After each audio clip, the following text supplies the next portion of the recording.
Yes, we're good. Just gotta start now. It's waiting on you. It is. It's waiting on you. Waiting for you to start it. I'm looking at it on YouTube. It says. Oh wait, now it's working. Okay, there we go. I'm good. Yep, you're good. Up. All right. Let's see. Where is the earbud? Where's the other one? There it is. Fantastic. Hello, gentlemen. Hello, Dog and Alice. Zim is at work, and I am here. It's time to party. We are back with Alpha Site. We're going to be continuing on the ODST campaign and absolutely demolishing anything and everyone that gets in our way.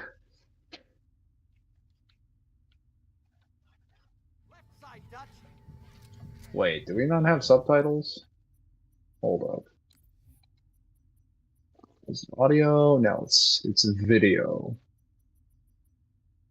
Also, having the extra field of view is peak.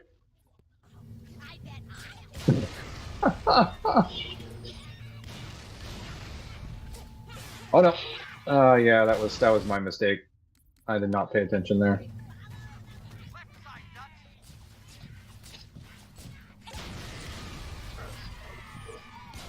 These Grey Grunt Ultras are just crazy insane.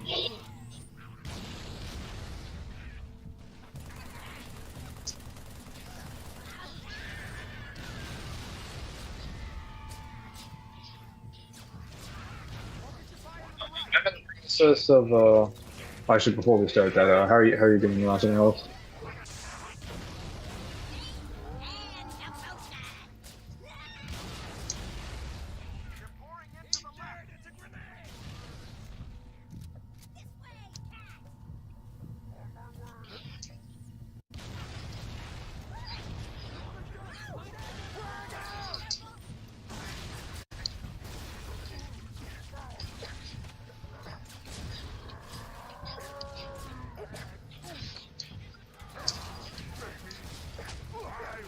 Up there.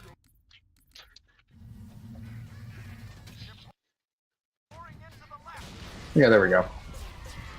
I've got the optimal setup. Hey guys, hello there. Hello Ryan. Hello Melissa. Hey Mangler, have you thought of doing Halo factions and bringing various verses like Stargate? Yeah. I'll have to get some various verses first. I definitely plan on doing that with Halo now that like Halo has honestly like too much source material. I can explain everything from the size of the ship to like I don't know the size of the fucking the amount of dust bunnies that sit on the side of like the Prophet of Regrets like chair. I have honestly too much information.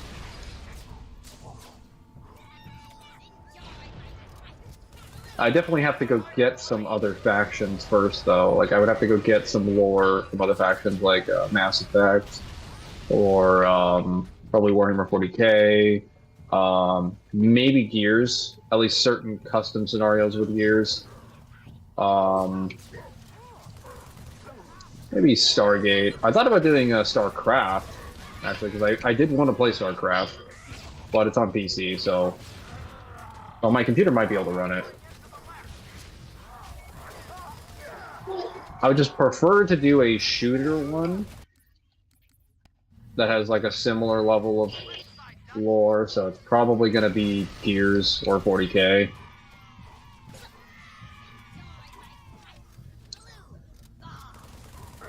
Might be Mass Effect. Maybe. I would have to go through Mass Effect though, and I've only started one.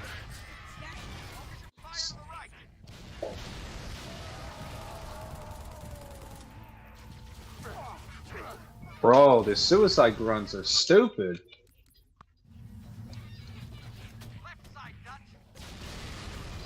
There we we go.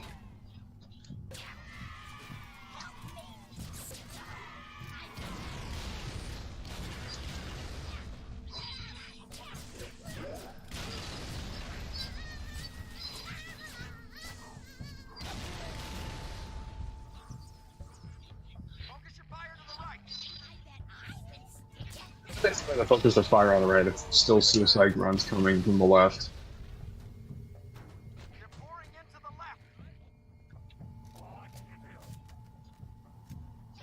Typical Mickey, leading me astray.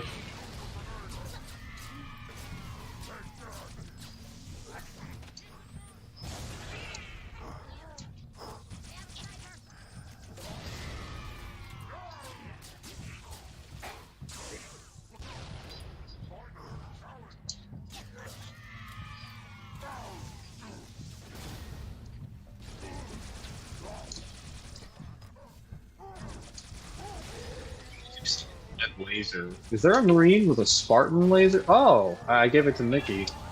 Oh, he's been completely useless this entire time.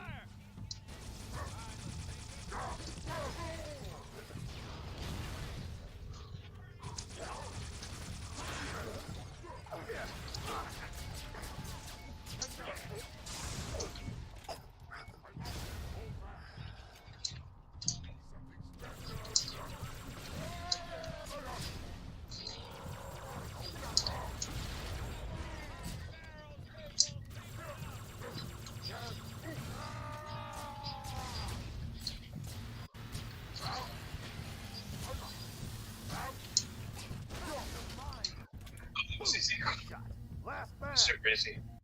Alright. How's your day been, Mangler? It's been great. Hello, ODST, but I am the worst Marine. Oh, Red Dusk. You say I'm the worst Marine, but I've killed more than, like, this entire group of people combined. Yeah, and that brute spun like a frisbee. They tend to do that. For some reason, their bodies seem to think that it's a good idea to go airborne when I shoot them in the head. I assure you that is not lore accurate. They do not get sent into the air like a frisbee when you shoot them in the head. Their head might arc back, but they definitely don't go flying.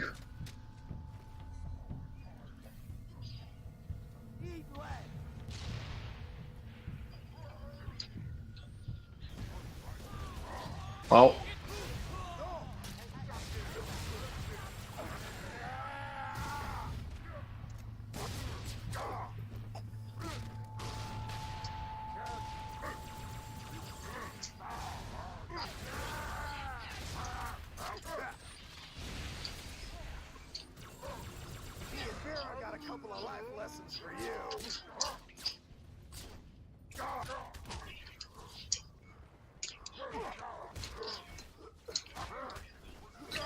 stuck him.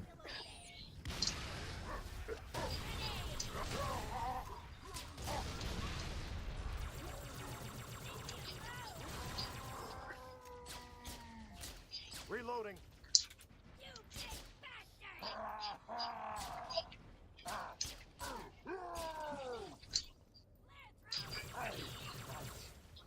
Bim bam in the brain pad. Last mag.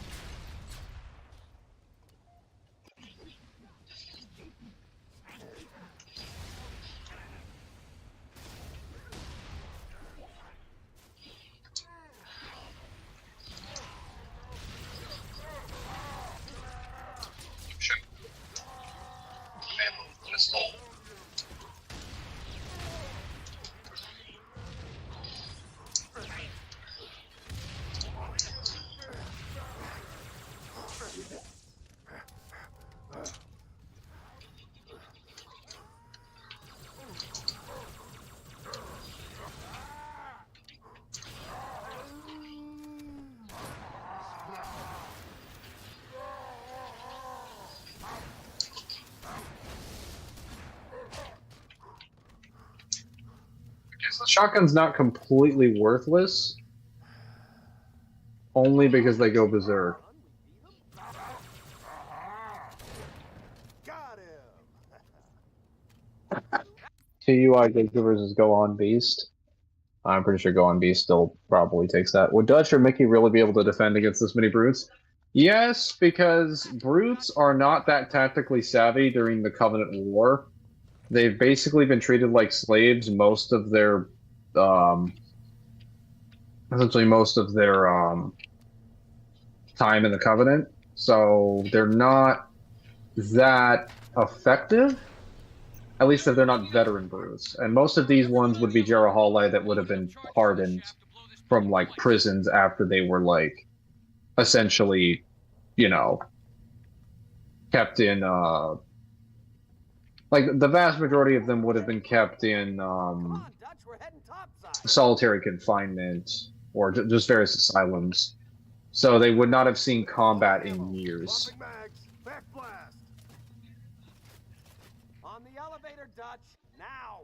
All right, that's it. Transfer the detonation codes to my comm. If anyone's taking this place out, it's gonna be me.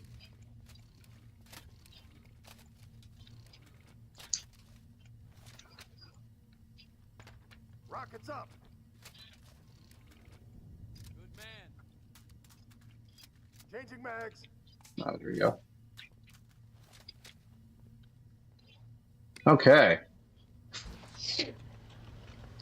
Also, brutes are not like brutes do not have good weapons or good shields when it comes to defending against plasma. They have the worst armor in the series. So if any marine or soldier were able to get access to Covenant weapons or grenades, they could easily take out a bunch of brutes.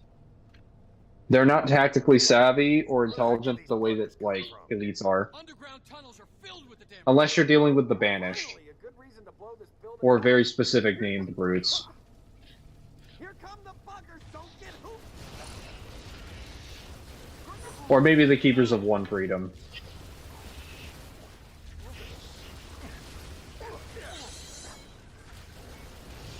Okay, this should be the end of the level. Where is the charging port for this?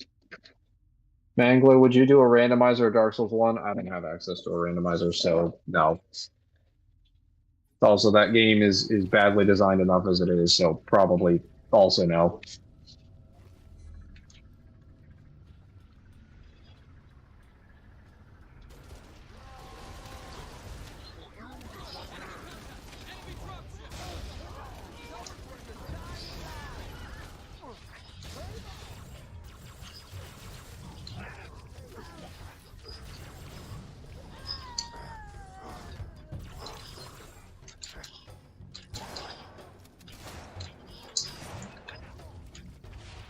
Reloading.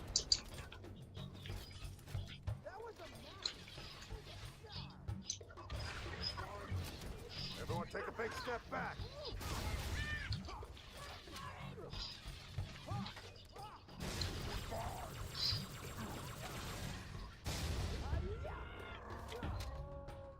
This is the fact that brutes do canonically, like, they can go berserk if you shoot off their armor, which is not a very tactically effective decision, considering I can just shoot you in the head if you run at me with no armor and no weapons. And when you take off a brute's armor, they do not get their shields back or anything like that, because their armor is linked to their shields, but their armor dies after being exposed to plasma rounds. Whereas if you take down the shield of an elite with plasma weapons, their armor is not destroyed. Their shield generator just has to recharge. So the elite can keep fighting you if it stays in cover and uses tactics. Even if the brute uses effective tactics, it's lost its armor. Hell of a job. So generally speaking, it is a pretty bad idea for a brute to engage in melee combat most times. Oh.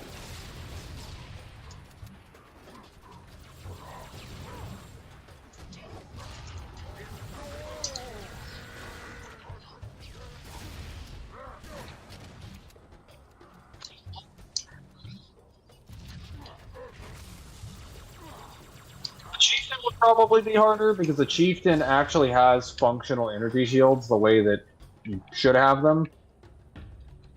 But a Chieftain would also be the exception to the rule because you usually only have one Chieftain per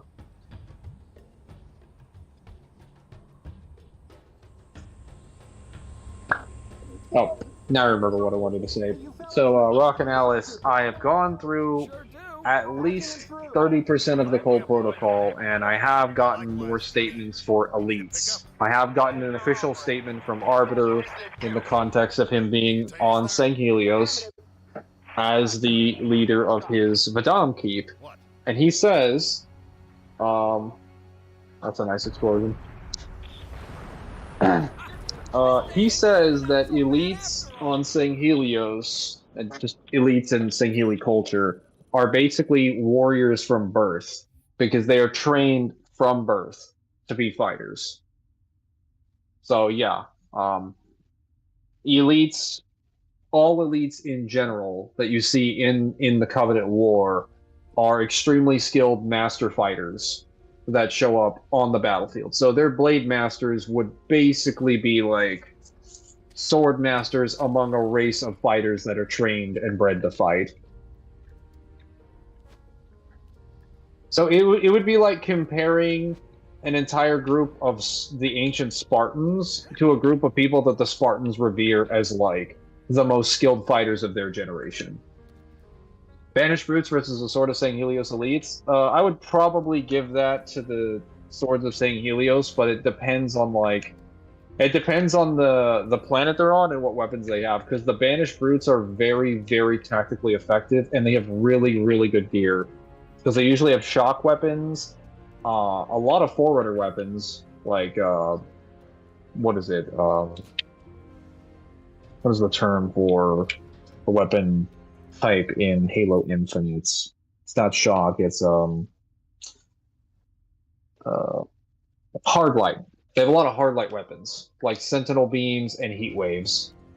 Those are very common among the Banished Brutes.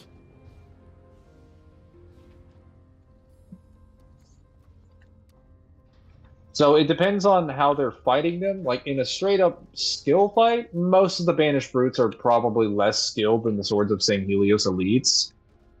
But at the same time, like, they probably have better equipment, and they might have better numbers depending on the place in which they're deployed. They also have comparable commanders, because a lot of the Banished commanders are actually very, very competent.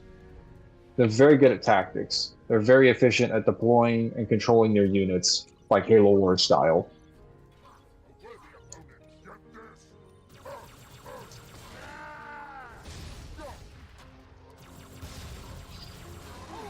What happened? Why did I fucking die there? So stupid. Weapon class? If we're going based off of weapons, the Banished typically have better weapons than like anyone else in the Halo universe right now. Because they specifically go after Forerunner constructs, and they will scavenge and hoard and loot anything they can find, since they have no religious conscriptions or restrictions on what they're allowed to grab or reverse engineer.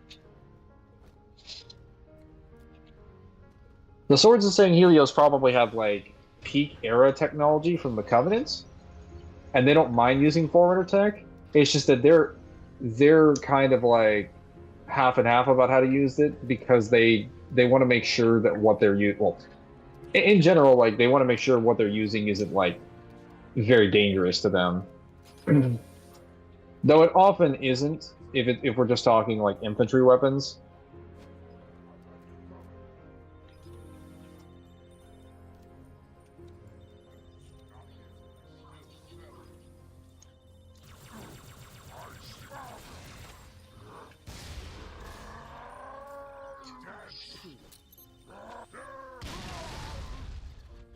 Ammo?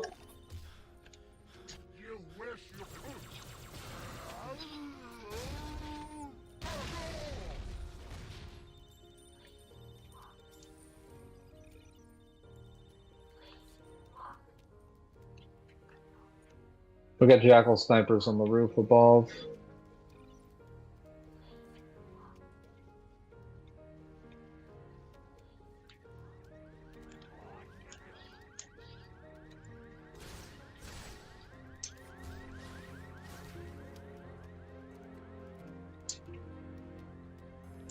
Yeah, there he is.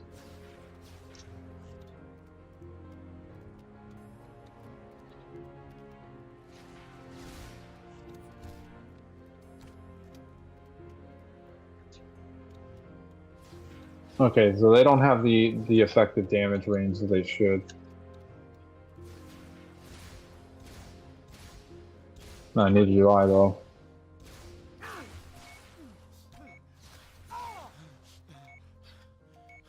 Yeah. Yeah, that's kind of stupid. I have to go under. A video log, I get it. Or video log, get it. I could get it if you guys want to listen to it. Not over here, what the heck?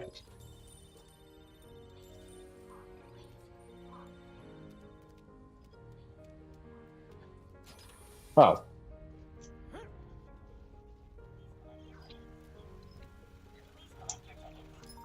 Hello, traveler. Mombasa welcomes you. Anxious? Stressed? Please remain calm. Control circuits now open. With pride. Hang on, let me get rid of that achievement thing. Hello,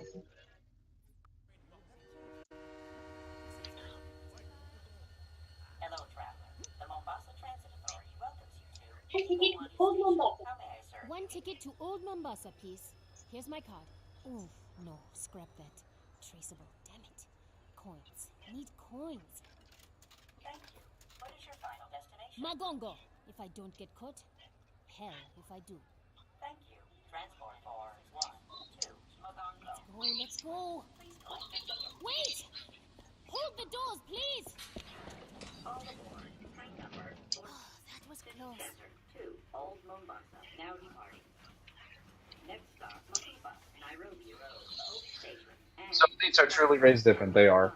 Almost there. Any elite that is considered skilled by elites themselves would be a very, very, very, very good fighter. That also means that the Silent Shadows are essentially like some of the best swordsmen you'll ever see, period. And anyone who scales to them are also like insanely skilled.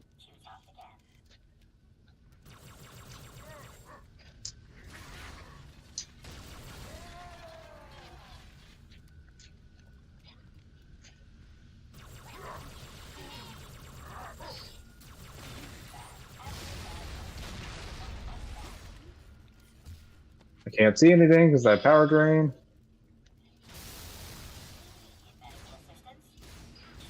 Why is that shot not landing? Oh yeah, because bullet velocity sucks in this game.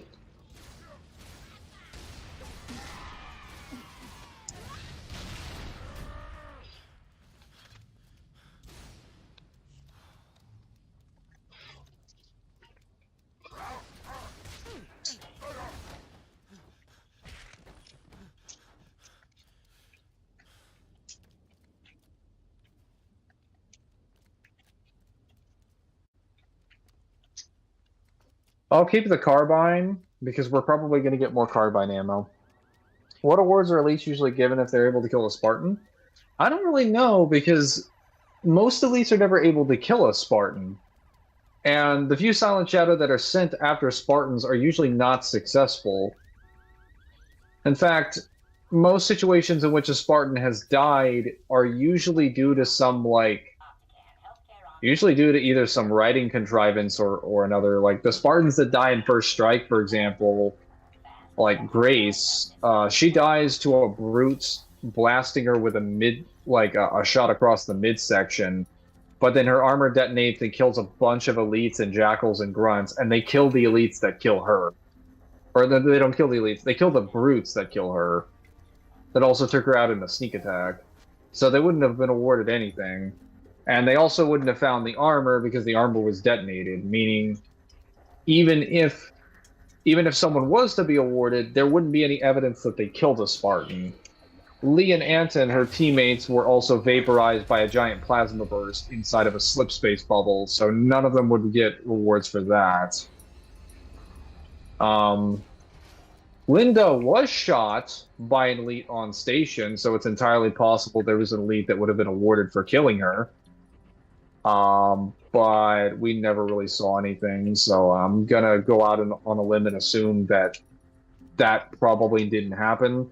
James got blown off station and died floating in zero gravity. Joshua had his Banshee burned up by anti-aircraft fire. I don't know if they would have fished out his armor, but his armor still would have self-detonated anyway. Hale died to a brute chieftain smacking over the head, but the ODST team that was with her killed the chieftain. And then that last Spartan that dies during Halo Legends kills most of the elites and the soldiers there, and she ends up dying in the crossfire, but there aren't any witnesses around to claim the victory. Yeah, it's kind of like, in general, nobody's going to be awarded because most Spartan deaths that you can think of happen with the Spartan killing all the soldiers in the vicinity, killing themselves, or the soldiers that kill the Spartans also being killed themselves. Kind of the same thing with Noble Team as well. Well, actually, Cat does get sniped by a, I think, a Zealot. So it's entirely possible someone got rewarded from that, but we don't know if those Zealots were then there. We don't know if those Zealots were then sent on other missions to take out the Noble Team. It's entirely possible that there were Zealots that would have been rewarded for killing Noble 6. But there were no Zealots that would have been rewarded for killing Emil, because Emil killed every Zealot with him, and the remaining Zealots were killed by 6. So, out of all of them, I could say really only some members of Noble Team, and maybe a few other Spartans would have been, a few other Zealots would have been rewarded. But even then, Zealots are already at such a high level of prestige that I'm not sure what rewards they'd be getting would even mean anything other than like personal loyalty and honor.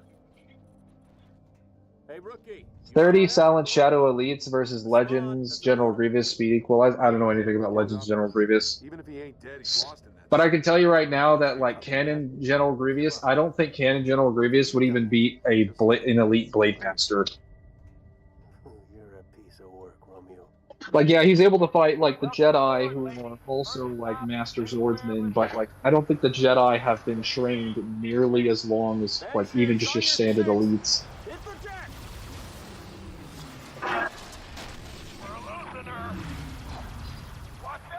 They're not even hitting anything. Why are they firing? These goofs.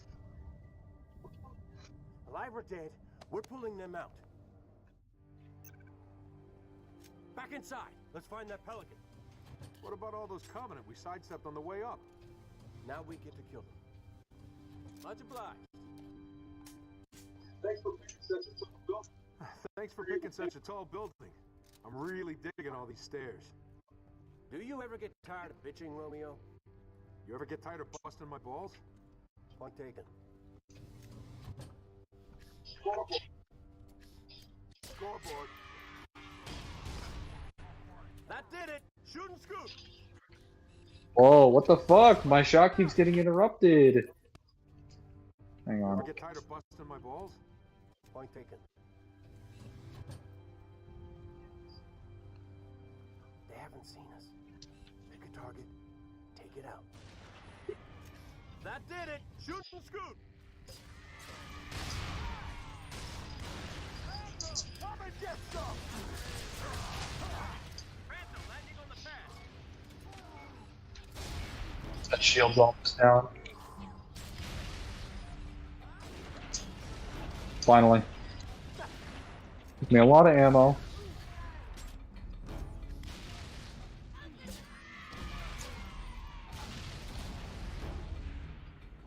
Come on, Romeo! Push through these doors!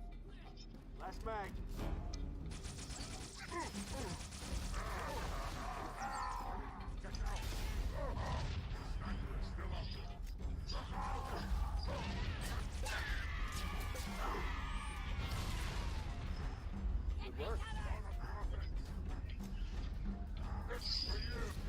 Damn it.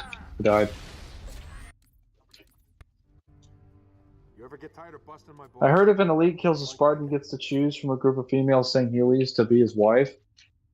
I think that has more to do with just certain honorable missions, rather than killing a Spartan specifically. Target.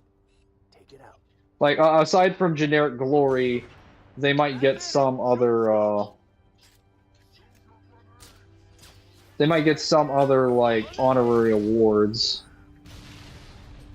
I don't think killing a Spartan gives you a wife.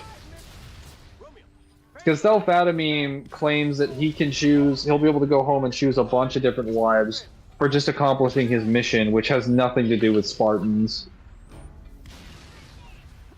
So I don't think you necessarily have to kill a Spartan. Though if you killed a Spartan, I'm sure the prophets would absolutely reward you. If they sent you on a mission and you took out a bunch of them, or if you went above and beyond your decision, they would definitely reward you for that. It's just that I don't think there's a specific reward that they give you. It would just depend on what the prophet wants to give you. Which, depending on the prophet, it could be really good. Like, if it's a mission from Mercy, who is, like, really super panicky about, like, you know, the Spartans, Mercy would probably reward you well. Or Regret, because Regret actually loves hanging out with the Sangheili.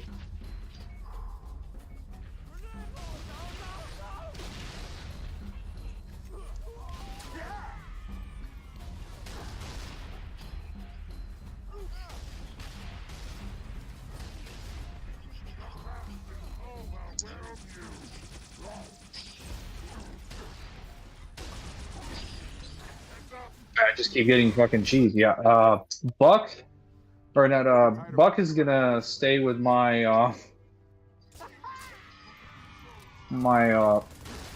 fucking sniper rifle.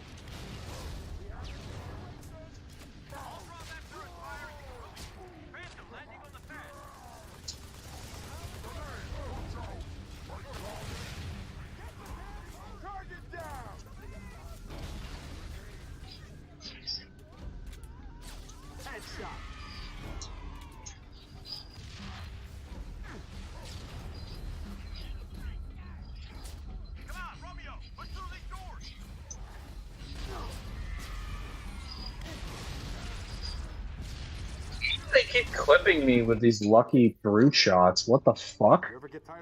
There's got to be some error going on in the game systems. Brute shots are nowhere near that accurate. And I fucking died. I have to kill all those grunts.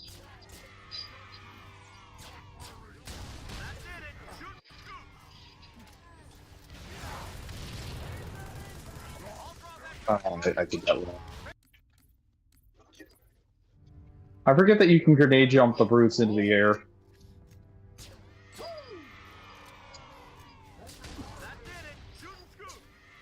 Wow, no room to move. Delicious. You ever get tired of busting my balls? Reload. That did it. Shoot and scoop. All drop that turret fire. Romeo, Phantom landing on the pad.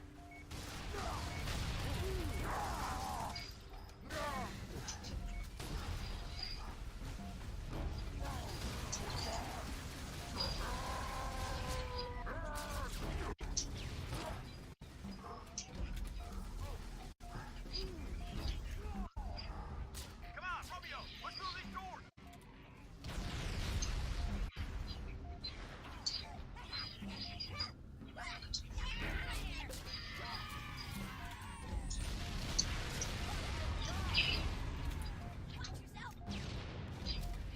Help me look for him.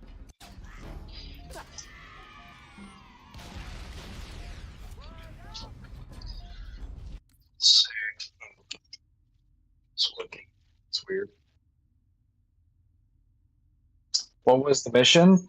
I'd have to go back and check it, but currently, from what I understand, oh yes, so Thelphadamine has been sent on a mission during the events of Cold Protocol by Regret to uncover the source of this sort of like, I guess a human scavenging operation or something of that nature that involves, or not scavenging, smuggling. A smuggling operation between some of the humans on an asteroid. because they are basically modifying Covenant weapons to have like ammo counters, and they consider that to be heretical because humans are not allowed to touch weapons of the Covenant. That is considered like blasphemy.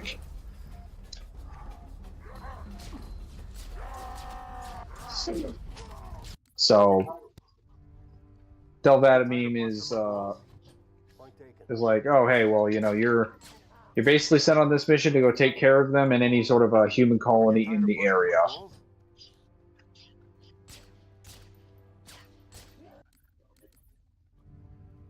You ever get tired of Well, it's just like a normal mission, except in this case, it's a little bit special because humans don't usually get access to enough Covenant weapons. Watch your mouth. I'll draw that turret's fire. Romeo, Phantom landing on the pad. This whole section is fucking ass. You ever get tired of busting my balls?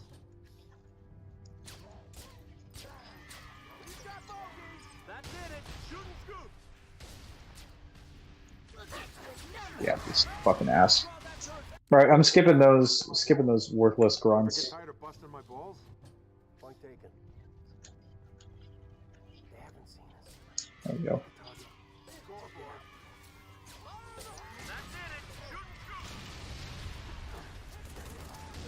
Oh, there's a. Oh, Phantom landing on the pad.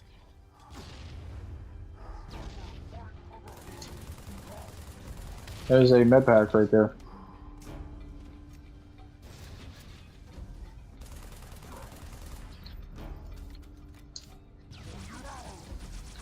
Changing mag.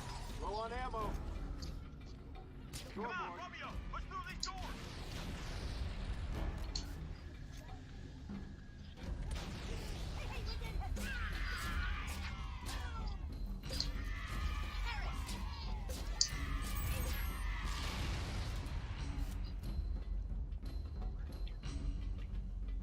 Great job.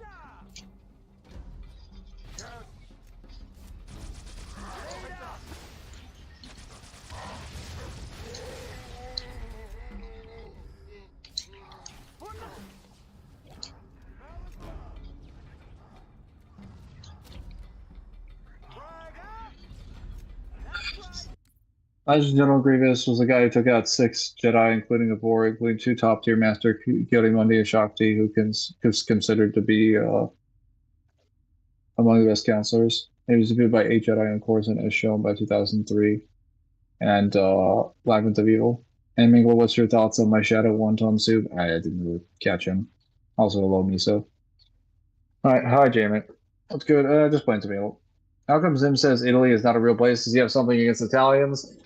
He said that more so as a meme. I'm not sure like what the actual specific reason is, but I just consider it ironic considering he's like Spanish and like the Spaniards in general like took everything that they know about like their culture and their language from Italians. I mean, granted, they all ultimately took it from Latin.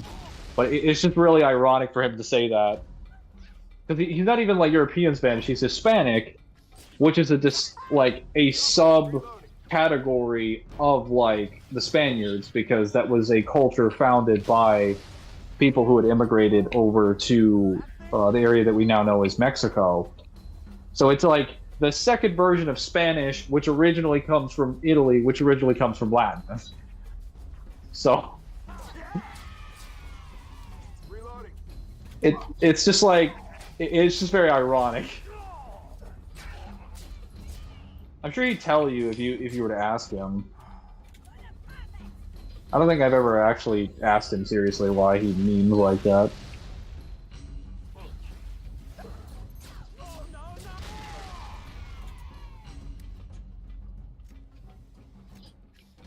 I don't think he has anything in particular against Italians because he's never been negative about them. It's just the one thing he specifically says is that Italy and Italians aren't like a real, like, they're an imaginary fictional world or something like that. And I'm like, that is the weirdest way to write something. Jackals with carbines up top. I'm convinced he's full of it. The spaghetti. No, Red does the saying we are a cause. We can exist everywhere, including places like woodlands. Oh, hello, Zarthos.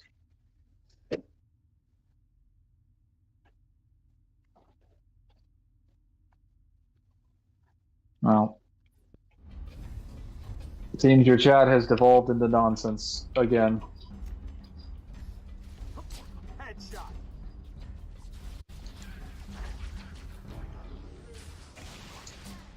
Oh.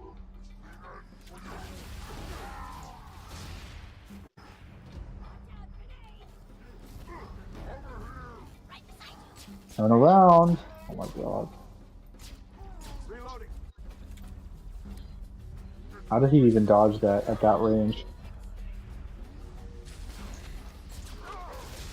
Oh yeah, they also have a lot of friendly fire in this game.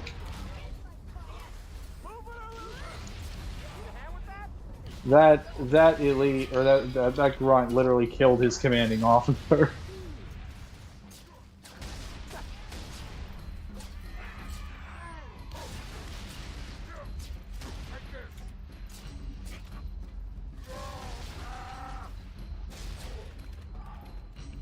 Looks like it's all clear. I need more. Actually, we'll take a carbine. Go scavenge some We're ammo. all gonna be dead. Last mag.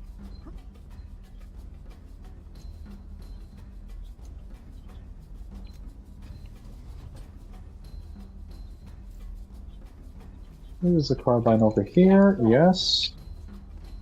And then we get the carbines up there, and we should have full ammo.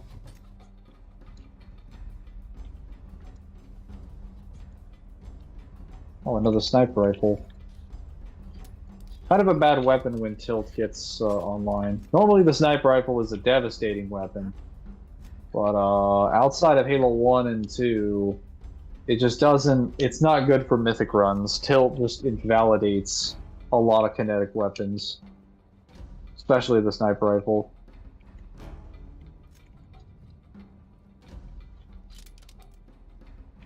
Ooh. Plasma rifle? Maybe.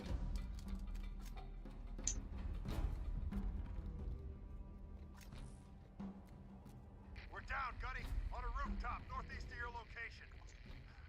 Stay put, Dutch. We'll come to you.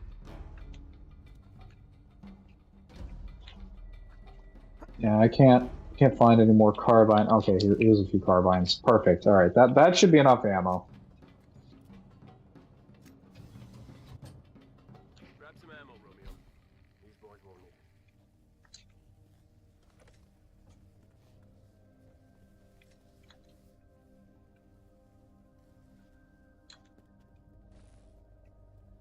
it. No pistols. Wait. Oh, there we go. Changing mags.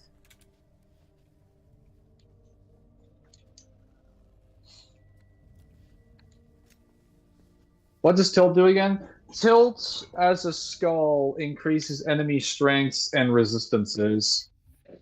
Or weaknesses and resistances. So it makes armor more susceptible to plasma. So plasma burns through it in quicker shots. But it makes armor more resistant to bullet rounds. And it makes unarmored targets less resistant to bullet rounds. So enemies that have a weakness to something have a worse weakness to that, but their resistances to something become stronger. So it forces certain weapons to be used against certain enemies. So if I use a silenced SMG, that is really good against grunts. But if I use it against a brute, it's very bad because a brute has armor and shields.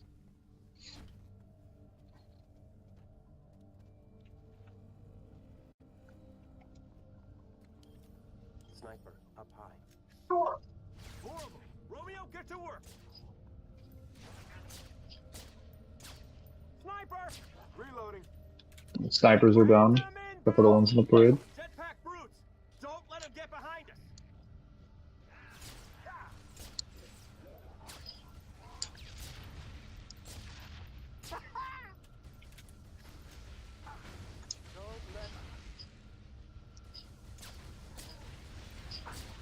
Got him.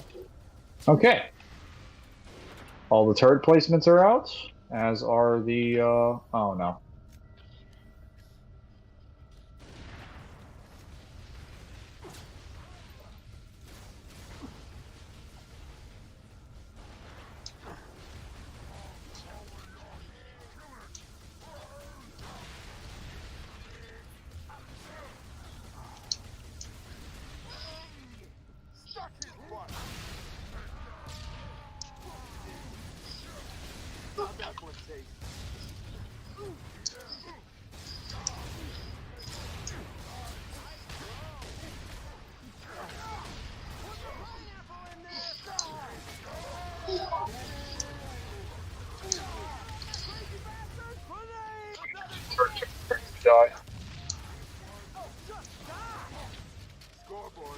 Okay. Thank God those were a bunch of jump pack brutes that had to use the catch skull, because it just kept forcing them to throw grenades, which is the only reason I survived. Ugh.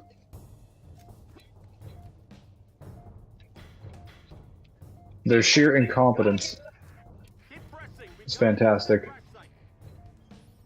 Actually, you know, he might be better if he has a carbine. Let me switch this with... Who is that? Who just entered the call?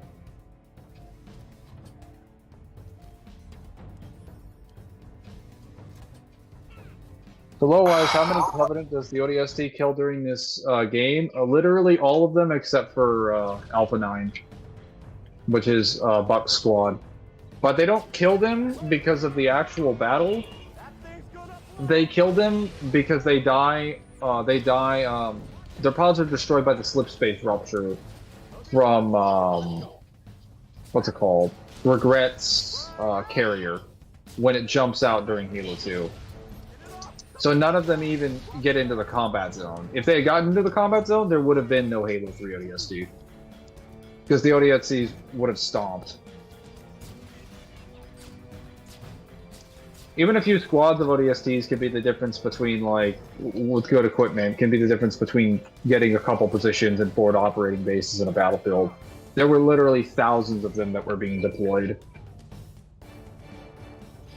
Assuming they actually took the assignment very seriously, that would not have ended very well for the Covenant if they ever made that onto the ground. A similar thing happens in Halo Outcasts, where 800 ODSTs are about to be deployed to the planet's surface, and the frigate that they're a part of gets destroyed, killing all the ODSTs on board before they ever get a chance to actually deploy onto the planet.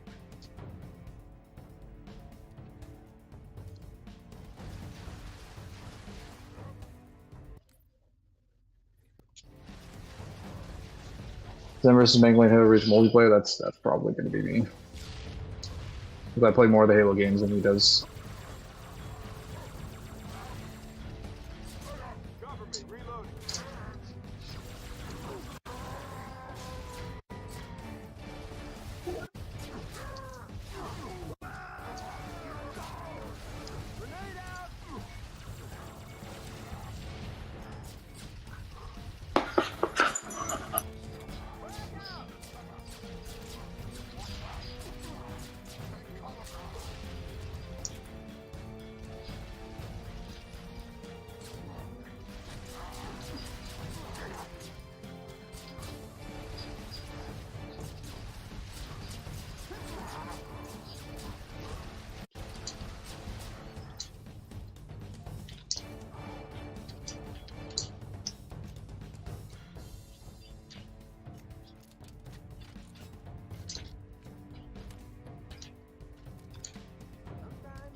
At the beginning of the Delta Halo level in 2.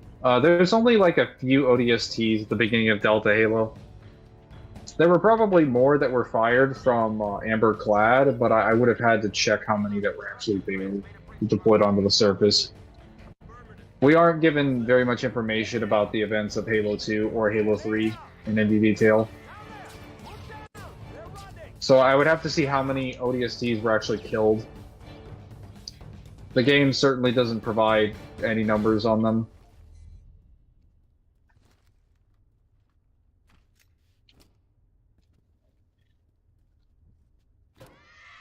I'm not sure what I just hit. You're in a better place. Oh.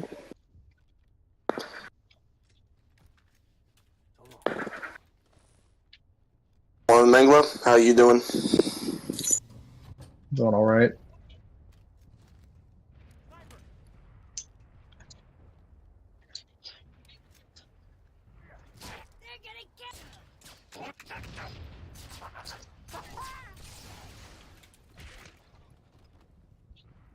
On my last mag. It's the bridge. That's the bridge? You gotta be kidding me. What, you afraid of heights? The Dutch just fall off to his death? Oh boy. Come on, Romeo, follow me. It's gonna be a pain in the ass.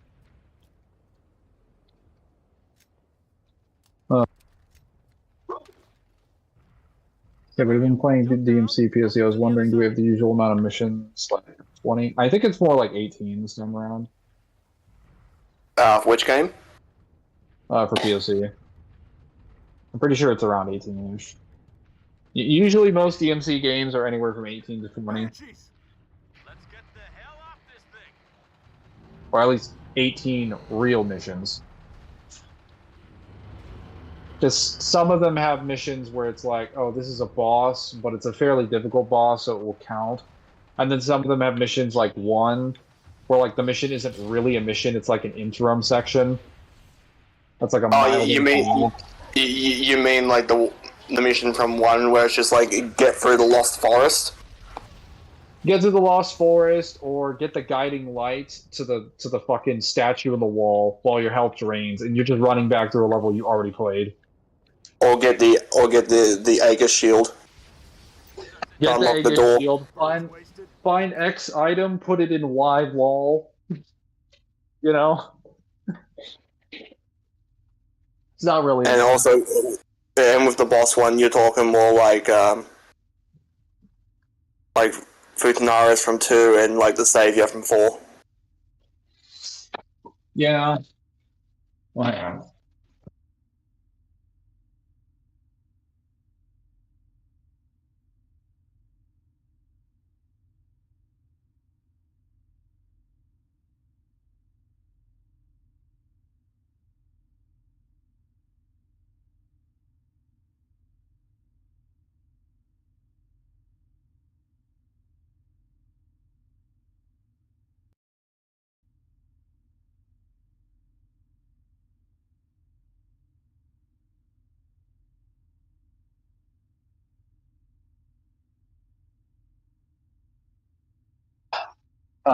That'd be easier next time.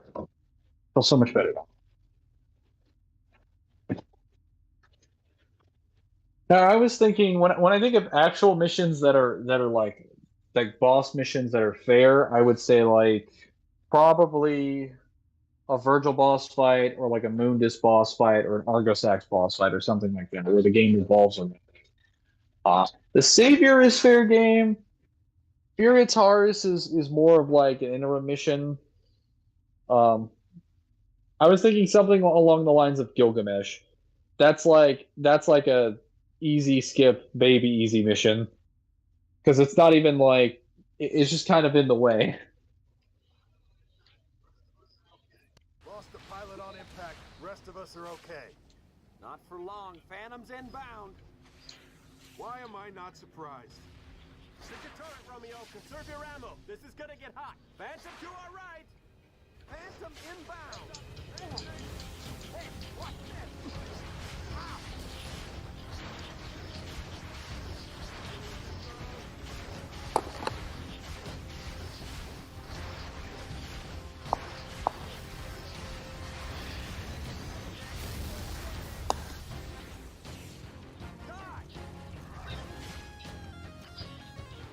You're a better shot than me anyway.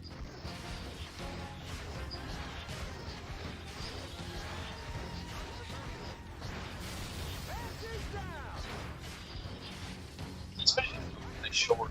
I think this is actually the end of the level once they take out a few phantoms.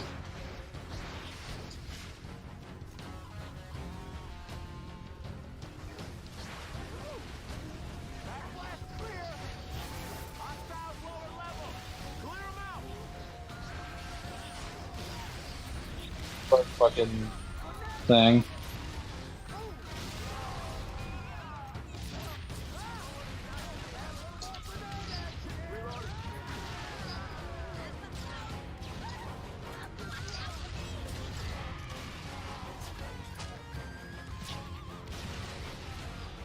That grunt took like 5 melees to kill.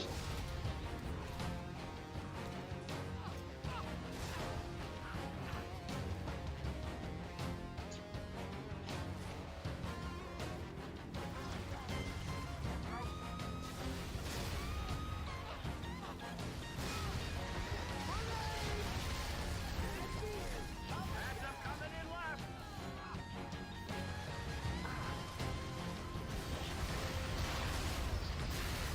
Famine is really killing these missile pods. Need so many more missiles than what they're giving me.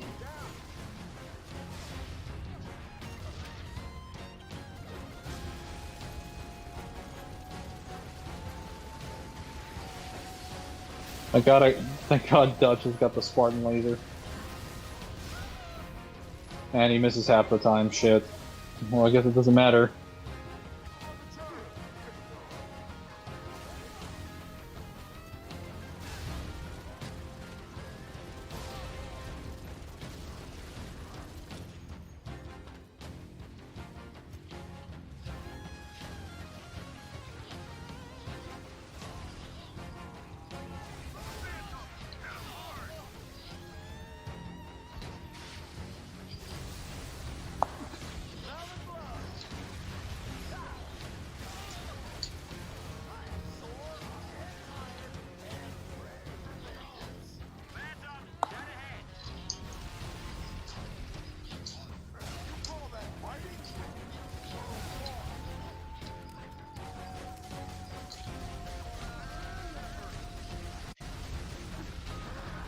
What shot me?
The tomatoes were brought over from Italy to Mexico. How were they able to ship tomatoes from Mexico to Italy without them getting spoiled? They didn't take the actual fruits, they took the seeds. Yeah. I think they just grew them over there once they imported them over. But what happened is they imported tomato seeds from like the Americas to Italy, and then they started growing them there. Because I don't know if you know this, tomato is not a.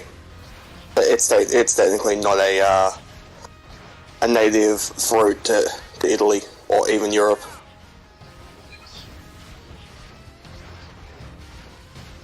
It's how they carted most.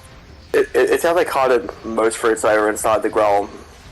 Is that like fruits' shelf life, especially back then, wasn't particularly long. Especially when you had a rampancy of rats and bugs on ships, so it was just easier to store the seeds themselves in a box.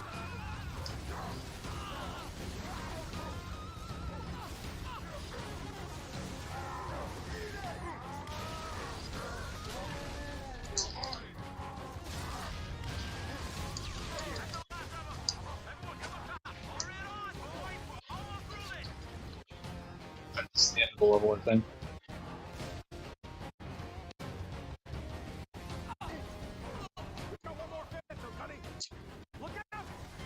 Oh shit, I skipped the cutscene. My bad. I did not mean to skip that. It just started immediately. I was just gonna press A, but fucking...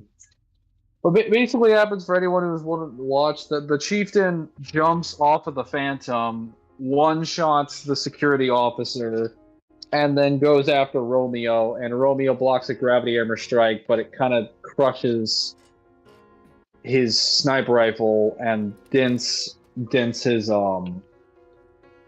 it dents his chest armor.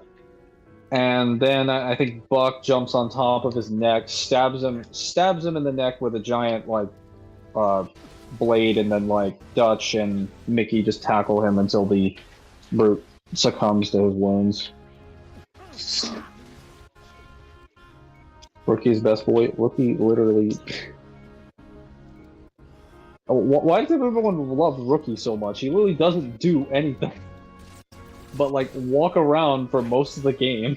He doesn't say anything. He doesn't have any personality. He doesn't have any backstory. He's literally a base template of a character that does nothing. Why do you guys like him so much? For the meme. The meme of what? Smooth jazz music?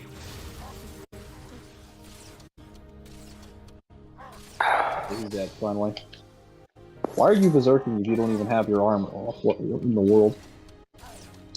You silly.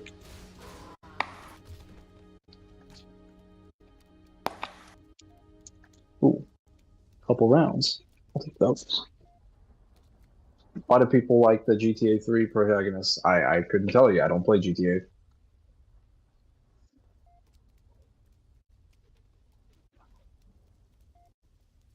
Hey Mangler, hello Minato. What's up with you guys? I'm not much, I'm just playing Halo.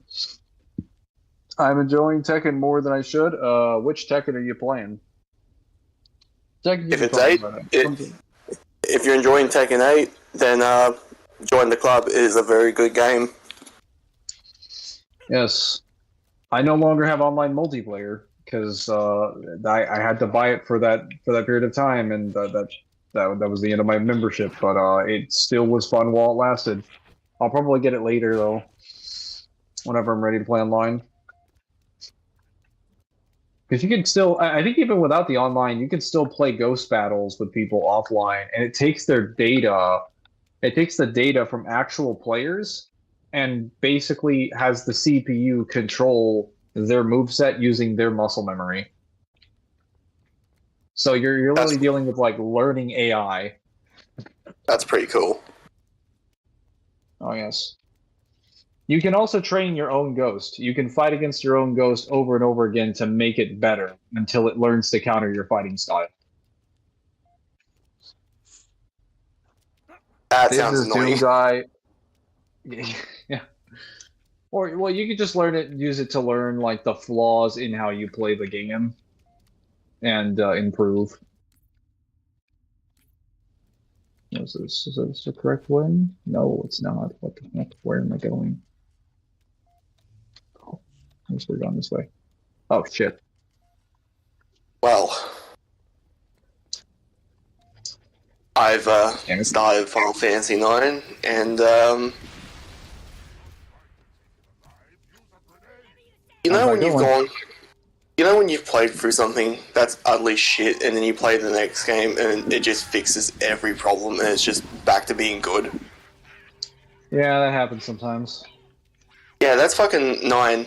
I'm enjoying 9 a hell of a lot more than I enjoyed 8. What's this? I feel that. Likeable characters? How dare you? And that's part of how I dealt with certain parts of well, it's kind of half and half with some of the stuff between Halo 1 and 2. Like I complained a lot on stream about Halo 1's AI because the human AI, your teammates, were so trash. Like they would have a roll animation. They would have a bunch of animations in general that were really unnecessary. So when you get in a vehicle, right, Marines are programmed to jump in the vehicle with you. Sometimes they'll just stand there and do a voice line and be like, yeah, let's go. And they'll just waste all this extra time in the middle of a fight, getting shot to death, and then they'll be dead before they even get in the vehicle. Or your vehicle will accidentally roll over them and they'll die the moment it touches them. Just full death from 100% health. And they even have a roll animation that's programmed to let them escape it, but it's not good enough to actually save their lives. It's like, why does this happen? Halo 2 comes along, none of that bullshit is in the game anymore. They've learned to talk and walk at the same time. They no longer get insta-death by vehicles. Their roll dodge is significantly further. Every issue with it is, like, fixed. Like, why was this a problem in the first place? Who designed this? Whoa. Somebody shooting me?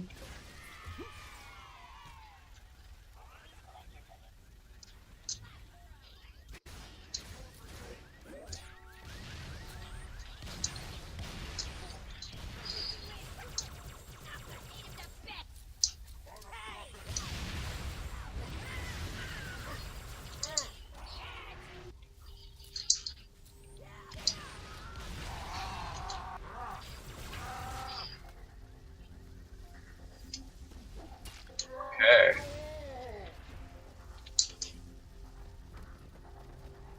This is this Doom guy, Morgan Freeman, Claude from Grand Theft Auto 3, and Link, and yet they're still liked. Link actually has like actual sounds and things that he makes. He makes a ton of different screams, and he also has like really funny like bodily movements and like animations. So like you can make a case that Link is at least entertaining. Also, Link has an actual backstory. Like Link has a story. It's explained what he is. He's a reincarnation of one of the previous heroes, and he has different stories and backgrounds in every single scenario. So being a silent protagonist isn't necessarily the problem. It's like being a silent protagonist that actually has writing is more so what I'm concerned about. Also, the Doom guy is not silent. He literally talks in like multiple different scenes. He just doesn't talk that often. I think people get that impression because if you play like from the beginning of Doom, but that's because of like the limitations of the hardware back then.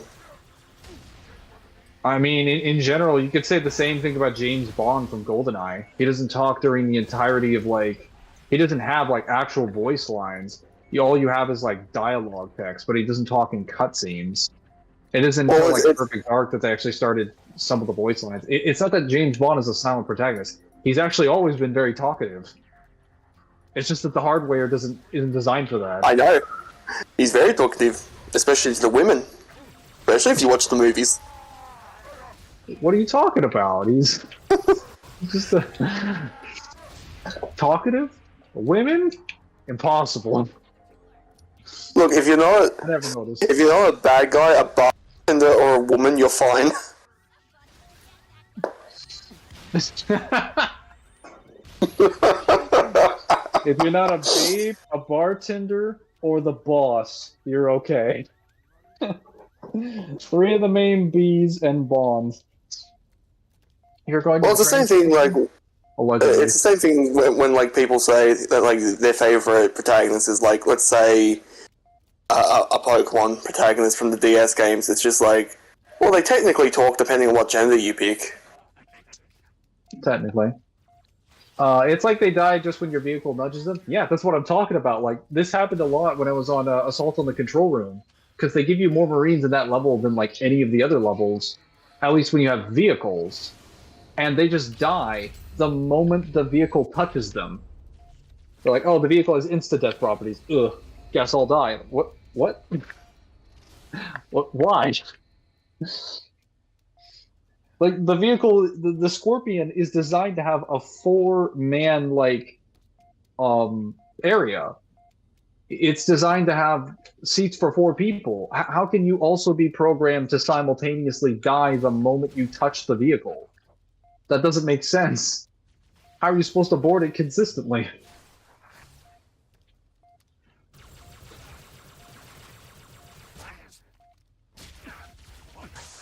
Okay.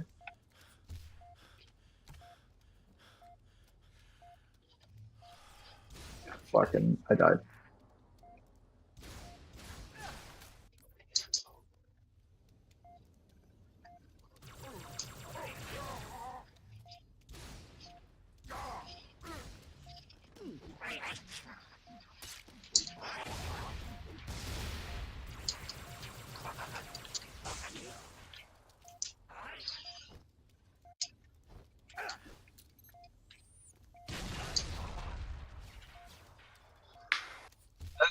We'll take that as an intentional betrayal and try to kill you. Oh, I forgot about the betrayal system. So if you kill 2 Marines, a fun fact, Kyle, if you kill 2 Marines in Halo consecutively, they will take that as a betrayal and then will open fire on you. So if you killed one of them by mistake in friendly fire, and then you ran over another one, they will start shooting you. So it's So what? actually And, possible. and then you're screwed, and then you're like trapped between aliens and your former allies. Your former allies, who usually all have assault rifles that have like the highest DPS in the game, plus like whatever elites are running towards your position, plus whatever enemy vehicles are running towards your position. So now the amount of enemies on screen has doubled.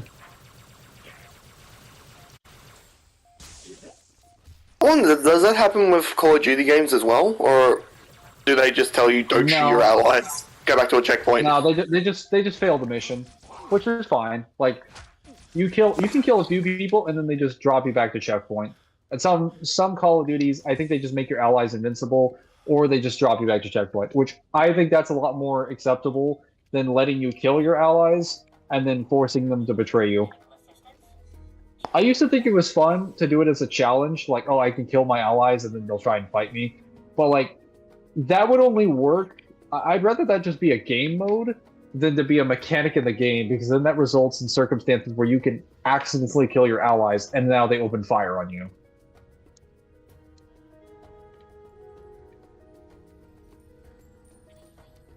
Okay, let me just go this way. Oh. Okay, you're done.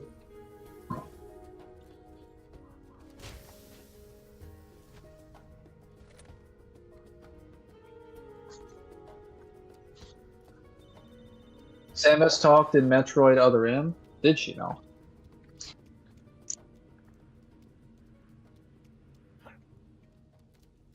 Even then, like, most silent protagonists have a lot more personality than Rookie does.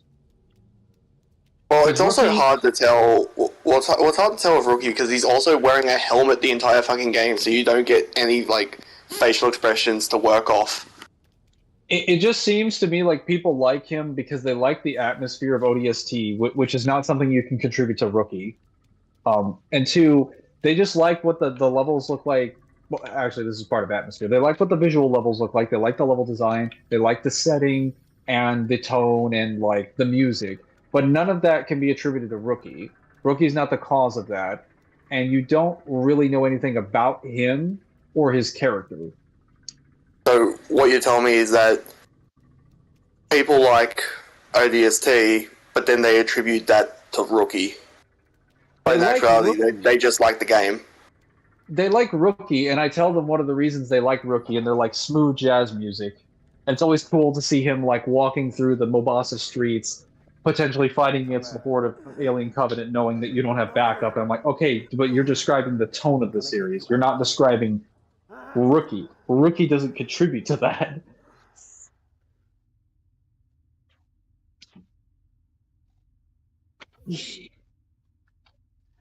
Have you tried killing all the Marines in the hangar bay at the beginning of the level shut down in Halo 4? Assume that I have attempted to kill all the Marines at the beginning of every level in every Halo game. And it goes about as well as you think it does. Which is 1,000,000 of them versus one of me. But you're the Master Chief. We're almost there. But yeah, well, I mean, even the Master Chief has to concede on legendary difficulty that he is not the end all be all. Are you telling me the rest of the Marines have massively faster than light reaction? I'm able just to kill the saying, Master Chief? from a gameplay standpoint, you definitely don't feel like Master Chief when you have to fight 100 Marines at once. Better?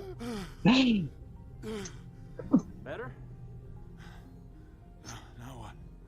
Trains ran underground up to the old city. Them and Kyle and Mangler and Devil versus Lethal Company. You mean playing Lethal Company? All the way, sweetheart. Was planning on I don't know anything about Lethal Company. Better.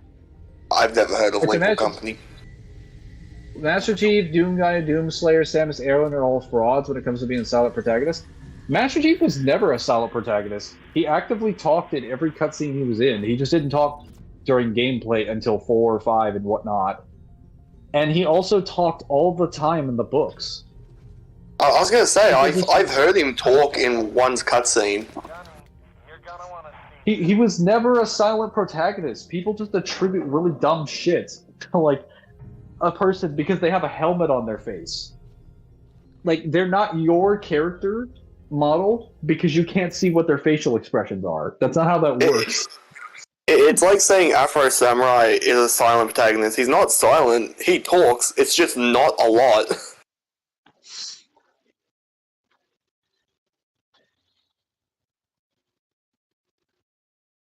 Team killing is fun though. It can be fun until it has consequences. Samus didn't exactly have the best dialogue because it didn't do her character justice in Metroid Other End. Master Chief is massively effective reaction time. Not massively effective reaction time, just FPL reaction time. Well, that depends. You want to attribute that reaction time with Cortana? Not yet. No, because that's Cortana's reaction time. Like Cortana's, well, Cortana can amp him. She can only amp him like a couple times. He's landing. So like her speed is significantly faster than his. But it does mean that he has defensive measures that are way faster than his own body. So even if someone were to get used to his speed, there would be an argument to be made that you still couldn't get around some of the defensive measures of his armor, because Cortana would just activate them way faster than Master Chief.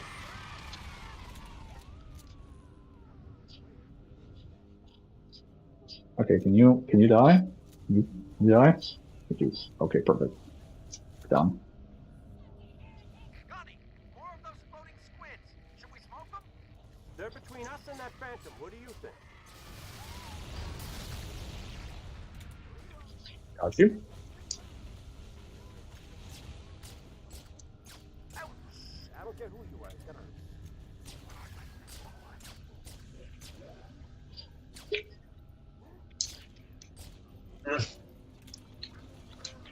You'd be surprised how many Halo fans attribute the same thing to not just to Rookie and Master Chief. They attribute the same thing to Noble 6, even though Noble 6 also talks.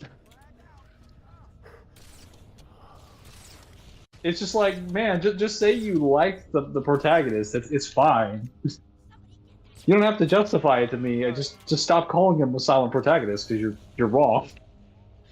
There's nothing silent about him. Maybe a quiet protagonist, perhaps, or a soft-spoken one.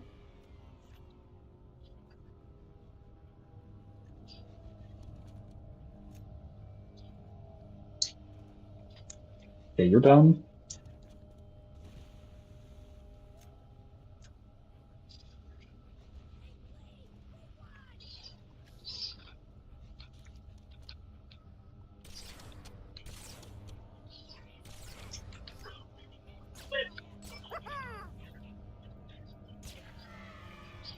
Got him. There we go. Give me a sec. Halo Company is a horror game. Hey, I'm on your side. Imagine Among Us, but everywhere you go, there's a monster that kills you. Let's To be see. fair, I always assumed that was what Among Us was about before I heard about it. Go, Mickey, up the lift. I assumed it was like a Dead by Daylight game. Not quite. It's mostly you get into a server with a couple people. I think it's like 7 to 10 people. 2 people are killers, and you have to decipher who is the I know what Among killer. Us was. I know what Among Us is. I'm saying when I first heard about it, I assumed it was a Dead by Daylight game. Yeah, it's a better version of Town of Salem. Controls read green across the board. Well, purple. Whatever the hell that is. Oh, it was an old version or something like that where Captain Romeo. 2 people, I believe, were either was a werewolf and one was a witch, and you had to decipher in a group of people who was, and you had to argue your case, and then people voted. Yes. Sounds fun. Yeah, but if we were to play a multiplayer like horror game, it would probably be something like Left 4 Dead. I do have the first. Well, no, I don't have the first Left 4 Dead, but I do have the second Left 4 Dead. That's from me to you, buddy. North to charge. All set back there? Romeo, let's man these turrets.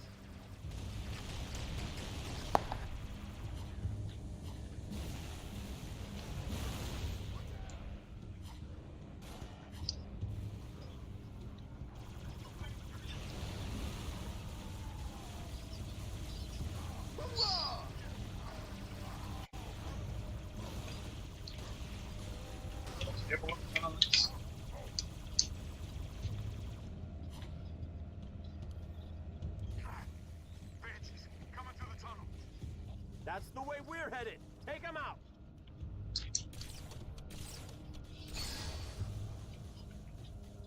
Swapping out mags.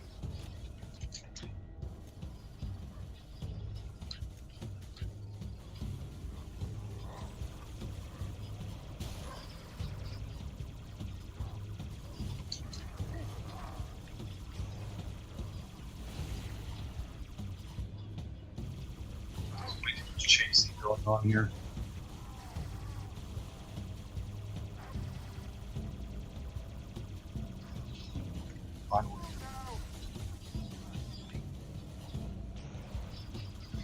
Stealth skills? Who are you referring to? Have you seen the the movie The Thing? Among Us is like that. No, I have not. So that game you play with friends until they kill you. They can sell a body for money in that game. Listen, I played that one mode in COD Cold War that was essentially the same thing, where we all just accused each other, except it just involved a lot more shooting. And people just kind of forgot we were playing a suspect mode, and just decided to start shooting each other indiscriminately.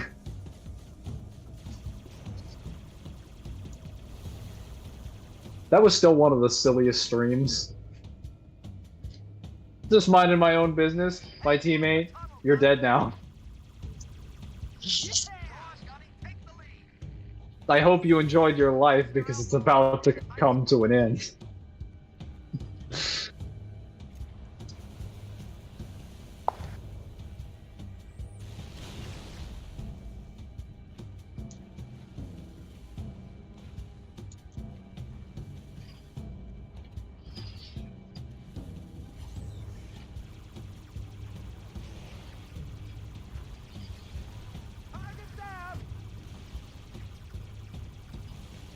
Oh, is that a raid that belongs to me? Hello, let's go.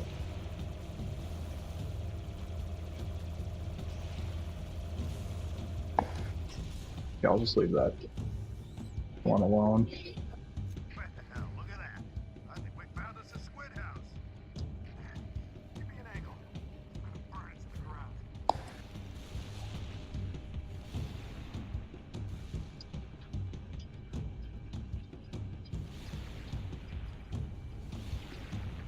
That's right, you damn aliens. Doesn't feel so good, does it? Well, like the good book says, payback's a bitch. I don't think it actually said that, Dutch. I'm paraphrasing you, heathen. Technically, the engineers, while they are harmless and slaves, they are classified as enemies, so I kind of have to kill them regardless of the fact that they're not a threat to me. Which apparently Buck, in his entire time working for the UNSC, and basically the girl who was essentially his girlfriend, didn't bother telling him that the engineers that he had killed during his mission were slaves until after he killed most of them.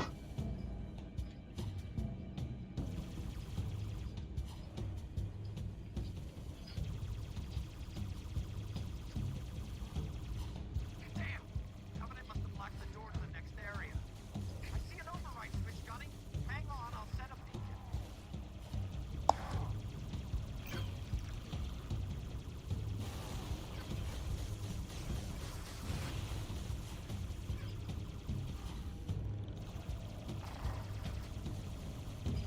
What do you see, Gunny?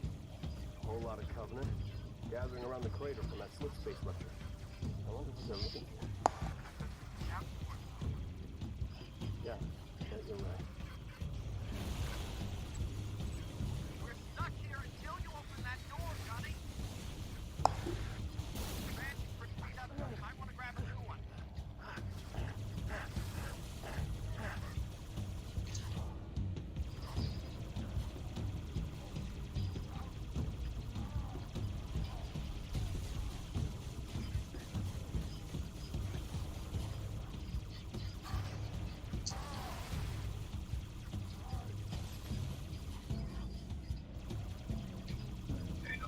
Let's take out the Shit, hit the switch. engineers.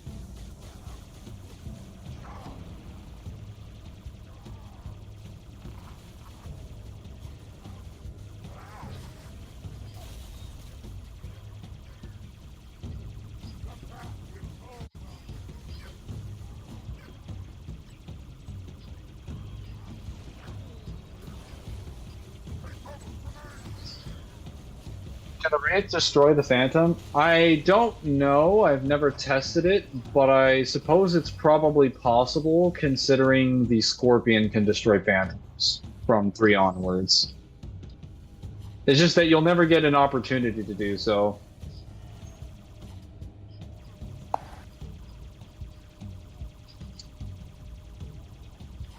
Okay, you're done.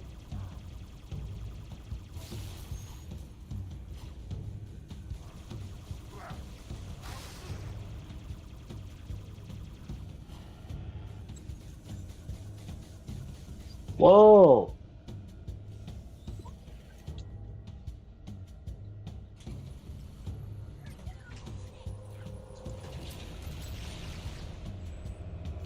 Doors open. I'll go first. Roger that. Follow your lead.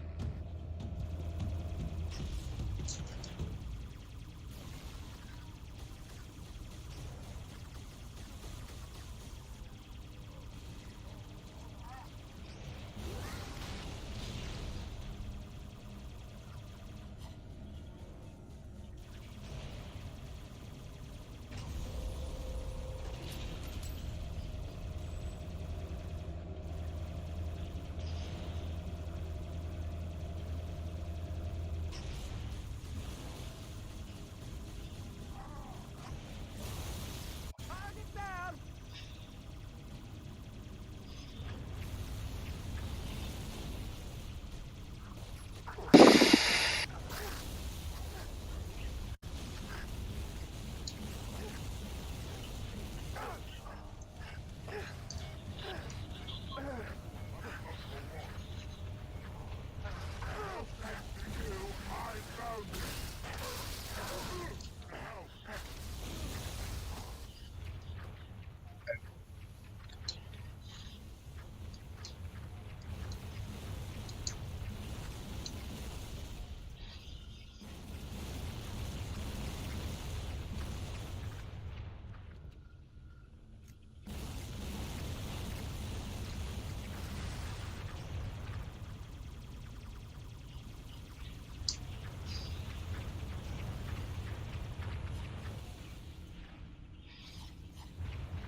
That quick Banshee of yours doesn't look so good.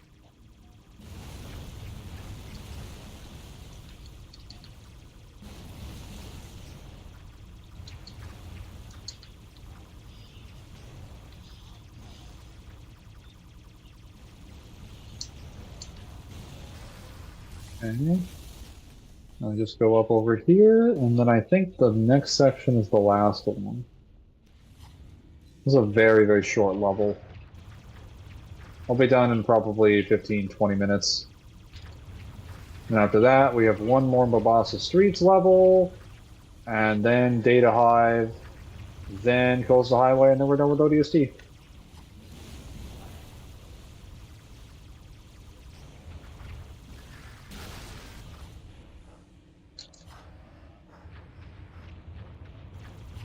Oh, shit. Oh, that was a mistake.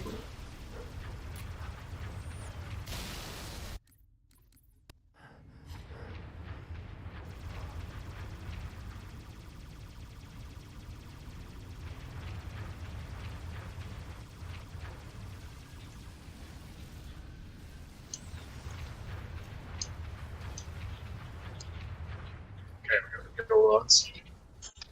Why does the Brute in the Banshee say take cover, grenade? No one threw a grenade. Probably just recycling the voice lines. I think they say that whenever a fuel rod gets shot or something like that. Could be for a number of reasons, though.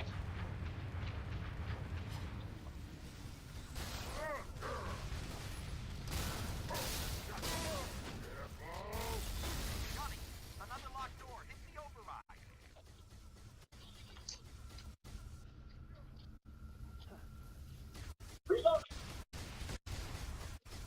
I like how in gameplay a person destroys a Wraith / tank with just 3 melee hits. Yeah. Only really a Spartan can do that. Regular people cannot do that. The only reason the ODSTs can do it is just because it was a gameplay mechanic in the series.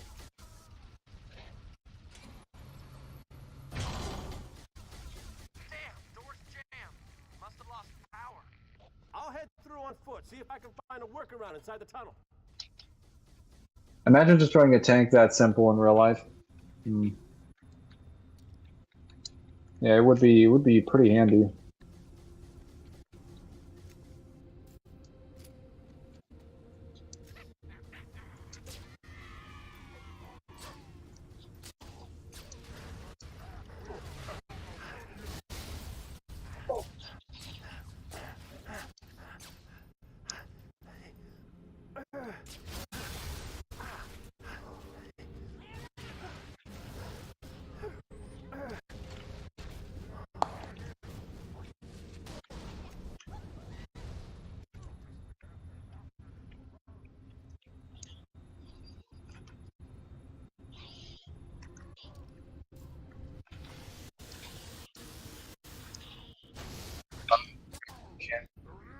Camo elites. Or no, camo brutes. Brute stalkers. Reloading.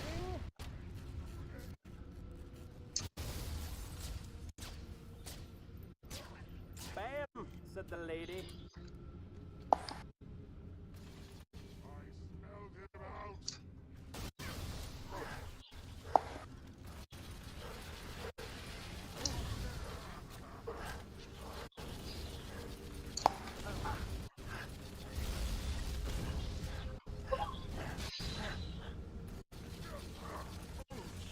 You're going down. Yep.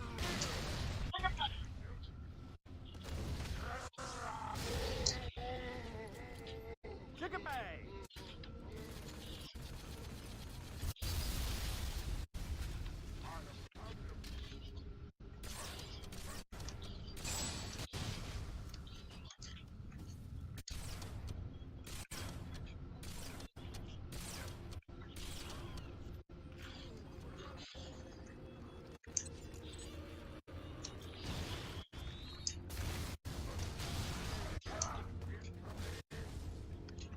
Cover me. Reloading.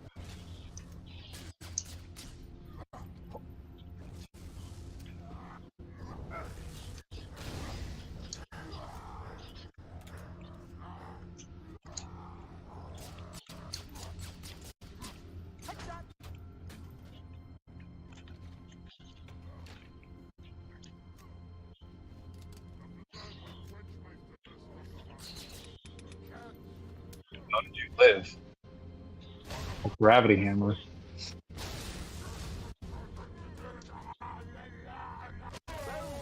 Back to your head.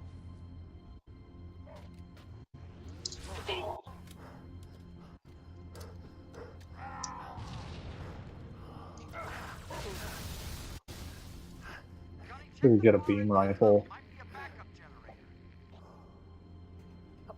What about an elite? Would them destroying a tank and 3 melee hits make sense lore-wise? So, in all seriousness, we've never gotten any feats of characters like ripping out tanks. The reason I say Spartans can do it is because they have feats of destroying or usually tanking things with their armor that equates to like building or large building level feats. So a Spartan could most likely do it. Plus their body is extremely armored. But elites are significantly weaker than Spartans. I bet there's a generator right here. Let me play. They're not equal with Spartans. Spartans are several times stronger than elites. Brutes are far closer to where Spartans are. Though elites might be close to Spartans when it comes to like an unarmored Spartan.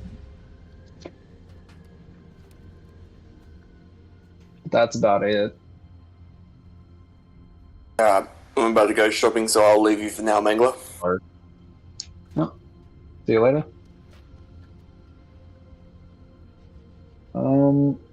Yeah, that brute chieftain was real competent, all right. Yeah, that's about what you'd expect. That's what happens when your society gets blasted by nuclear fire and gets sent back to the apocalypse, and then the first intelligent advanced race that sees you decides to turn you into slaves instead of, advancing your society and your technology to evolve you back to your prime state. Okay, yes, this is the last section, I think. What?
Thank God none of these brutes actually decided to do the smart thing and get inside of the Banshee.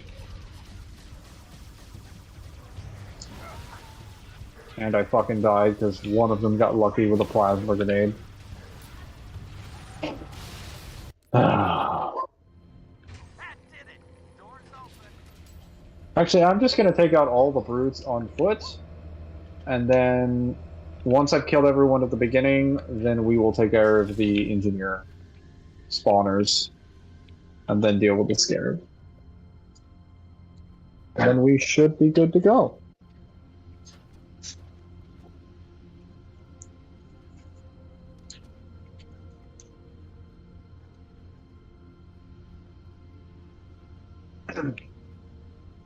So far, this has been smooth sailing. This is easily the easiest mythic thus far.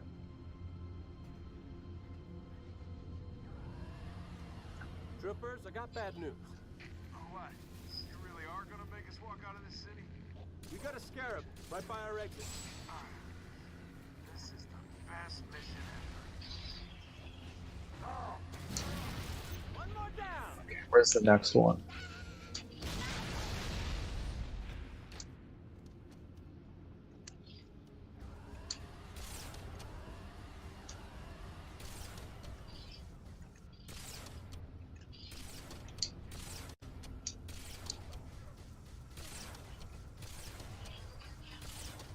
Wow, that was fair.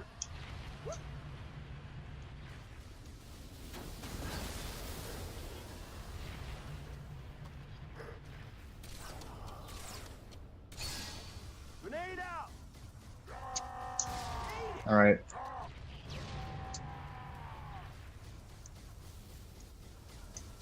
Triple headshots. Now we just got to get the brutes.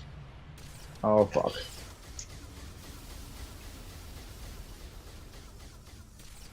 Okay, did a bubble shield. Perfect. I thought those were Spartan lasers.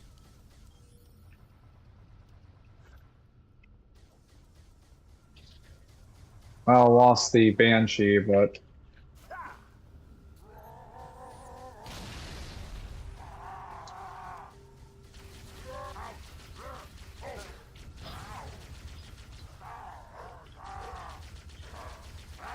doesn't really matter. Now they're dead, so we'll just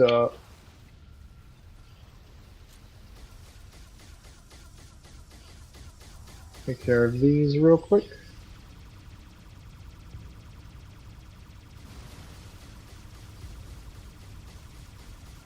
All right.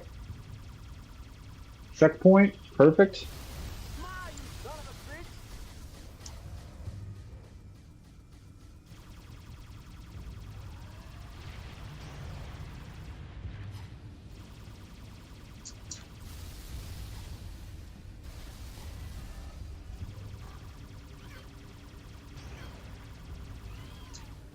Knock out its legs and it'll stop moving, Gunny.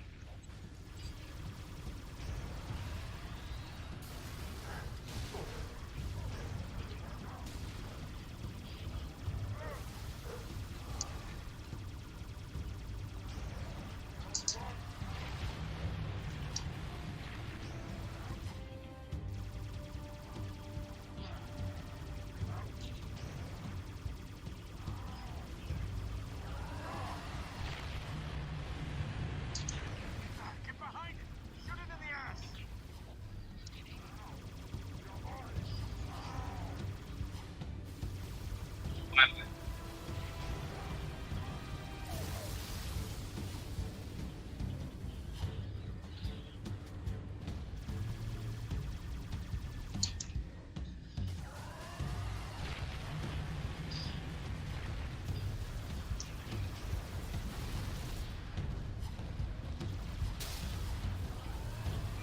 Every engineer here, every Banshee. We got Mangler who would win between Imperfect Vessel Lucifer and Soul Amped Castiel. What is Soul Amped Castiel?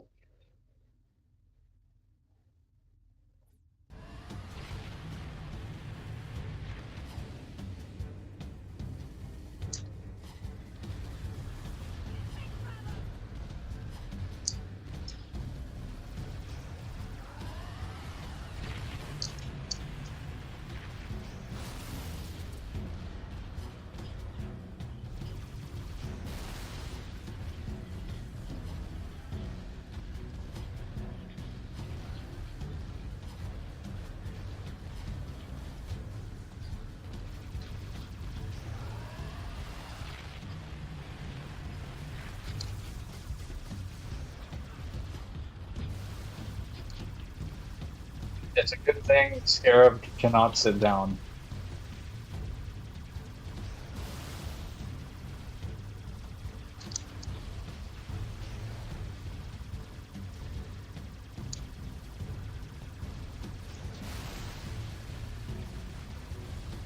Now, unironically, this is actually something that you could do in Halo to counter the Scarab. You can just stand under it. Because it's not going to stop, it's not going to deboard unless it thinks like it absolutely has to ensure its survival. So you can just hide from the Scarab by being under it. Now, granted, they might have sensors that could detect you, but unless they drop down to the ground, there's nothing they can do to actually take care of you because all the guns are on the sides and the top. Oh, fuck. Oh, wonderful point to be at the checkpoint here. Love this area.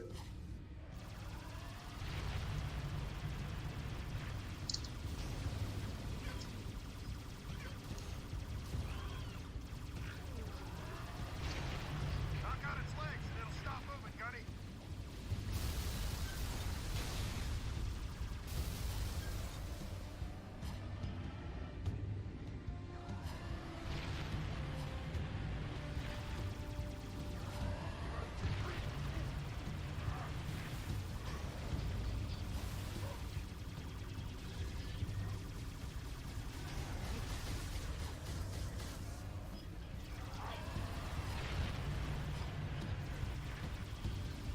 Get behind it! Shoot it in the ass!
Scarab.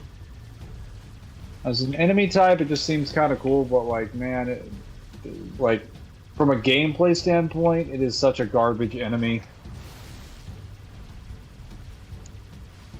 So tedious.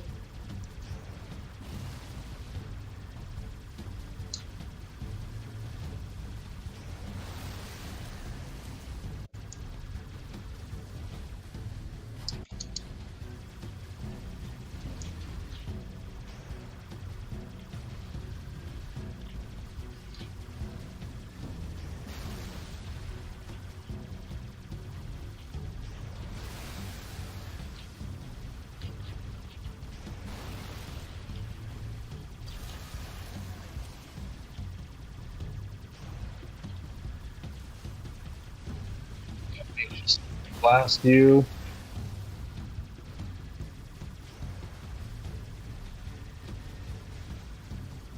I have to get out of here soon. Once his legs start to go.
forward.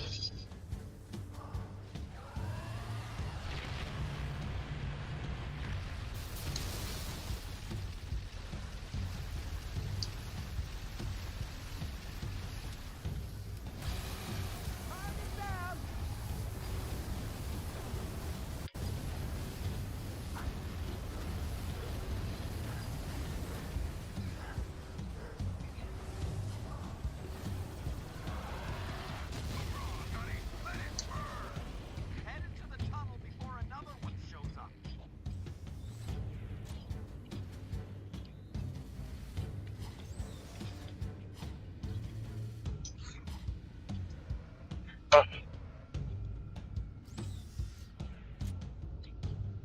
Oh, tunnel's over there. You still need to watch for its legs. Not if you were below it though, because if you're directly below the midsection, the legs wouldn't be able to hit you. The only way the scarab would be able to get rid of you is if it were to sit down, which it can sit down. That's possible, but it would have to give up its entire tactical advantage and prepare to be boarded. Which I don't think I don't think anyone who's piloting a scarab would be stupid enough to do that. Unless they had no choice. More tedious than the AT walkers and the Empire Strikes Back. Probably not more tedious than those, but that's just because, like, standing underneath them yields you nothing other than not dying from their shots. Whereas at least the Scarab, you could potentially do something.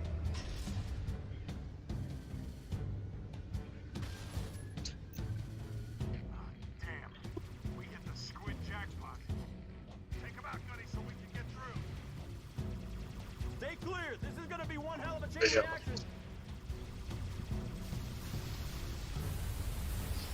Keep in mind, if humanity had not blown up even a single one of those squid-producing factories, the engineer-producing factories as they call them, that would have been the difference between humanity having, like, advanced ships that were as durable and as powerful as most of the Covenant ships, and having their current ones. They could have upgraded their entire navy. Keep her steady, Mickey. You doing okay? Just glad we didn't go with your first plan. Look at those tunnels. Ones that aren't flooded are probably packed with buggers. Hell, I wouldn't go down there even if you ordered me to. Come on, Veronica. What could be more important than that carrier? My orders. And Buck, call me Captain. Mickey, turn around. Find a safe place to set us down. What?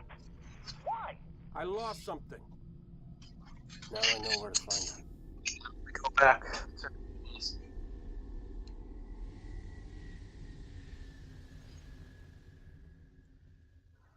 All right.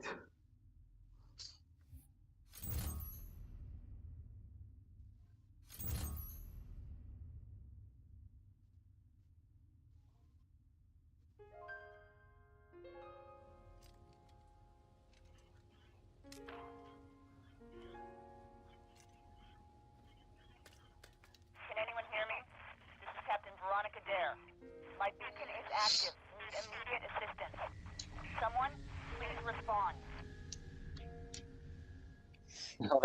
I have it funny that he has the SMG in cutscene, but your player can basically have any weapon, so.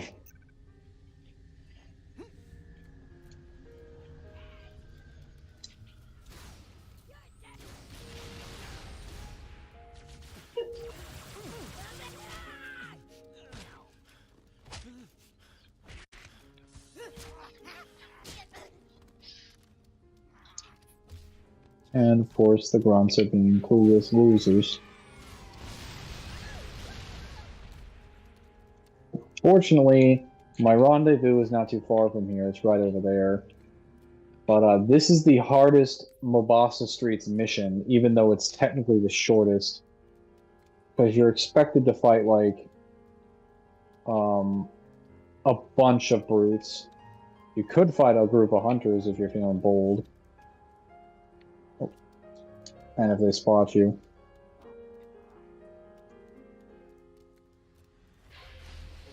Like that.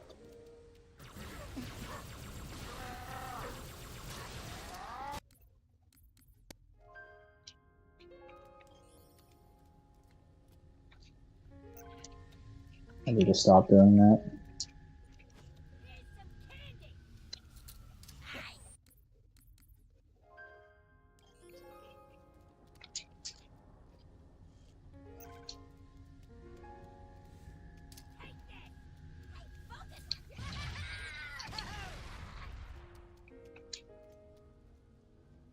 Can't you go around them? You can go around the hunters, but not the brutes. Because the brutes are standing directly between you and your objective. If you try to go around them, you'll probably just die.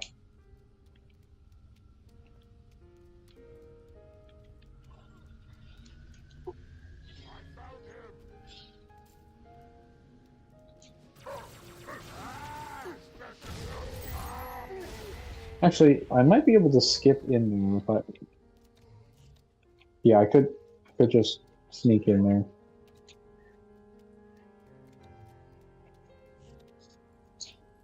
Yeah, we'll sneak in there. Never mind, you can't just sneak in there. I forgot the door's on the opposite side. Yeah, so you can't just skip them. I don't mind skipping the enemy when necessary.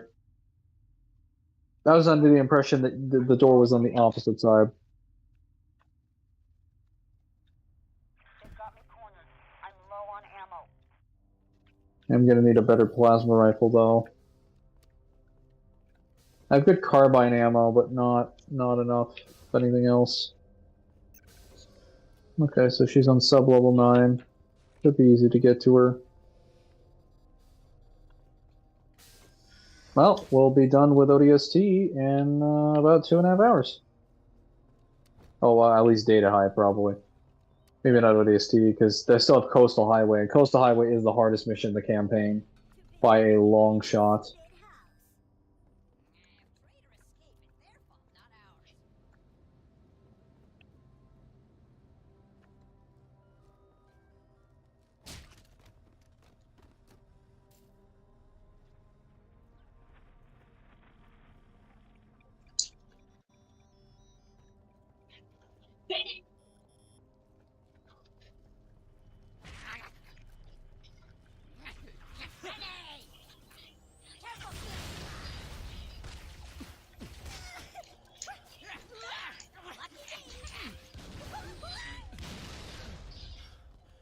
Why is he chasing me?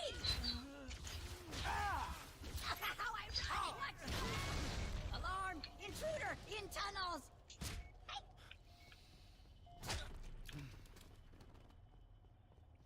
Would you cook a brood and eat it? I mean, they eat us. Why not get some payback? Start eating them for a change. Red Dusk? What the fuck? I mean, you can cook most things that are organic and eat them. I'm just saying, like, why would you want to eat a brute? Like, think about what they eat for a minute. They mostly eat meat. They're probably not going to taste very good. You usually want to eat, like, meat-based things that are more vegetarian, yes, more like vegetable and fruit based, because they usually have better nutrients and they usually taste better. Stuff that eats meat usually doesn't. It's not that great. It also usually has really long lasting odors, and may also carry a decent number of diseases, or at least things that in your body would be contracted as diseases.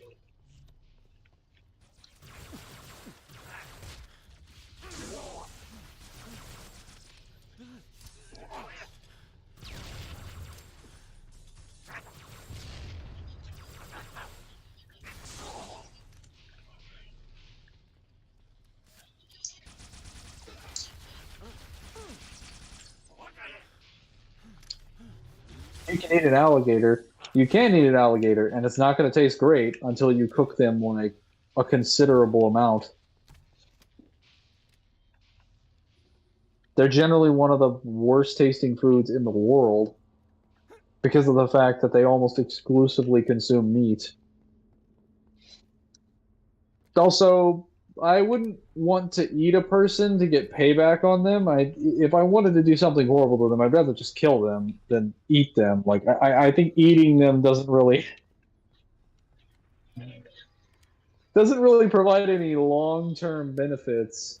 If anything, it might have long-term downsides because you could potentially contract a disease or something unhealthy from eating an unknown substance just because you wanted to get payback.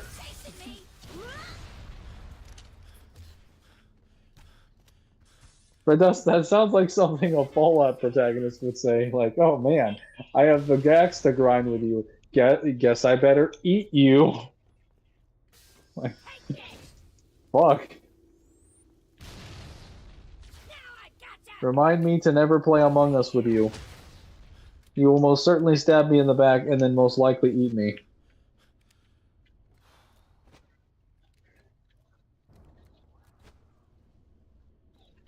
Whoa. He was fucking alive? Okay, that's stupid. That was stupid. He should have been dead.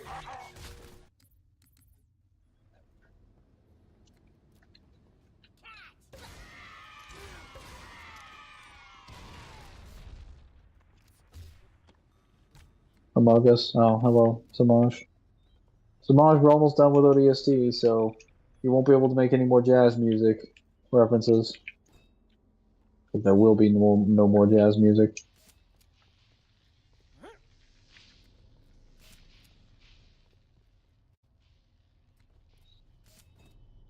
Yeah, let's keep going. What's the point of ODST helmets having two screens? So that you can see their facial expressions in one and not in the other. One is normal sight and the other is visored.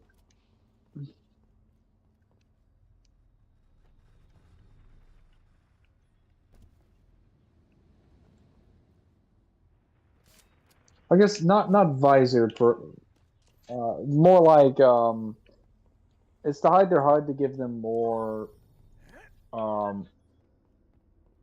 I guess obscurity, stealth, any sort of deception can potentially be useful in the field.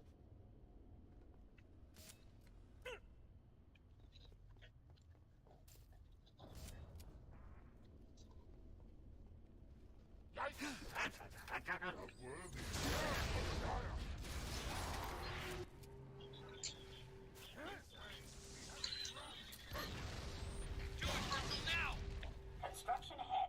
Expect delays. I'm gonna die, you hear me? Still get calories from eating a carnivorous creature. Yeah, but you might still get diseases. Like the reason the food you eat is healthy in most cases, at least the meat that you're eating, is because it comes from species that are mainly vegetarians. Vegetarians generally have a lot of nutrients, a lot of proper minerals and properties that you would want out of good food groups. It's why they taste better and it's why they're also healthier for you. You'll live longer if you eat that as opposed to if you just ate food from things that eat meat. And I can assure you, a brute definitely almost exclusively eats meat. They're going to taste worse than if you were to eat a human. Also, they don't smell good in general, so I don't think cooking them is gonna make them feel that great. I mean, most animals on this planet, even in their natural environment, don't smell that bad. So if a brute smells bad most of the time, if they smell funky most of the time, I can imagine that like cooking them is only going to fix a small portion of this problem.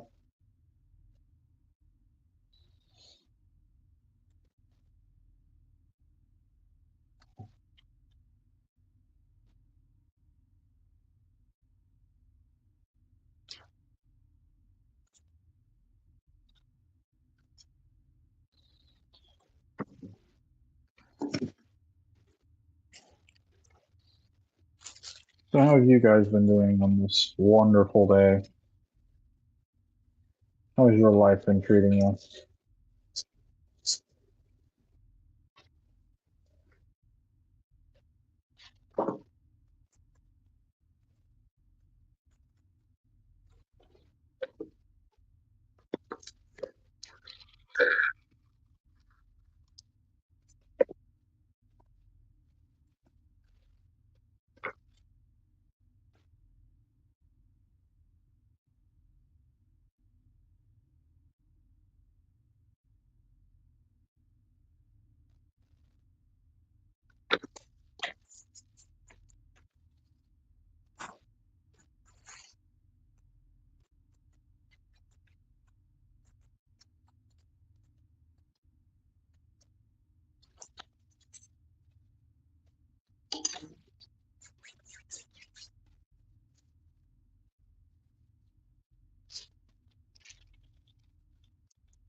Ah, okay.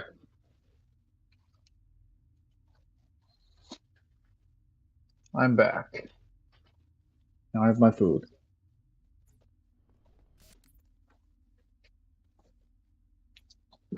But ever ODST look ugly? No. How about no, Penteven?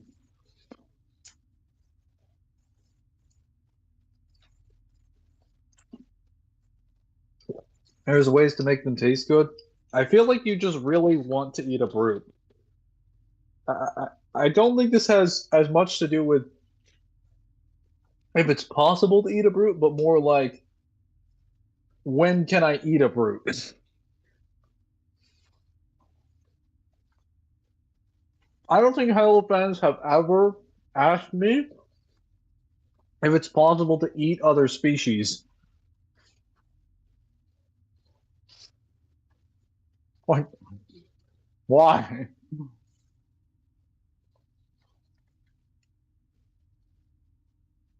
Hmm. Five, I guess. Yes, that is good.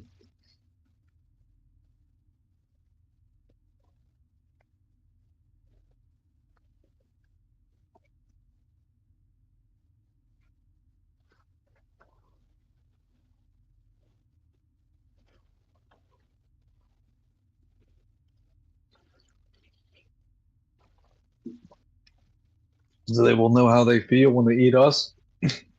I don't think that works if you're the one doing the eating. Also,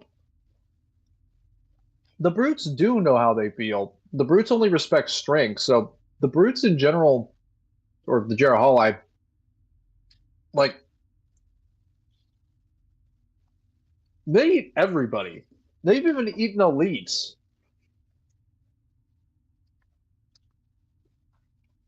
Like it's not a like if you beat a brute, they fully accept death if you defeat them in combat. They don't care who defeats them. They don't operate on the system of honor that the elites do. So eating them doesn't really prove anything because they will already accept that they're at your that they are at your mercy if you beat them in combat. They're pretty chill about it. Did you hear they'd upgraded Chuck to 2A on VSB? Yes, I've heard this multiple times. Then we can be like, yeah, it doesn't feel too good, does it? Again, I don't know if that would. I don't know if rubbing it in their face would work. If it was the elites doing the eating, and they were trying to justify it with honor or something like that, then maybe you might have a point. Though you'd only really be doing that to fuck with them. And there are probably more productive ways to mess with an elite. But no. Telling them that the entire covenant was a lie. Or they basically trained generations worth of children to be genocidal maniacs. That'll definitely prompt a reaction out of them.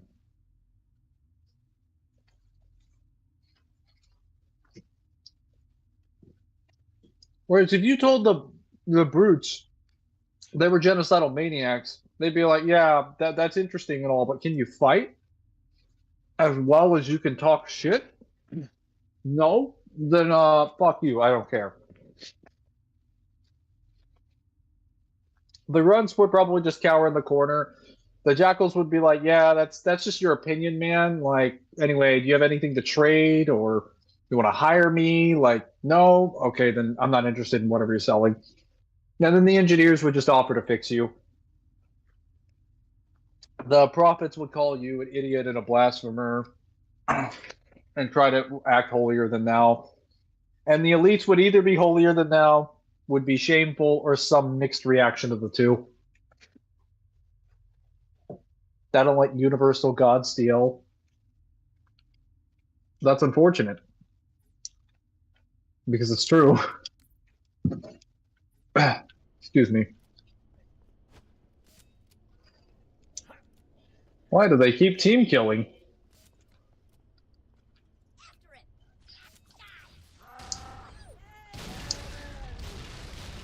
Did that guy just say, let me live, as he ran straight towards me?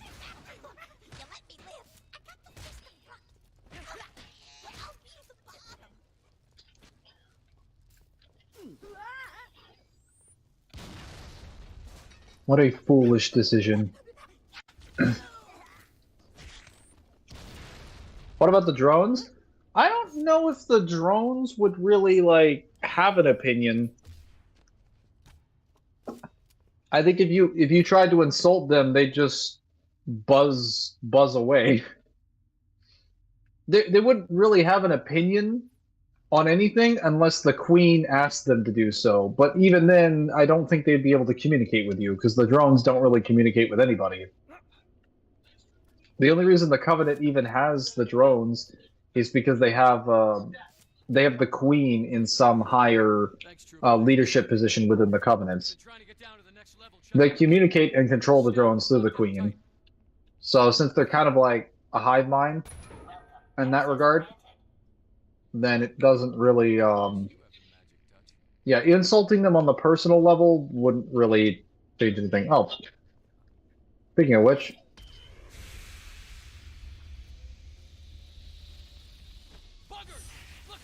yeah, let me just,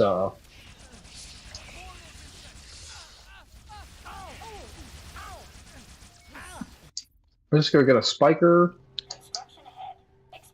Spiker should be able to save me.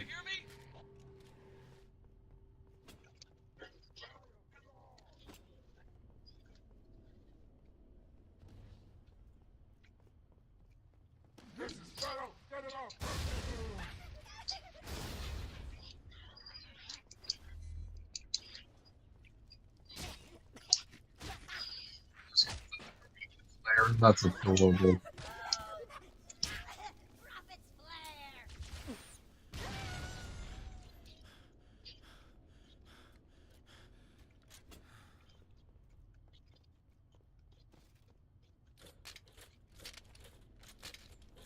How big is the queen compared to the drones? I think she's like 10 times the size of them.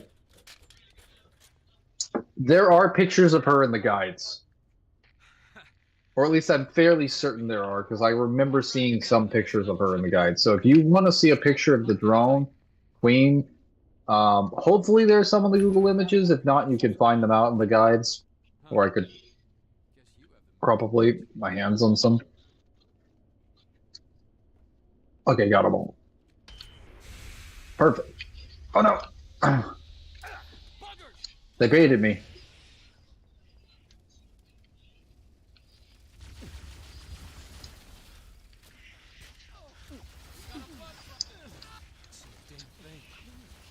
You go first.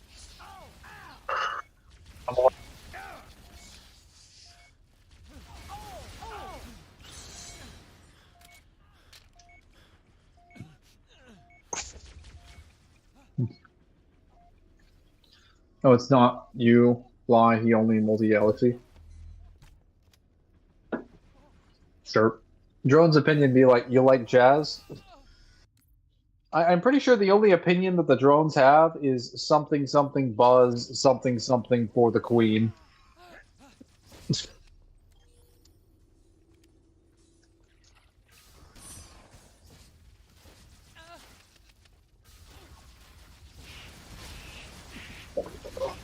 I mean, honestly, if you want to have like an actual conversation with any of the Covenant races, your best bet is to chill with the grunts, the jackals on some occasions, and primarily the grunts and the engineers. They are the most chill. The grunts are actually just really nice people in general, and they will treat you with a pretty significant amount of like decency and respect. Probably better than most humans would.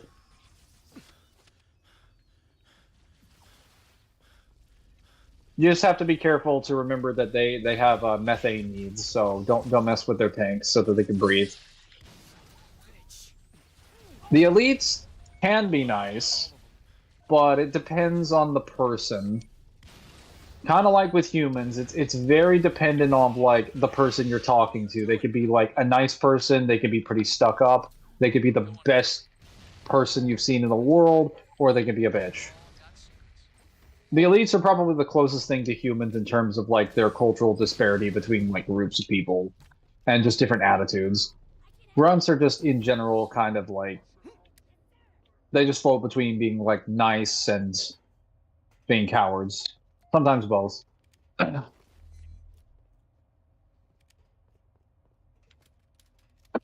Full reach, first attack, I mean first stand, I mean first battle, I mean first strike. Ghost of Honest or the Halo books I have left to read. Which one do I read? What do you mean they're the last ones you have left to read? You would have had to have read 30 books.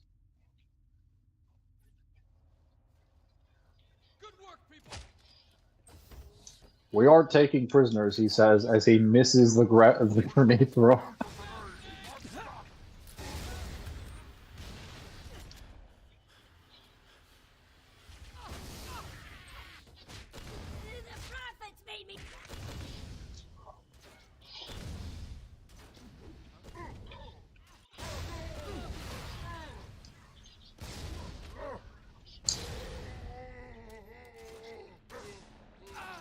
Yes, the Mauler.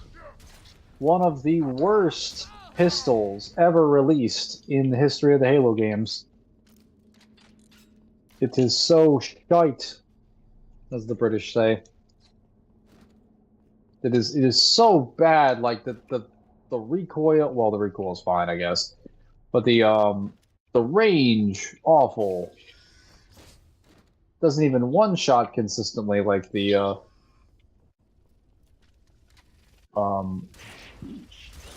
what's it called? The shotgun.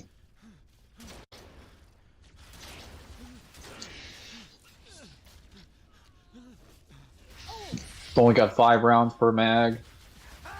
low ammo, just bad in general.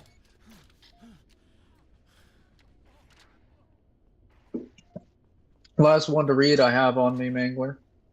Oh. Which one to read? Well, you read them in order, so you read Fall of Reach, The Flood, First Strike, and then Ghosts of Onyx in that order. They literally tell you which ones, because they say in the original series if you check the inside of the books. Do you think there are times Master Chief has spared a grunt like once or twice because he thinks a grunt would be a waste of ammo? There's definitely more than a few times where he's mentioned that it's probably not a good idea to shoot this grunt because it'd be more productive to just take out the elite or the jackal or something. But that's usually because he thinks it's more efficient to use your resources on something that could be potentially more dangerous to you or could be a threat later. Because grunts, as they point out in the books and the games, are very morale dependent. If you kill their commanders, they usually flee. Grunts are not very courageous unless grunts are the only ones deployed into the field.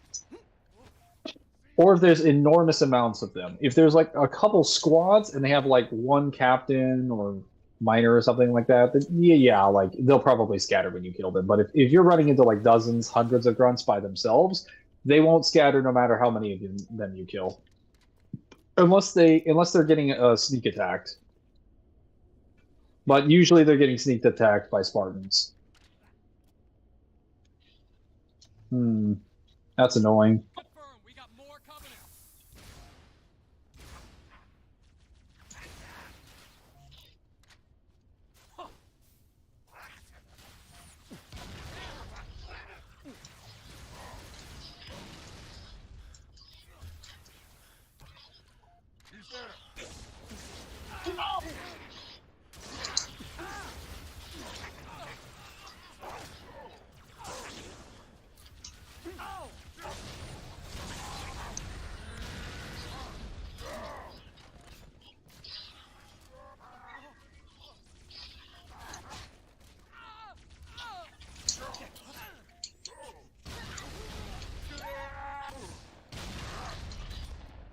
That guy has taken so many beatings from people that are way stronger than him.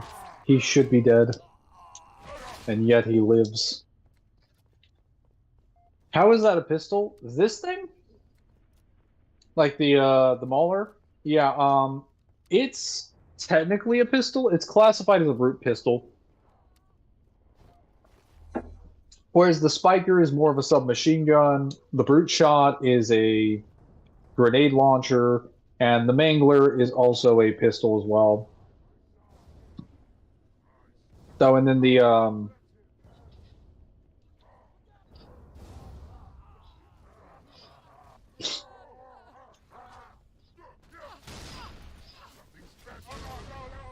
what's it called? It's that one weapon from Halo Infinite, the one that shoots like a giant spike at somebody from a distance, and it's anti-vehicle. I cannot remember what the name of it is.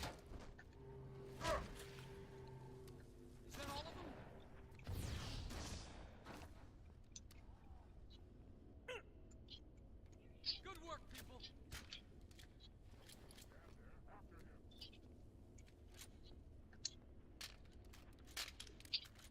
It's not the Ravager, it's that one thing.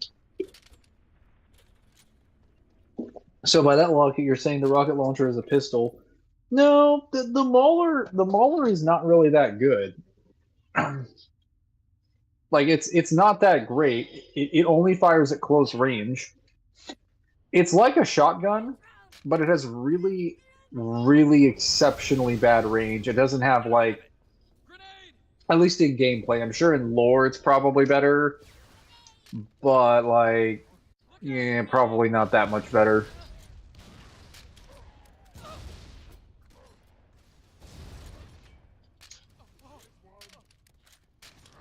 Whereas the Spiker is actually pretty decent in lore, and it's okay in gameplay.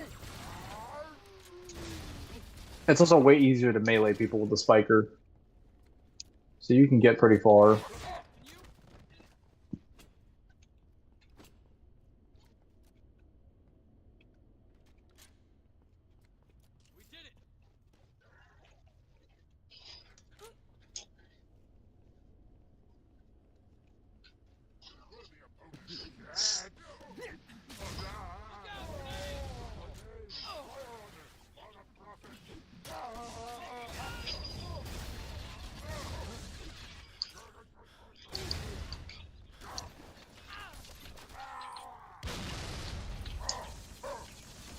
Full ammo.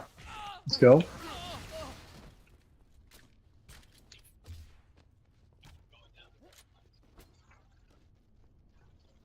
The skewer. That's what it is. Thank you. Thank you, Ridos. You're going So for brute weapons, we have the Mauler, the Spiker, the Brute Shot, the Mangler, and the Skewer. And then I guess if you like, well, if we're just counting like Spike-esque weapons. But there are other brute weapons. There is the Disruptor, the Shock Rifle, and the Ravager. So there's about 8 weapons that are produced by brutes because all the shock weapons are also made by brutes.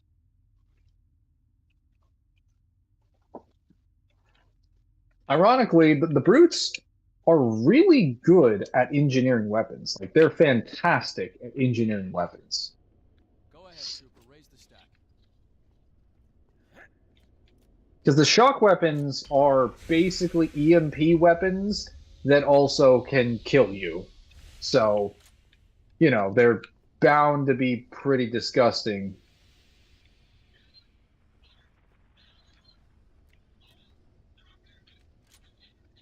You hear that?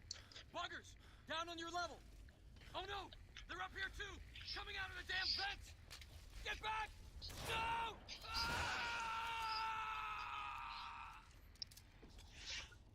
This is another reason. Sorry. This is another reason why the shotgun is just a better Mauler and why the Mauler should never be in the sandbox as it was. And I'm glad when they did bring brute weapons back, they made the Mangler, which was just a mid-range pistol with better melees. Because the shotgun and the Mauler essentially serve the same purpose. They both are close-range power weapons that fire small amounts over a 5 to 6 magazine at close quarters and do devastating damage and have decent melees. But the shotgun does the same thing, and it just has better knockback and better effective damage within the same. So the only advantage that the Mauler has is that the reload is better and that it has 1 more bullet. But all of those bullets are significantly weaker, and you wouldn't really be able to kill anything as effectively.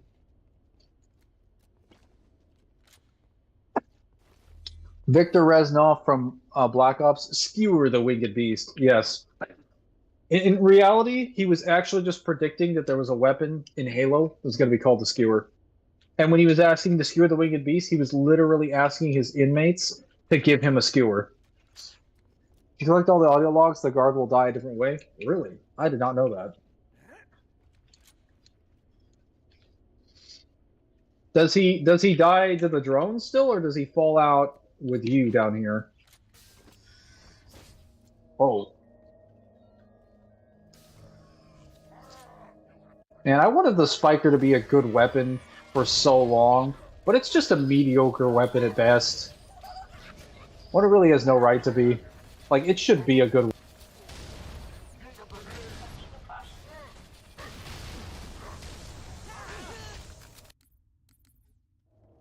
Oh, wait. Can anyone hear me now? I think I disconnected. That was not the target that I wanted.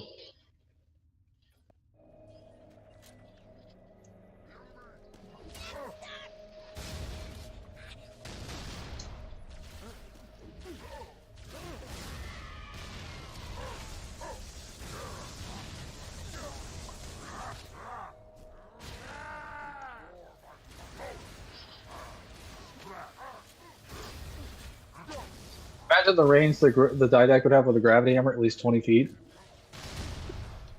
I imagine the gravity hammer would be very overpowered in the Didac's hands for very different reasons.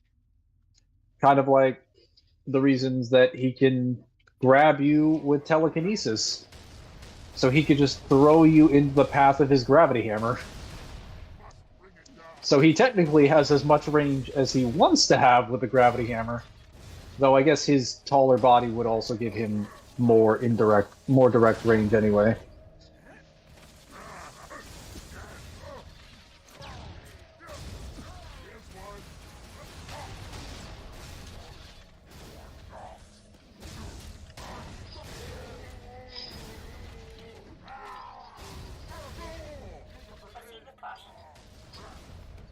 Thing guys, this is why you don't kill your honor guard that you've been with for thousands of years and replace them with significantly inferior troops. It means that despite being physically superior, they are so incompetent they can be killed by the UNSC at every turn. Especially when most of them were presented as insane criminals that were locked up in rehabilitation facilities, and then other ones who were basically treated like cannon fodder. There was never any scenario where they were going to be more successful than the elites. I like to ram that home, just because it's not going to stop until the events of Halo 3, which Halo 3 is arguably going to make this problem even worse. Because I get to be the Master Chief, which means I'm going to get a lot of better weapons like the Halo 3 battle rifle.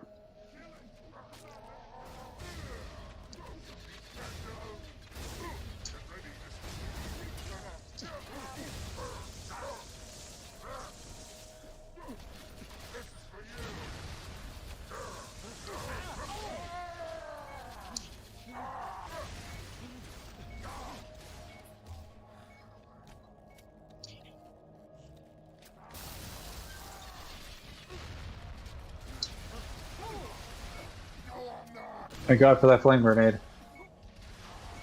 I'm surprised the shotguns in the Halo are so powerful and they're only 12 gauge. That's because weapons in Halo are stronger than the amount of damage that weapons in Halo do is stronger than what the weapons of the same caliber in our verse would do. That's why you can't make the false equivalency of assuming that a weapon in some verse is 50 cal, therefore it does 50 cal levels of damage. That depends on what its feats are. Because sometimes you can have verses where it's extremely similar, and then some of them are like, no. Because the shotguns can go through Forerunner armor, which is like way better than any conventional body armor. So even if you thought they were exactly the same, it's like, they can't be.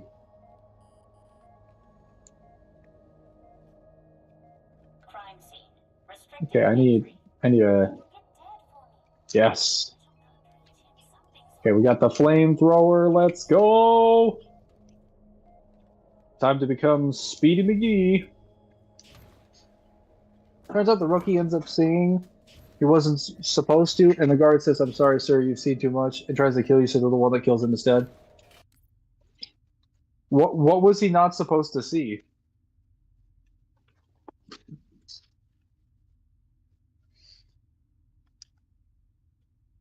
Wait, is that the guard from the audio logs of the main campaign? Is he the one that's dealing with the superintendent's daughter?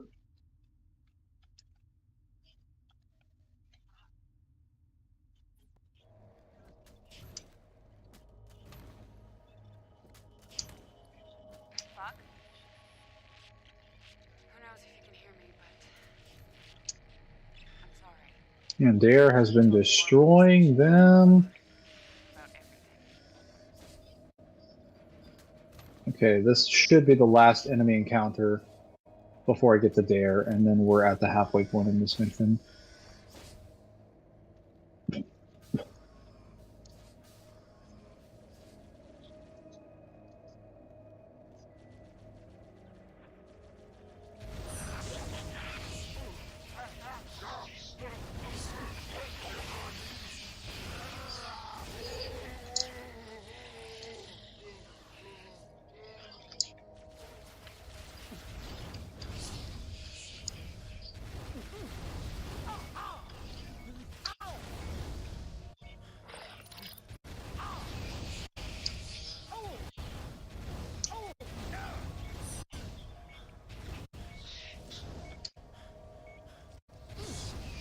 Oh, it was a completely different guy. Oh.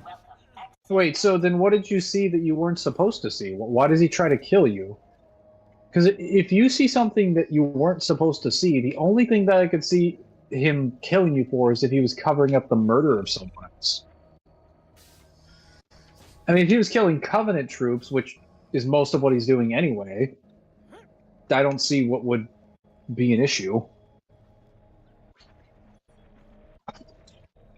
Yuta is a menace in Jujutsu Kaisen CC. Oh, hello, Devil. Also, I don't know who Yuta is. It must have been an Oni thing. It might have been an Oni thing, but that would also be really stupid for him to do that, considering he's talking to a fucking UNSC Marine, arguably an ODST. And ODSTs are really only put on missions by Oni, so it would be like an Oni agent trying to kill another person that's sent on a typical Oni mission. It makes no fucking sense. Even Oni is not consistently that stupid.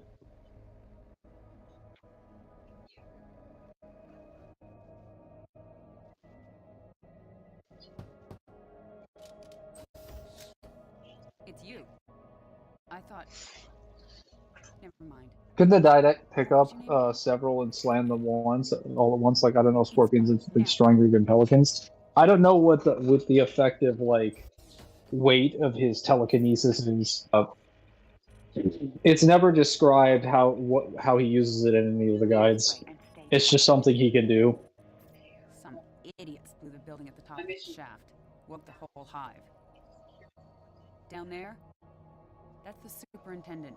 The AI that runs every system in the city. My mission, our mission, is to secure the superintendent's data. Problem is, there's only one way in from here, right through the hive. They're going up against Sukuna right now in the manga. They chose JJ0 Yuta, which means they're fully menaced Rika. They gave him a combat character, and Rika's busted, giving infinite burst energy. I don't do Jujutsu Kaisen, so I'll just take your word for it. You've been solo since we dropped. Fighting on the surface? Oni is not going to tell ODSTs everything. They don't have to. The point is that an Oni agent would not kill another Oni agent even if they were hiding something, unless they were killing, like, their fellow officers. If they're just hiding information, that would only matter if they were, like, an insurrectionist. But at this point, the Battle of Earth has already begun, and most of the inner colonies and our colonies have been wiped out, and it's, like, the last week of the war, so... Like, it's make or break at this point. Like, what the fuck does he have to hide? Like, unless he was erasing data that showed he was involved in the destruction of humanity or Earth, there's no other reason I could see him actually shooting somebody. It would have to be an extremely specific piece of, like, data that implicated him in some way that brought about the downfall of human race. Like, no amount of violations or anything would ever get him in trouble to the degree where he would need to kill someone. And if it didn't, then he's just a fucking idiot. If it did, well, then I would love to see what that information was. Protects you from combos, and adds 2 hits for every one of your combos. That's nice. Are those shotguns actually able to harm Forerunner armor, or is that in gameplay? They can harm their bots, so their armatures. But as far as their warrior servants, I have no reason to assume they can harm the warrior servants. Lost my target. So nice to see you again.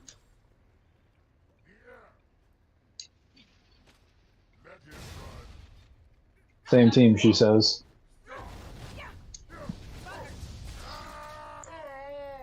Same team? Dodge this. Well, that grunt basically just killed himself. It seems to be having a lot in this run-through.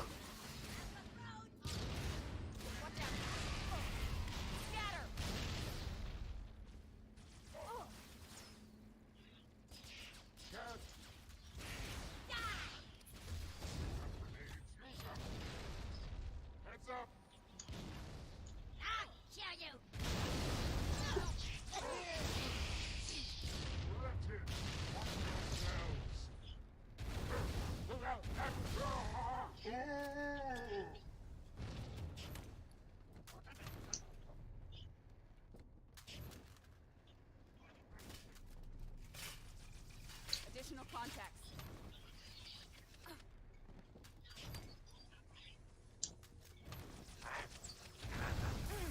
Dodge this.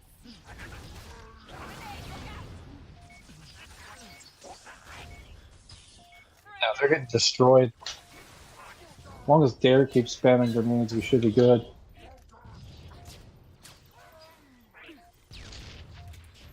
It's in cover. Here, I got it. like they told you to drop as well. They did awesome with the characters, especially gameplay, making sure each character plays differently. That's not Zero. Sorry, Devil, I'm just not a Jujutsu Kaisen fan. At least not yet. But I don't have anything to contribute to that. So.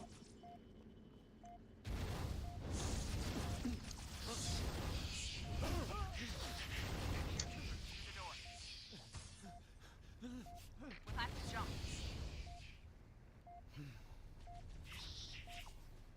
Where is the health packs? Start of the hive. It'll be worse down below. I need medicine. Into the hole. Oh, sweet. Medicine. And I need health. Okay, fine. It's like right when I'm ready to heal myself, then broken legs again.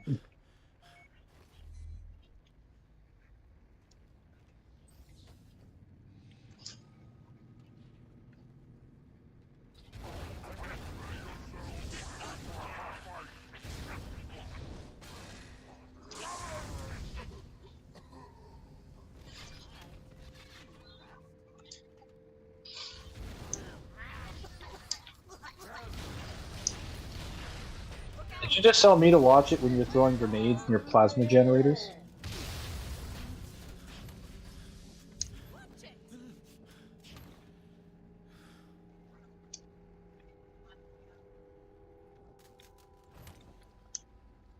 getting warmer. We must be right under the hive. Head across the bridge. Let's see if we can find a way up. What happens if you kill the drone queen? What will happen to the drones? They probably won't obey your orders anymore. They might go ballistic. No one's ever really killed a drone queen, so I can't say. But for sure, they would not be obeying your commands.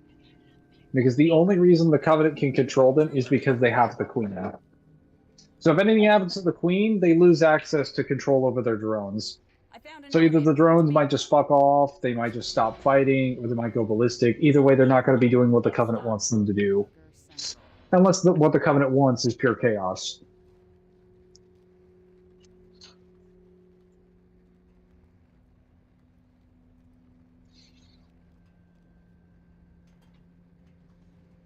They don't do any trading cards to JJK as well, so all the characters progress through terminal trauma and such, so it's usually like IRL on the job.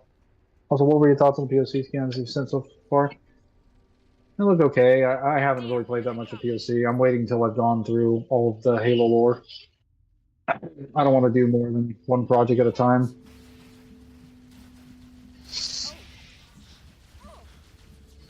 I should be done with the Halo novels that I have by the end of February. I'm going to wait until I've read the Didact novel. And by that point, I've probably gotten through most of the games on the fucking, what's it called? On my playthrough.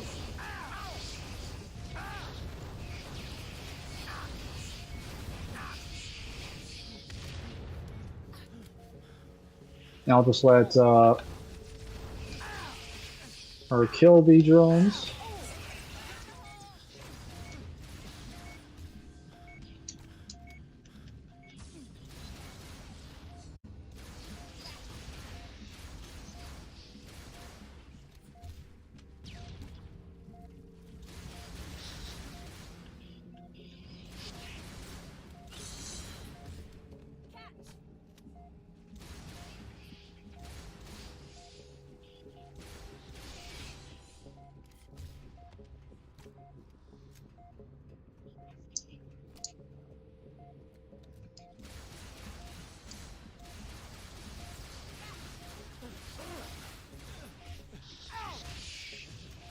So send these streamers playthrough so I can grab story scans I may have missed. Any help on POC is appreciated. It's loading streams and such as the pain.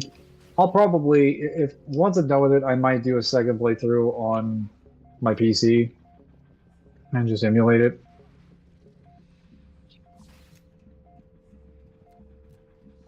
If you're gonna send me scans, you need to send the mission that it happens.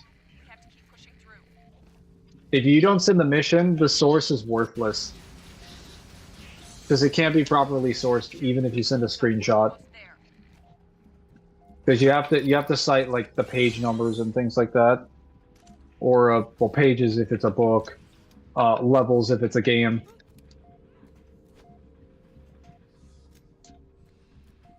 Especially since I'm pretty sure POC works the same way that DMC4 Reframe works, where you can't replay missions. So yeah, if you don't send me the mission number, that tells me basically nothing.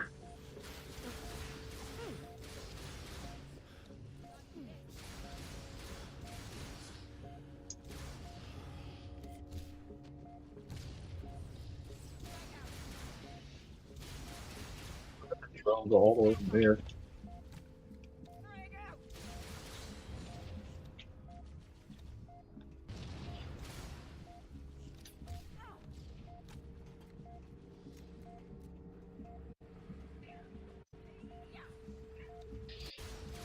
I'll just let her fight the drones because she keeps trying to melee them for some reason.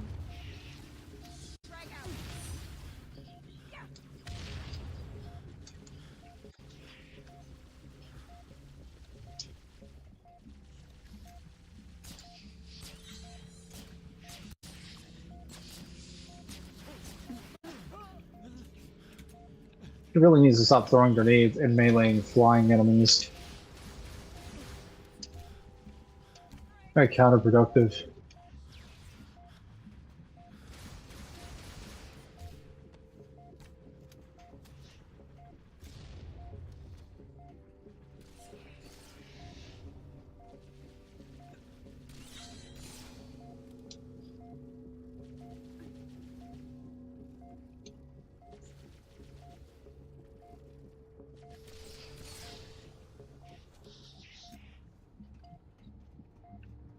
Maybe it was a bad idea to give her beam rifle.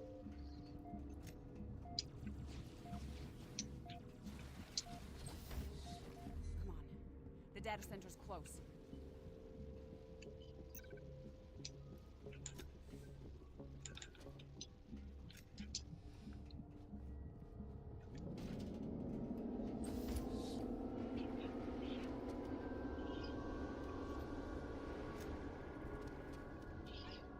Won't be long before they smash through that door.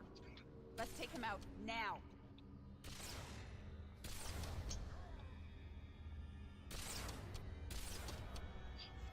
Look sharp.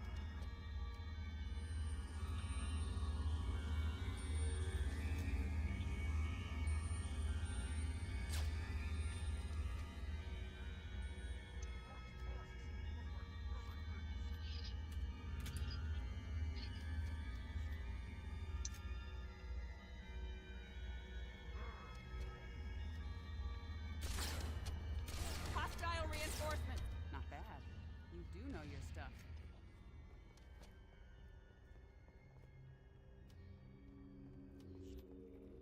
UNSC, no big ships versus Atlas. Like the Atlas Corporation from Advanced Warfare? Or like some other character named Atlas.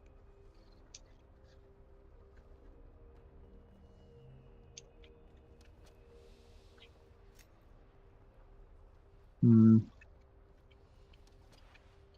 put this right here.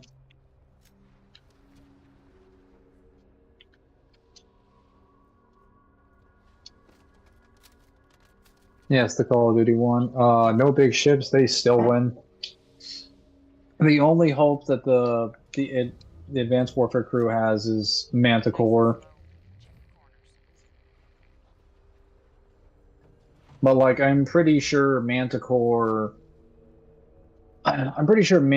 would only be effective after like one battle. Because then the UNSC would just start like bombing their fucking position. They would just realize, yeah, you're too much of an annoyance.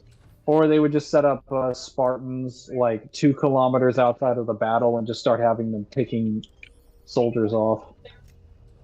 The engineer still has shields, but they won't last long in a firefight. So Take point, clear a path to Buck.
I'll cover the engineer. Watch it! Phantom inbound!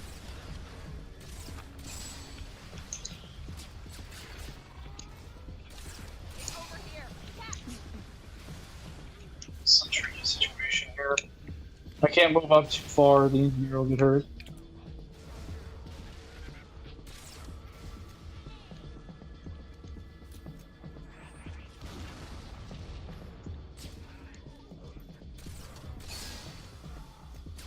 Rookie, I could use a hand over here. Come on.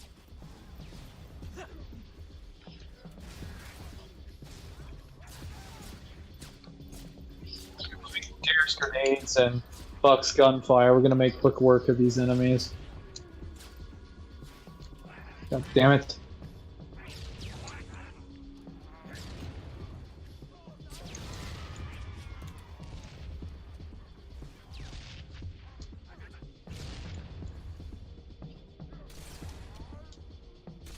We've got to get out of here. Move it, trooper.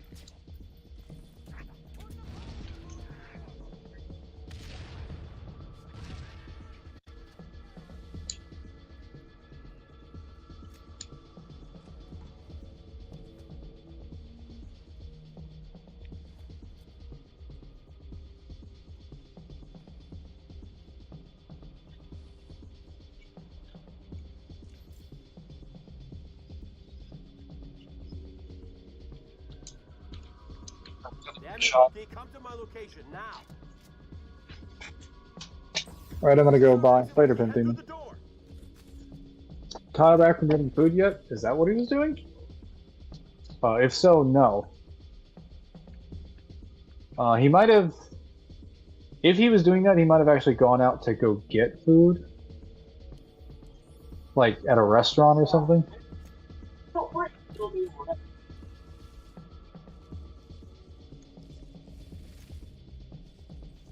About this, Oh, god asset. damn it. Feel free to fill me in whenever. Not now, Buck.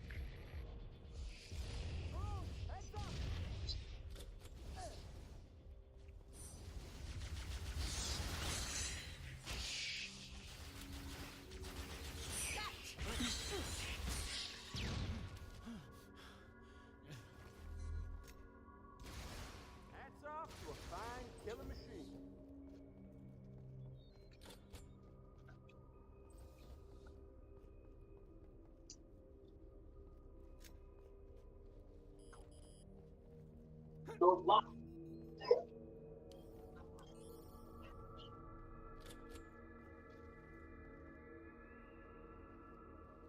Door's locked. Oh no. Don't worry, we have a key. Yeah, I'm gonna have to prevent Virgil from getting killed like this, because he's...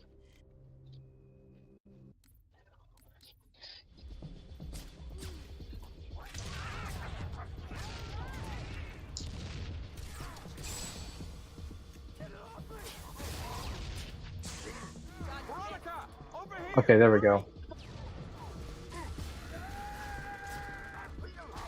We've got to get out of here. Move it, trooper.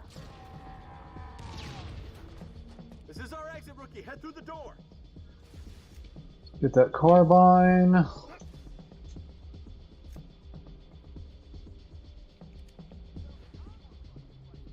Those spike grenades. Plasma grenades over here, I believe. That's perfect. Plenty of these. Damn it, Rookie. Come to my location now. Jump down the shaft. Go, go, go.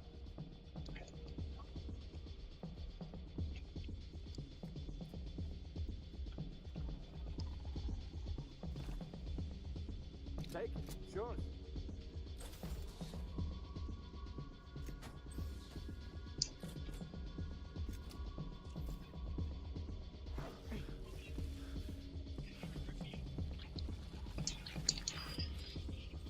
About this, asset.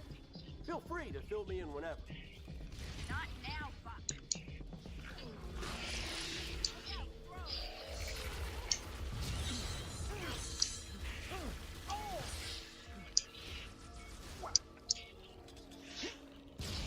You're dead me. Bully!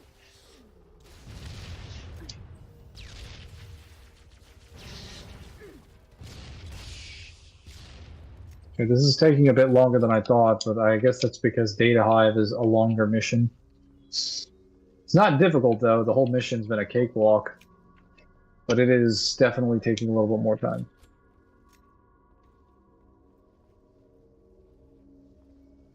Door's locked. Damn. Don't worry. We have a key.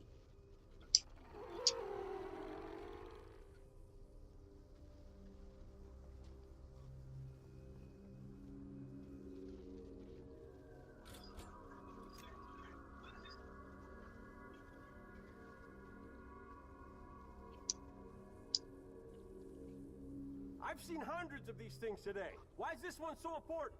This engineer knows what the Covenant's after. If I could safely capture more of them, I would. What they know could win the war. Oh.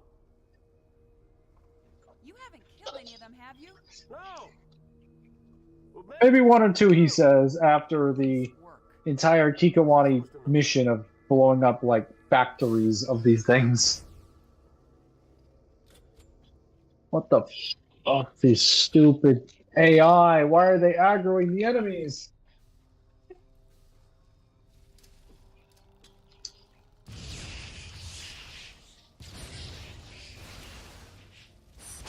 Grenade out.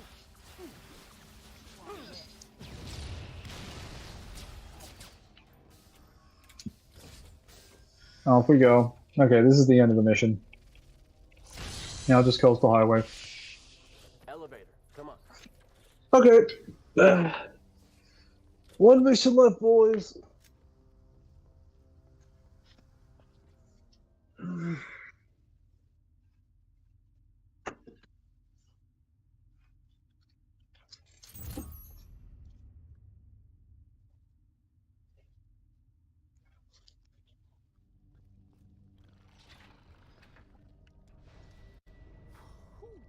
Lord, that thing stinks. Kind of reminds me of like. What was that for? Abandoning the Why should mission. bother with that when he's covered in What gunk? mission? You dropped off the grid. My squad was scattered. And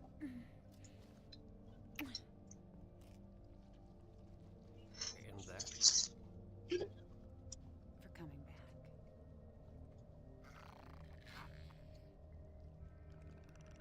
Thank you. You did good, rookie. No doubt. We're not out of this yet.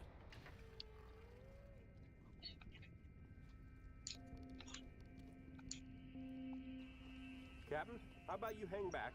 Let us clear a path. Agreed. I'll stay with the asset, give it close cover.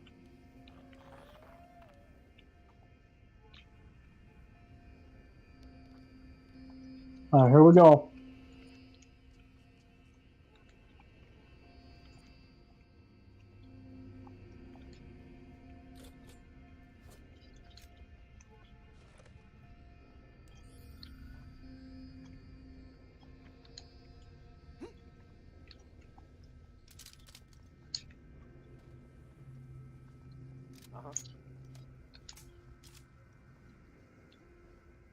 Okay, take it. I'll give them both SMGs. Probably got better damage overall. Don't lose it. I want it back.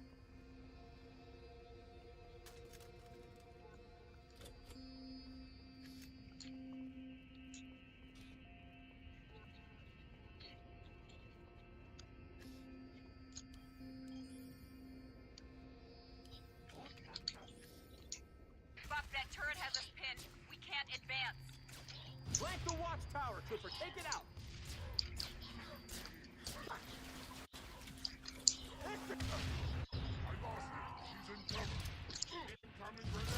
Frag out.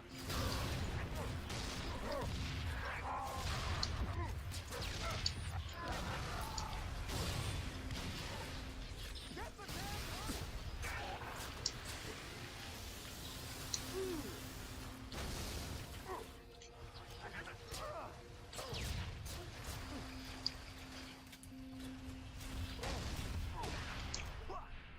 Watch towers out. That's another reason why the brute shot is amazing. Takes out fortified positions like no one's business.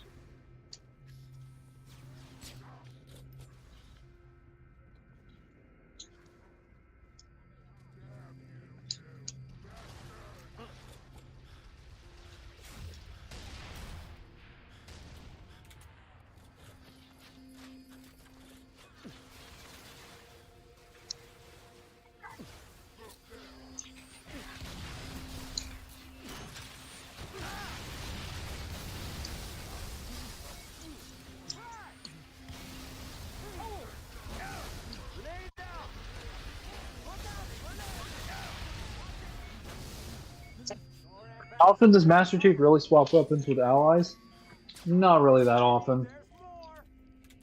But sometimes in the interim between moments, he'll grab a weapon. Well, that's because, like, canonically, the Marines and the Spartans are generally pretty ammo efficient. They don't usually need to, and also most of the amount of damage that it takes to actually kill a person's shields and their armor is about what you would expect of heroic. Like tilt and a lot of those skulls aren't really like cannon, so it doesn't actually take that many bullets to drop a shield. It takes less than a magazine.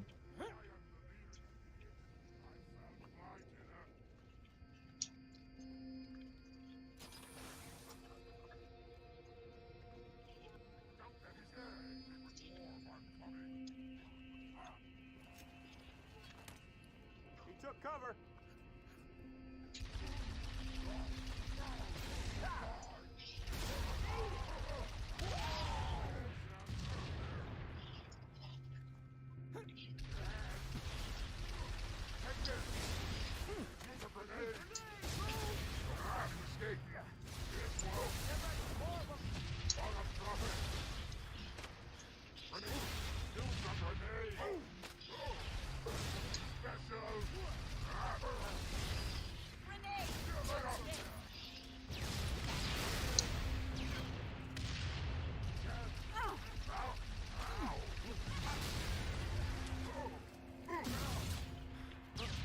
That's the last of them.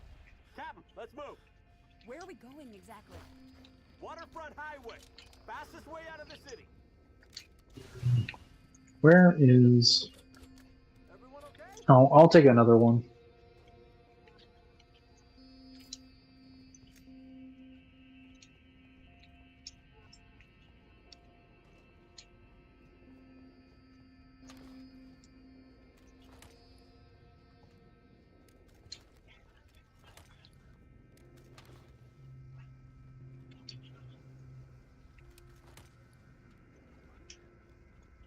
Can't that thing move any faster? All the shooting. It's frightened. Want me to give it a little push? What do you think? Just trying to help.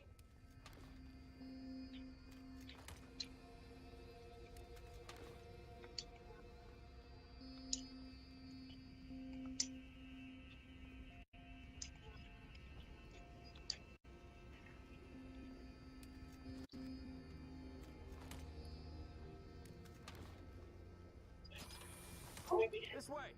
Should be an elevator right through here. Okay, I think we're about to start the vehicle section of Coastal Highway. We'll need the aliens. This is the second part of the mission, and is most of the mission.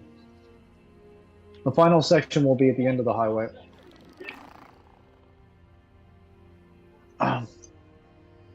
That section will be a defense setup, where we have to defend our position at the end of the highway while we wait for pickup.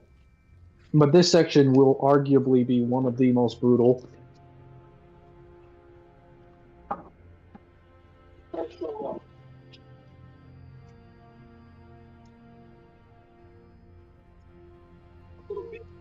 When did this happen? They started showing up right before I went underground. And you waited until now to tell me that. Oh, I'm sorry. I was a little busy making sure perfume over here didn't take around and blow us all up. Eddie Buck, always thinking with his gun. You haven't changed one bit. Me? What about you? Oh, so full of big, only secrets. Couldn't even give a guy a yes or no answer. That's not fair. Oh, you got that right. I never thought I'd see you again. Yeah? Well, here I am. We need to move now. Were you too And there just happens to be a giant behemoth Stole a vehicle here. Phantom, yes, thank you. I hid it in the shipyards down the highway. But I only have room for 2, so that thing's gonna have to sit on your lap. The engineer. Where did it go?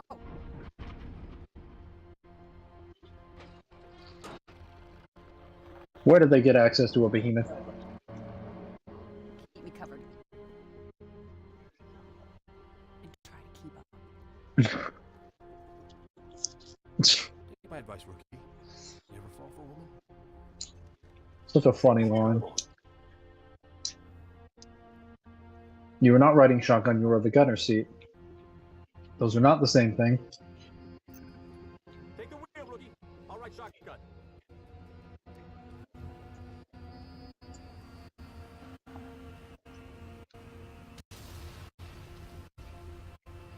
Hey, Captain?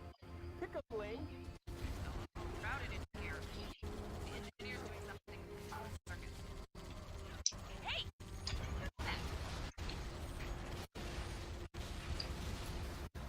Gotta be.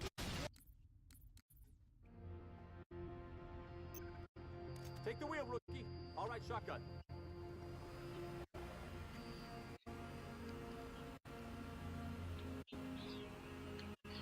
Hey, Captain?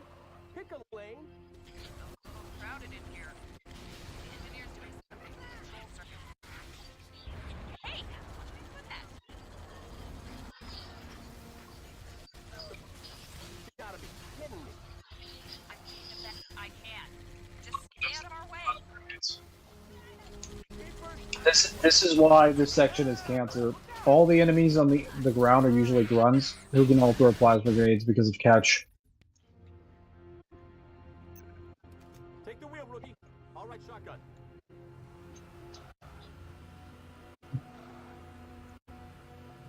But you have to kill them because they're technically going to damage the behemoth.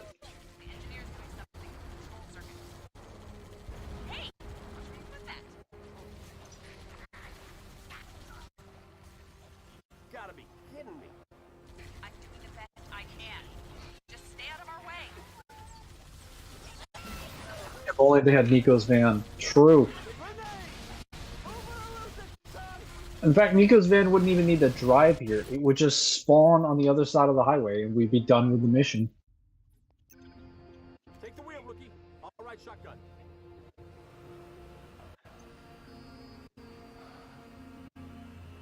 We got company. Hey, Captain? Pick a lane. A little crowded in here. The engineer's doing something. Control circuit.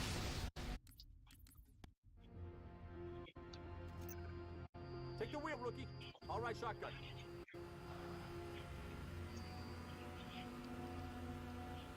Heads up, we got company.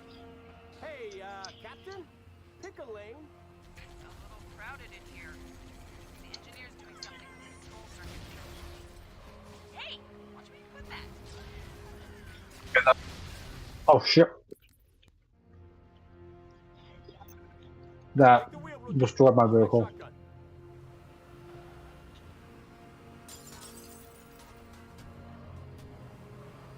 Well, this is not great. Nico's van can spawn randomly. No, I just mean like the fact that every time you call it or call Nico on the phone, he just shows up at that location, even though there's like no highways nearby, there's no intersections, there shouldn't even be a road in like the 50 feet or 100 feet in any direction. At least not one that she'd be able to drive on. And yet she still manages to show up with the van. The engineer's doing something. Control circuit. Hey! Watch me put Take the wheel, rookie. All right, shotgun.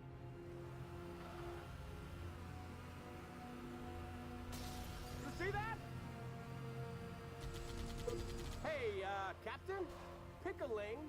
a little crowded in here.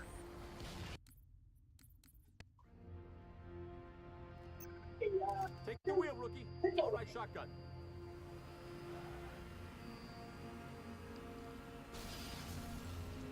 Straight ahead! Hostile! Hey, Captain? I'm gonna have to get out and snipe. Fucking Christ.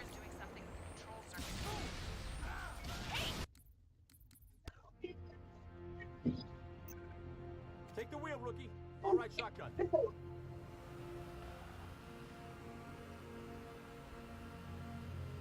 Tell me you see what I'm seeing. Hey, Captain? Pick a lane. A little crowded in here. The engineer's doing something with the control circuit. Hey! What's that?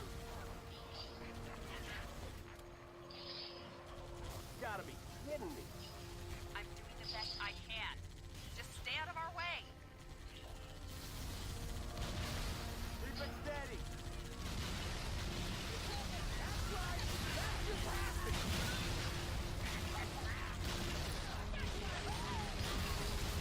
What even stuck me?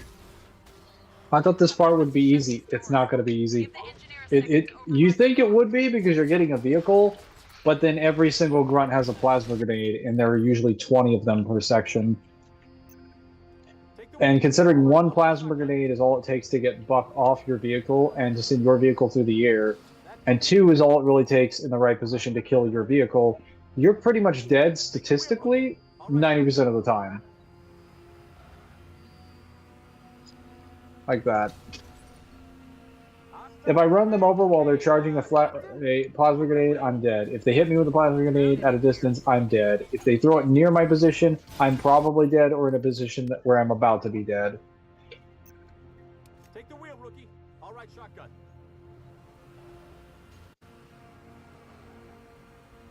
I'll have to shoot them off screen. Hey, Captain? Pick a lane. A little crowded in here. The engineer's doing something with the control circuits. Hey! Watch where you put that. Gotta be kidding me. I'm doing the best I can. Just stay out of our way.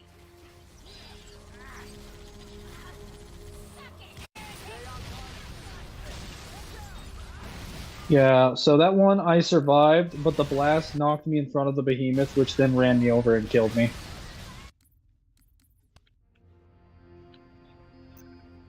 Take the wheel, rookie. All right, shotgun.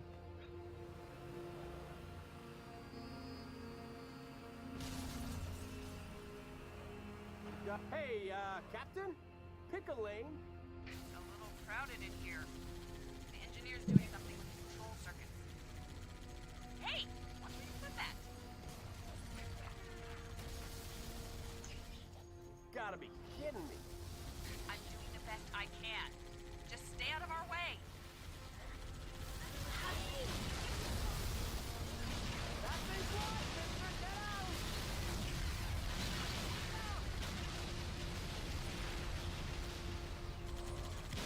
I have him in my sight.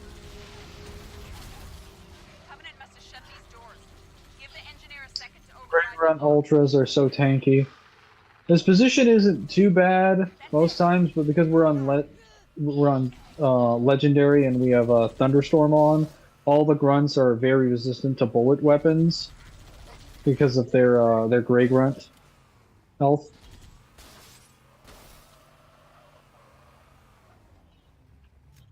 Way to go. Fortunately, Jackals are basically worthless. They don't do anything.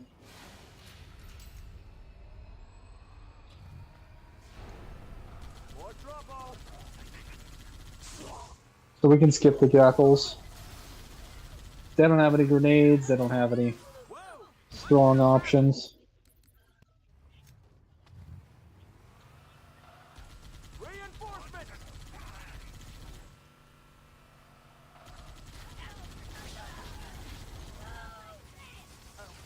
Whoa!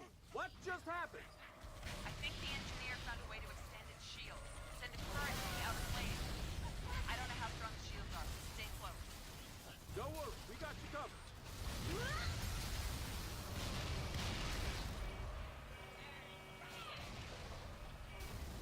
That's what a grenade looks like. Let's get out of here. Smell the glove.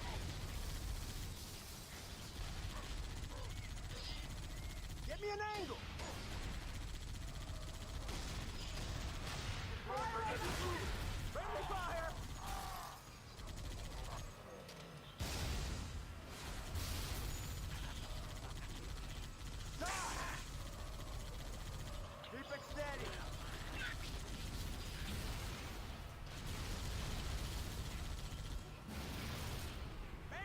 Up above! Move it or lose it, son! Another cruiser! They're all heading for the slip space crater. Covenant dig site north of the city.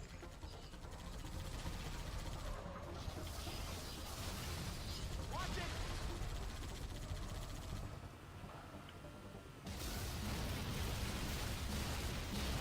Scout Warthog, even better. I know! A Warthog that has no gun on it! Exactly what I wanted. Oh my god, fucking kill the drones! Bro! Drones inbound, Marine!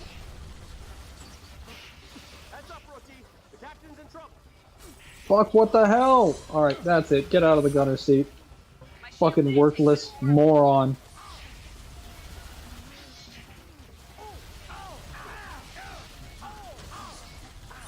That's how you kill some drones. Good lord. Idiots.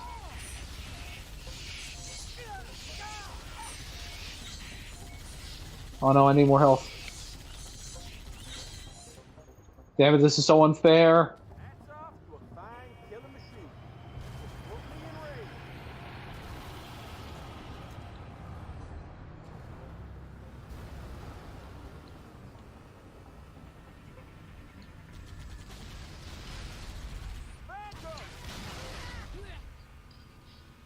I do wish we had the Halo 5 mechanic of being able to switch seats. That would definitely help. That literally single-handedly change the effectiveness of a Warthog in the field. Oh my god, come on. The captain's in trouble. Shields falling. Take out those Covenant.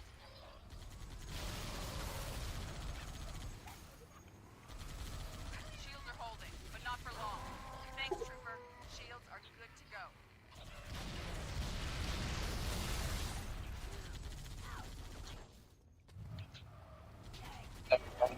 Give me an angle.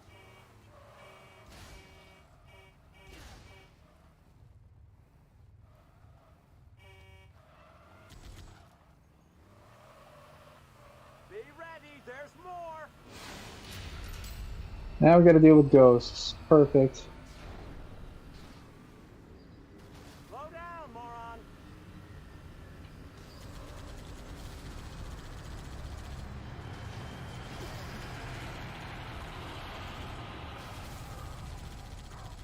Steady as she goes.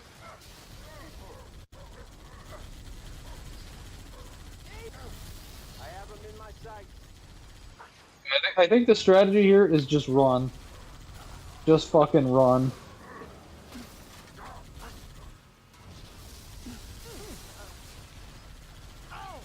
Okay, a Gauss Warthog, finally. Heads up, rookie. The captain's in trouble. Get on the vehicle, moron. You drive, I'll shoot. Shields falling. Take out those Thank you. Now I can actually kill something, because they don't stop to fire in bursts. We're good, Trooper. Thanks for the help. Oh, delicious. Look at that. Banshee tries to kill me, done. Ghost tries to approach me, done. Wraith nails me from a distance, I can probably kill them. Infantry, done in one shot. The Gauss Warthog is basically the anti-everything weapon on a fast mobile vehicle. That's it. Keep her steady. My shields can't take much more of this. Smell the blood. Shields are holding, but not for long. My shields can't take much more of this.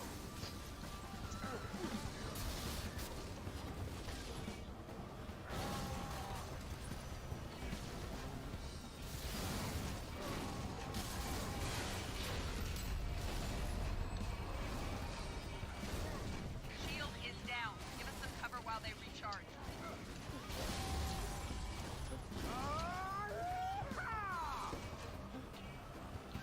But enemy targeting me? Hang on. Take much more of this. Die? Shields are fully charged. Okay. I'm on the I say this is the hardest mission because there are sections like the beginning where you can just die instantly, but then it gets progressively less difficult as the mission continues. Yeah, but it is still easy to take it out on a Gauss Warthog. So the Gauss Warthog is kind of like the perfect example of a glass cannon, in that it is made of paper the same way that every Warthog but it has an enormous amount of offensive capability, so that if the rider is skilled enough to drive around at a distance and keep their spacing, they're going to deal an enormous amount of damage in a very short period of time. Like, really, the only thing that can stop a Gauss Warthog consistently is tanks or maybe snipers. That or like booby traps, like trip mines. You're not gonna have a fun time fighting a Gauss Warthog if you're like a ghost. Just, well, assuming it's a Marine, they could just shoot you in the back. But if there's a player on the back of it, they could just shoot the cockpit and take you out. Because I believe the Gauss Warthog is an insta kill.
All right, we're back.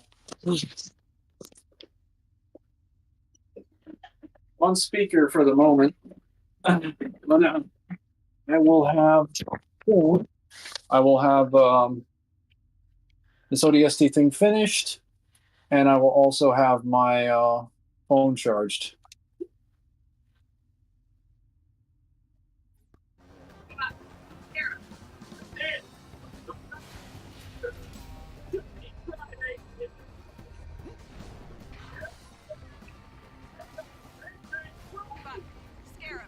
I see it. Must have dropped out from one of those cruisers. Just keep driving. It hasn't spotted us. Careful. Heads up. Banshee. Brave.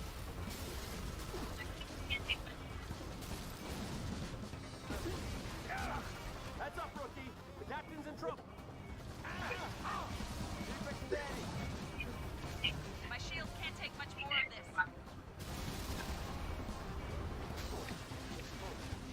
Stay on target.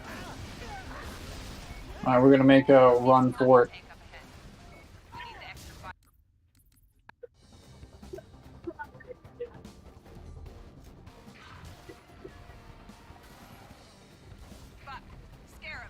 I see it. Must have dropped out from one of those cruisers.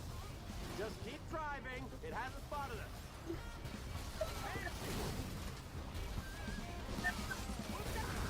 There's a race. Move it. How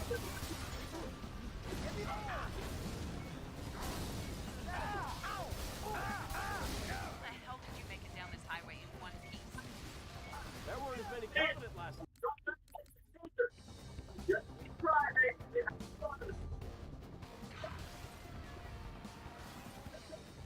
Fuck. Scarab. I see it. Must have dropped out from one of those cruisers. Just keep driving. It hasn't spotted us. All right, I have them in my sight.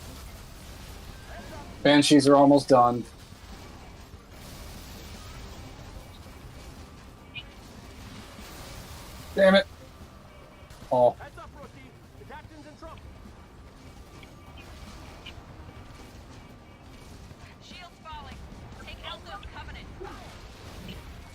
Damn it. See, there's not really anything I can do except to focus on the Banshees, but that doesn't even consistently work because the Banshees have to get hit like 4 times and there's like 4 of them. Fuck.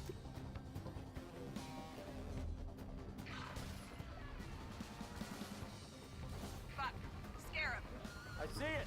Must have dropped out from one of those cruisers. Just keep Fuck. driving. It hasn't spotted us. Ray! Banshee, up above. Need a hand with that? How's stream going? It's going okay. We're at the end of ODST. It's just I'm having some trouble with some aerial units. You know, that's not going to be great. Not usually. Well, Fuck. Scarab. I see it. Must have dropped out from one of those cruisers. Just keep driving. It hasn't spotted us. Heads up. Banshee. There's a rook. Get out. Careful. Stay on target. I was killed by the Wraith. Like, hitting the Wraith in the back killed me. I don't know how that makes sense. Shields fall.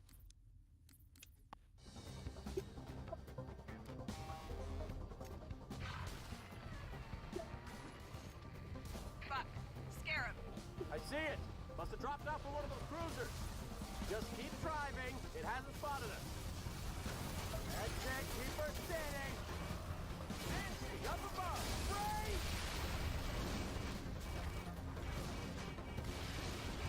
Heads up, rookie. Fucking Christ. Keep her steady. My shields can't take much more of this. Hang on one sec.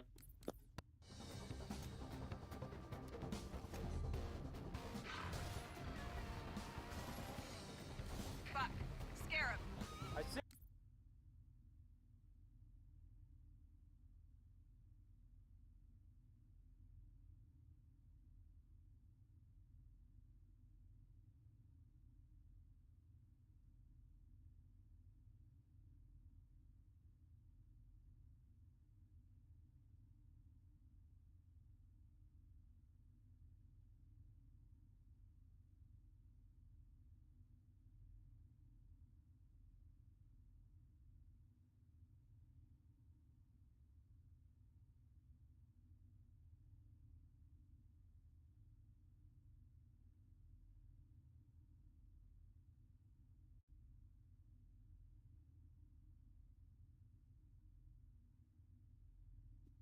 Okay, I thought I had to go get some groceries or something. Anyone PS get JJCC? If so, let me know. Assuming they will. You could always post something in the Discord if you wanted to get a group of people together. The Wraith does explode, though. So the Wraith explodes, that's fair, but in gameplay, the explosion will never kill you. Even if you put a grenade inside the Wraith, it will blow up inside the Wraith but won't kill you.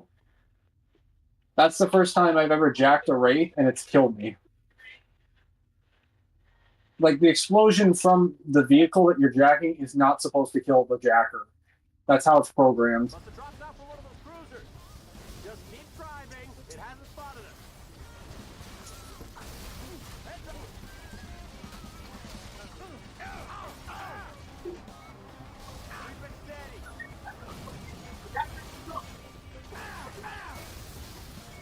Fucking Christ with this Wraith. Heads up, rookie. The captain's in trouble.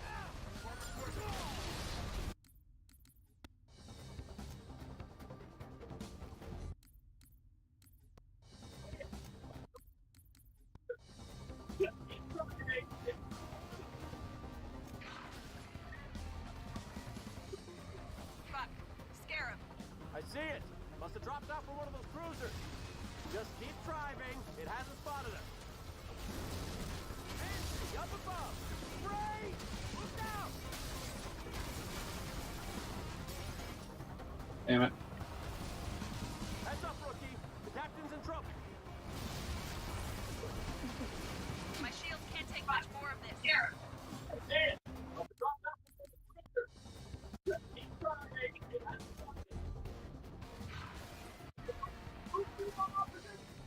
Fuck. Scarab. see it. Must have dropped out from one of those cruisers. Just keep driving. It hasn't spotted us. The Wraith moving in on opposition. Stand up and get shot. Get down and be safe. That's all I'm saying. Heads up, rookie. The captain's in trouble.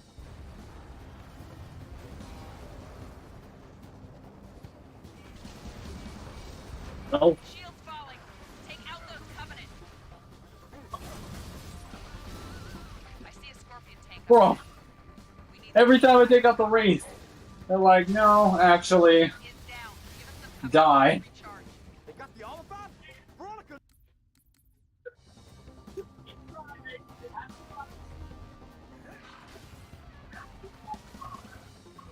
Fuck. Scarab. I see it. Must have dropped out from one of those cruisers. This is trash. It hasn't spotted us. I don't like the overlapping interval of enemy fire. Rather trash.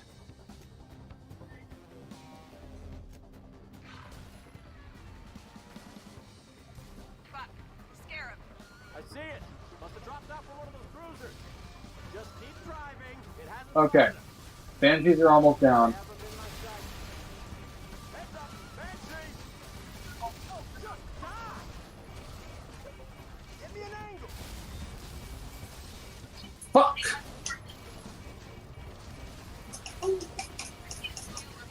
But not for long.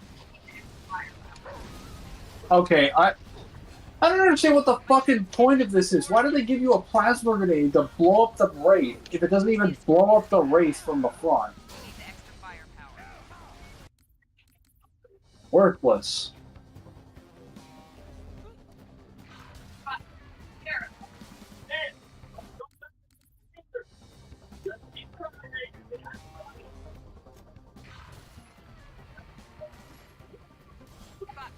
Scarab.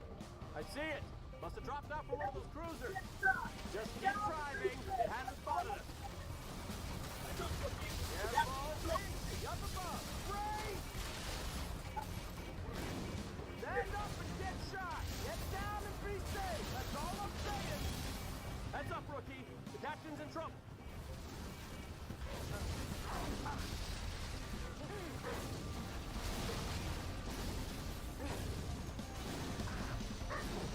Shields falling. Take out those Covenant. I see a Scorpion tank up ahead. We need the extra firepower. Fuck! How the hell did you make it down this highway in one piece? There weren't as many people last night. Rookie, there's the tank. Let's take it. They got the Oliphant? I don't understand. What the fucking point is the... What is the point of all these goddamn Banshees? I'm running a ground vehicle. Scarab. I see it. Must have dropped out from one of those cruisers. Just keep driving. It hasn't spotted us. Heads up, Banshee. Watch it. Shoot the fucking Banshee, you dipshit! Keep her steady. Okay, fuck this. We're switching, you dumbass. You're driving. Fucking maggot. Take much more of this. Get in the driver's seat, dumbass! Oh my god. This AI is so fucking moronic. Scarab. I see it. Must have dropped out from one of those cruisers. Just keep. I hate this. I hate this so much. AI is literally an idiot. An imbecile. Scarab. I see it. Must have dropped out from one of those cruisers. Dude, shoot the fucking... Oh my god, he'll just stop shooting. He just stopped shooting. It can fire over and over again. Just keep driving. It hasn't You have no reason to stop shooting. At all. Banshee, up above.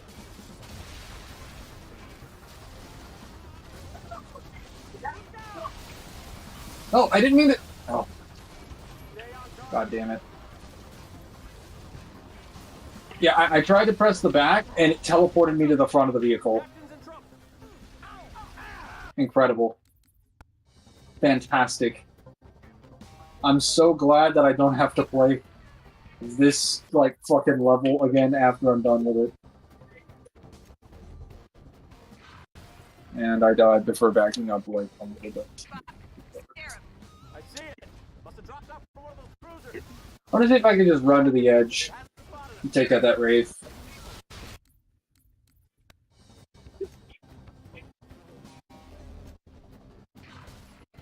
And I get caught. Fucking Christ. I see it. Must have dropped off from one of those cruisers. Just keep driving. This is infuriating. Who the fuck designs an overlapping aerial and ground section with nothing but a fucking warthog? I see it. Must have dropped off from one of those cruisers. Just keep driving. It hasn't spotted. Yeah, and you just get shot to death. You have literally no peace of mind. There weren't as many coming last night.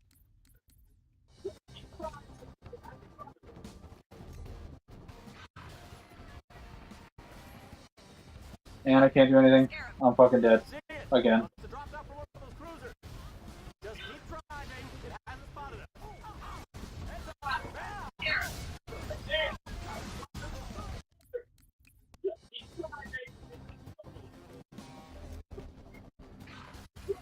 Shoot the ghost, dipshit! I see it. God damn! Fucking moron! He's aiming towards the Wraith! He can't even hit it! And he's still aiming towards it!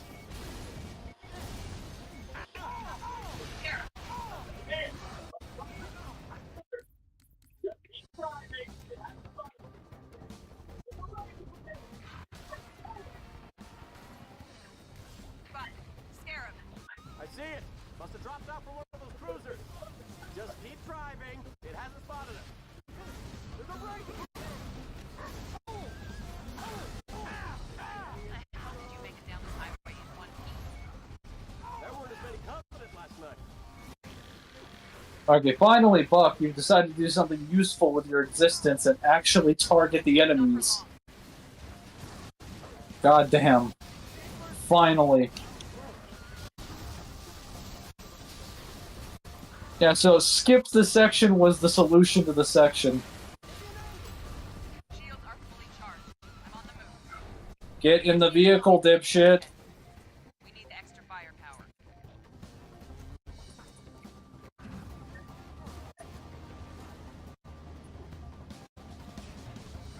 Okay, finally.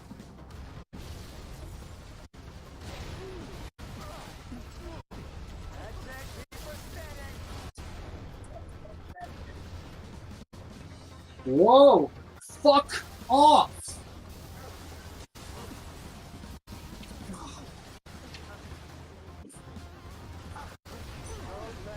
Eat these fucking enemies. Okay, you're done.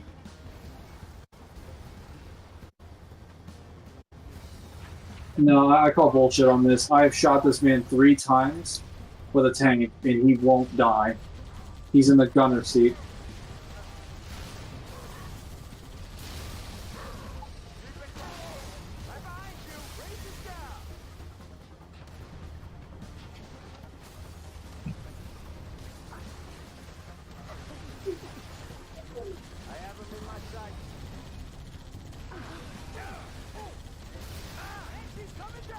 Okay.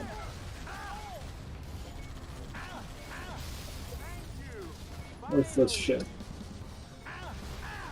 This is the worst vehicle section level I've ever seen. The area for driving is so unintuitive. The vehicles you get are garbage. The air support makes the level unbearable, and your AI is ass. It is horrible. 0 out of 10. Okay, let's keep going.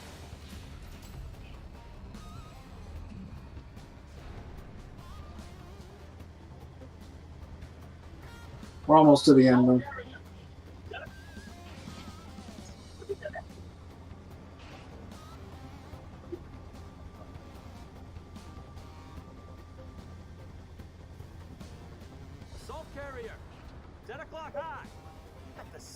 of that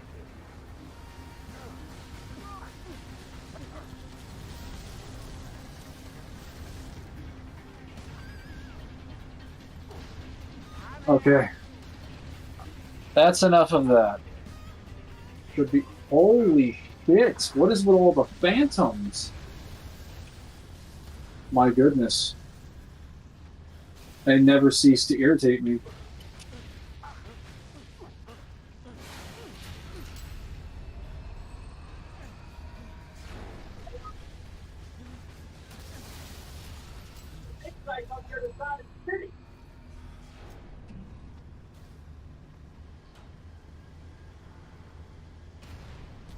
Stay on target.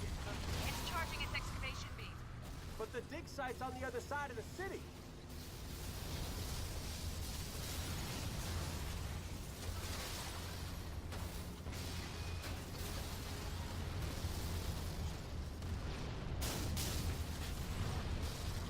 Get me an angle. Goes down.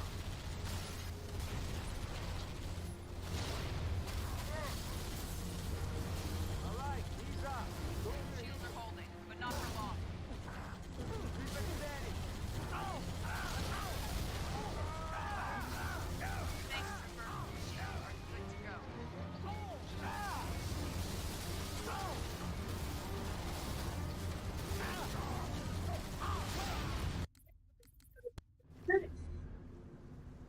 Oh, God, that section was insufferable, but I'm so glad it's over.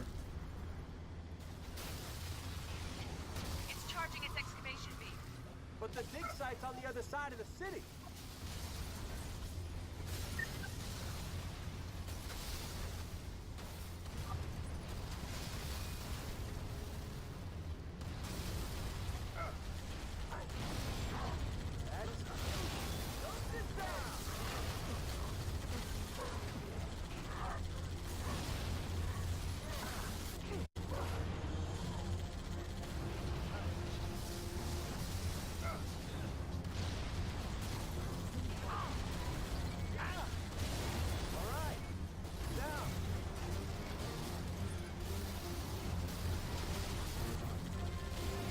Shields are holding, but not for long.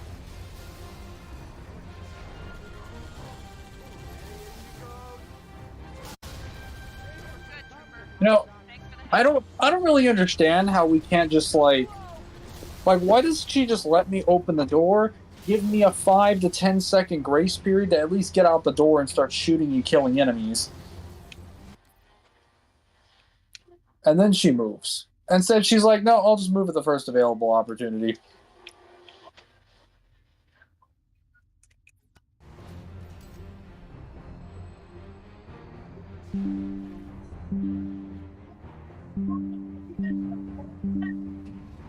Look out, grenade! Careful. Shields are holding, but not for long.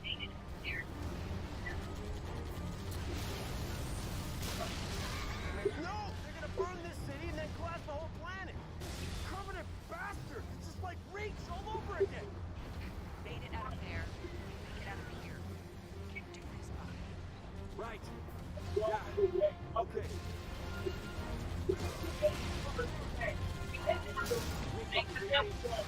Change of plans. You're coming to us.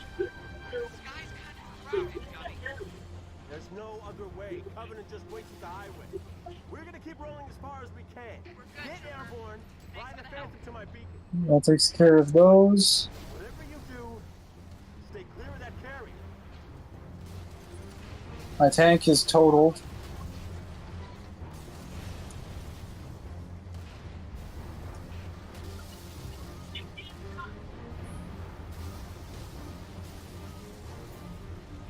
Scarab! Look out! This one's onto us! We're going too fast. I can't stop.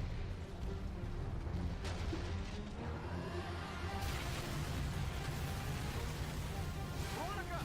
Come to me! How did you get shot out of the Scorpion? It's all right. You can be shot while in the Scorpion. What about you? What happens is that the Scorpion basically can be shot from the front or back.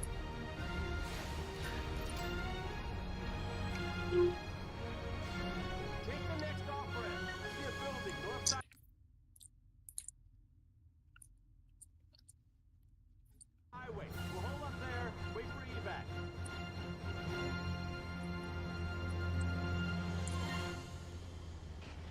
Alright.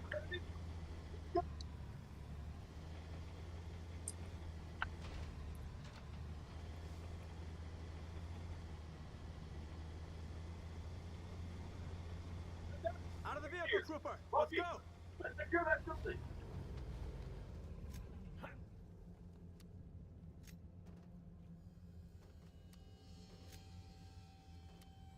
Veronica, wait here. Rookie, let's secure that building.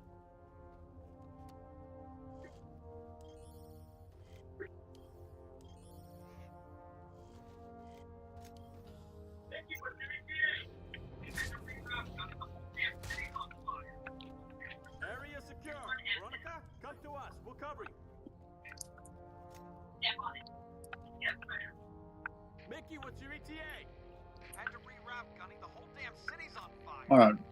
Now we'll go get the scorpion tank. Step on it. Yes, ma'am.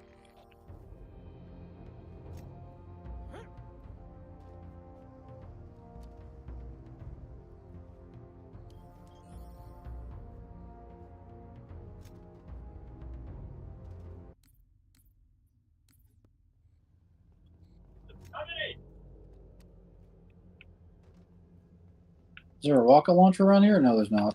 I think it's upstairs. Oh, hold on. What we'll do now, Hostile phantoms coming in. we'll grab the...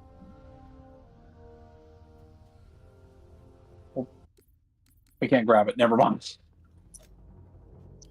Let's go visit the Grand Inquisitor. I don't remember what the Grand Inquisitor's feats are.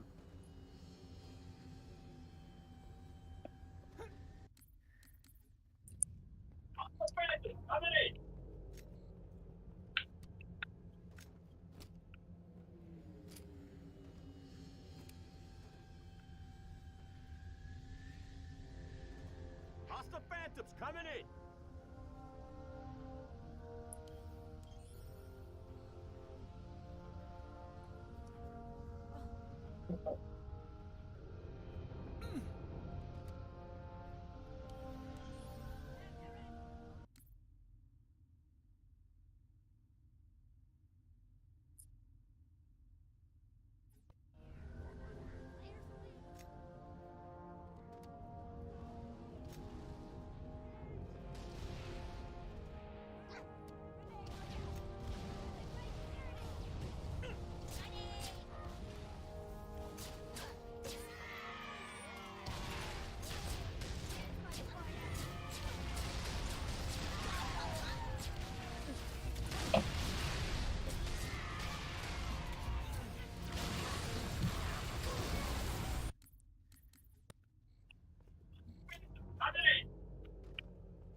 Alright, here we go. Now the only good part of this level. Hostile phantoms coming in.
That is a lot of fucking Jackal snipers.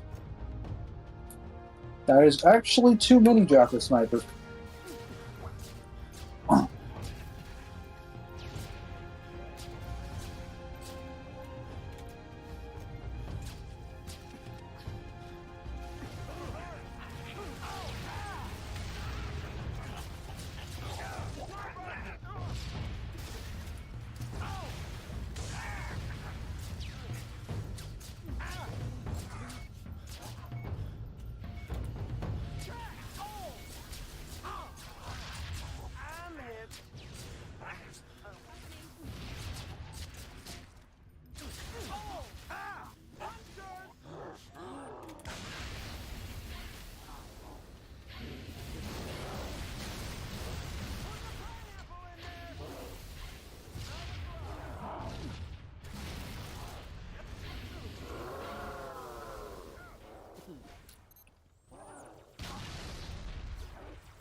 Trooper, protect the engineer.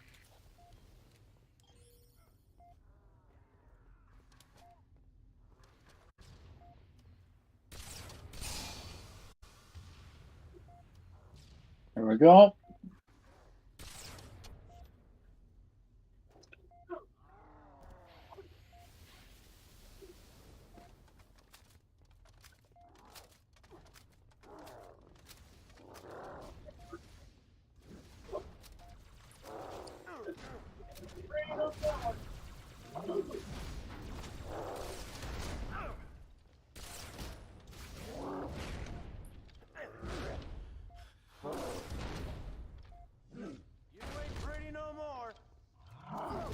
Wow, back for killing me, fuckers. Fantastic. Died to my fucking teammates again.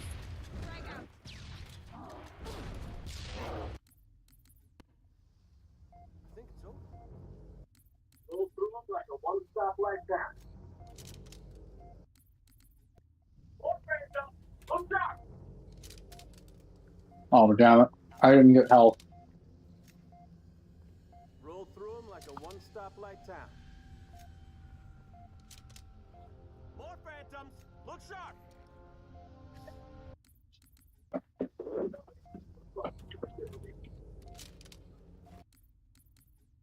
More phantoms! Look sharp!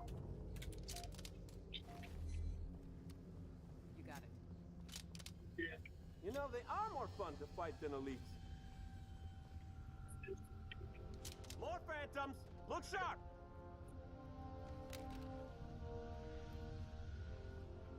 Appreciate it.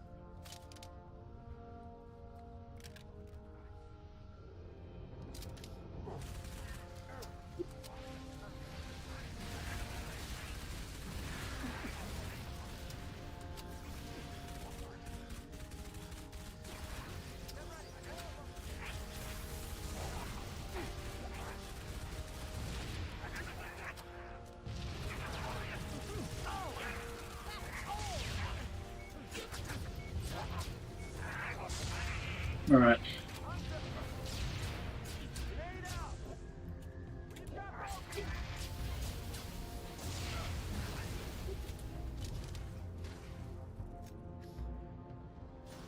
Got him.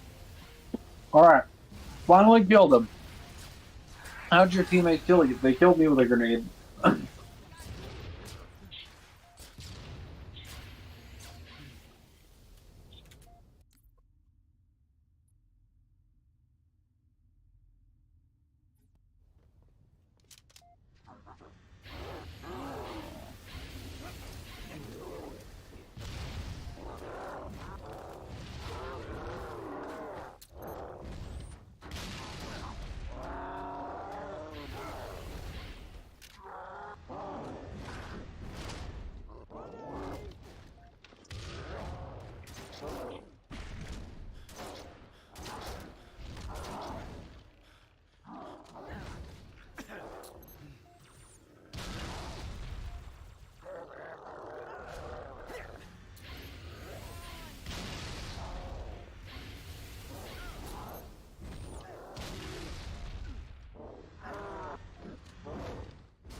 I think he's stuck there. Hang on.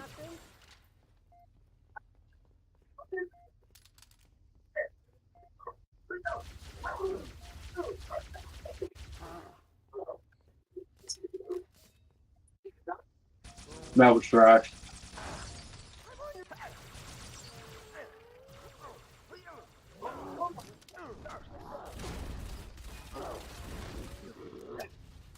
Is it done? Oh, there's the rocket launcher I was looking for. Roll through 'em like a one-stop light down. This should be the last wave, and then on to Halo 3.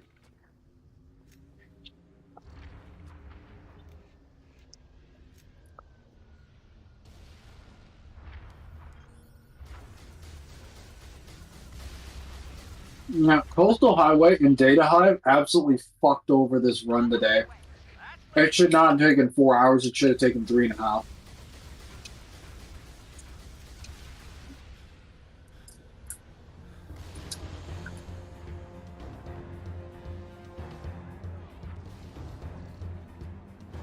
What the hell?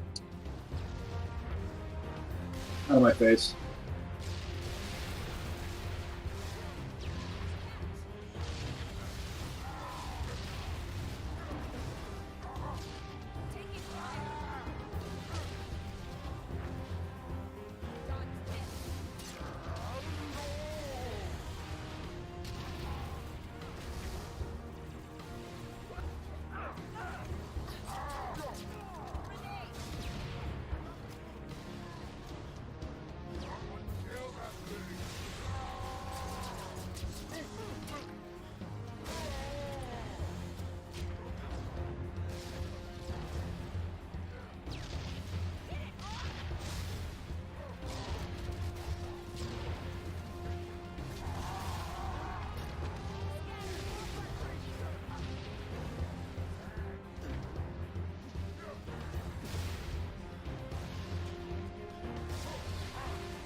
Who the fuck is shooting me? Oh, this moron.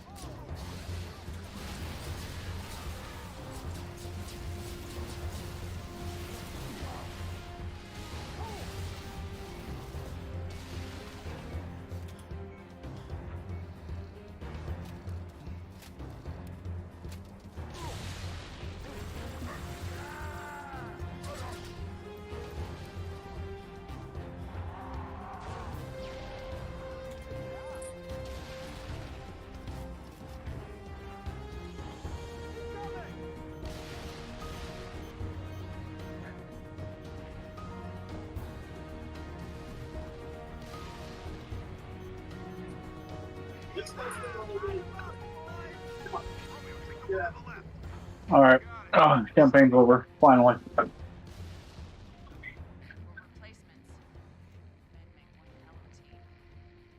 Just nice to know they really do listen. Come on, let's get out of this city. Go, rookies. Head for the Phantom.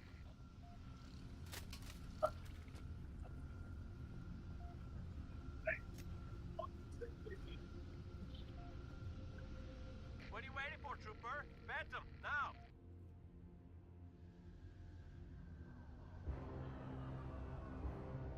That thing's safe? Long as it don't get hit.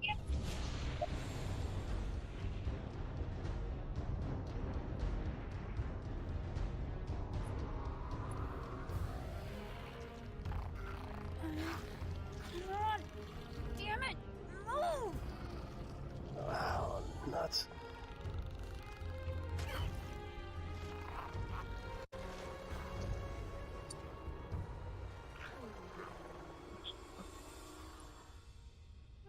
Alright, another campaign done. Yes. Mission accomplished. That was the worst ending mission of any of the campaigns. And that probably will be the worst ending mission, period. At least for Bungie's Halos, for sure. That was horrible. And it wasn't even that bad on paper. The ground section was fine. The vehicle section had parts that were easy. There were just horrible, closed-in parts where I couldn't do anything. We went through hell for that? Give him some meds, would you? It's important. It knows things. Heck, honey. I wasn't talking about the alien. Mickey, I'm sending you a very special co-pilot. Oh, come on! I don't want one of those things in here. It won't bite, and unlike you, it knows what to tell those cruisers to keep them off our tail. I think they're too busy to care. Looks like they found what they're looking for. What about you? What about us? Win this war? Then ask me that again.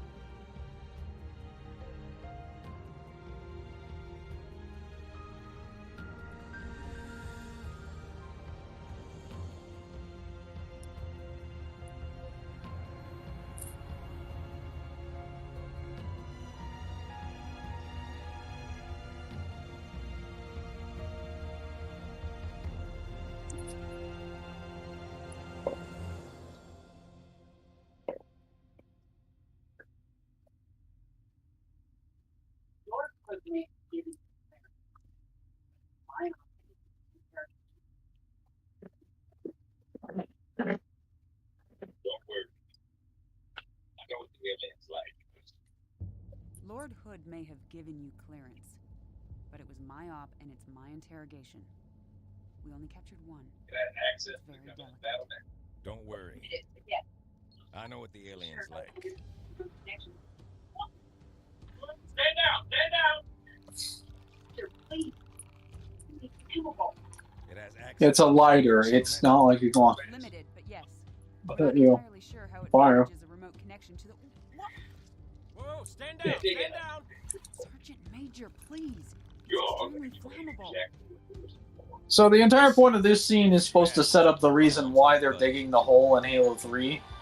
But honestly kind of worthless, because you can just play Halo 3 and you kind of know what the reason is, because you just play the ARC mission. You're gonna tell me exactly what they're looking for, and then you're gonna help me stop them. We can only hear the audio, the stream is frozen. It's fine at this point, even if the stream is frozen, because I should be done. Hang on. Wait, it's been frozen? How long has it been frozen?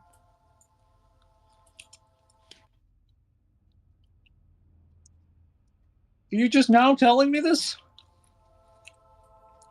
Whoa, this was before I killed the chieftain.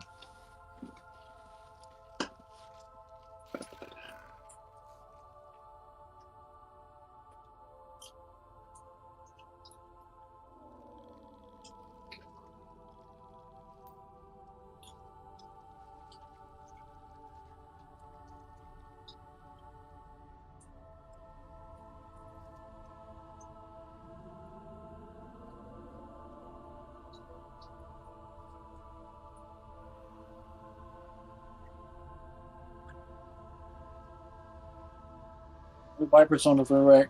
Dark Lord, I'm not a Persona person.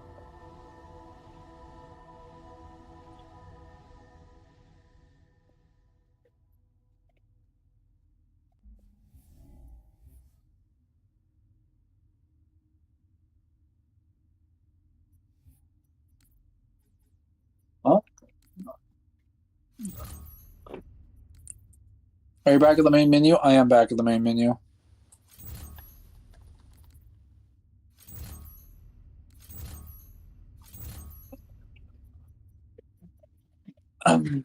I might need to get ready to leave in a little bit, or at least within the hour. So I'm going to tell them to shut off the stream.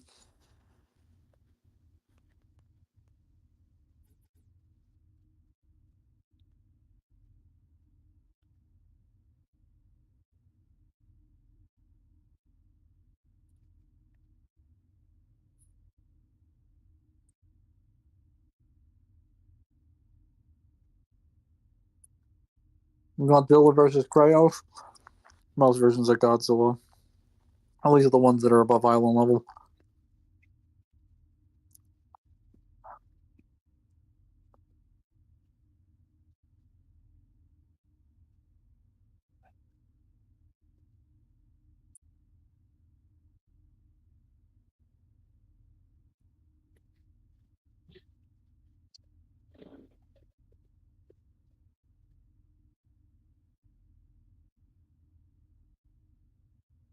Hmm.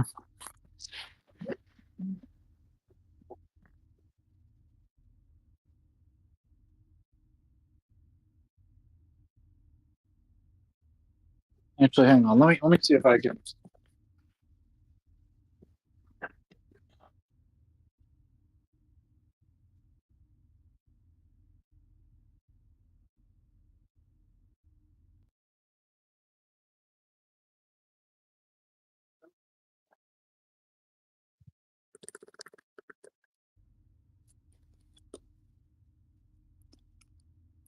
There we go.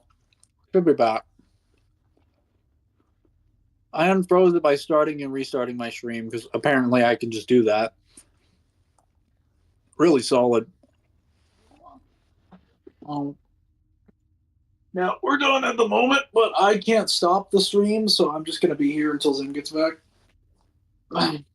Is Sora uni level? Not even close.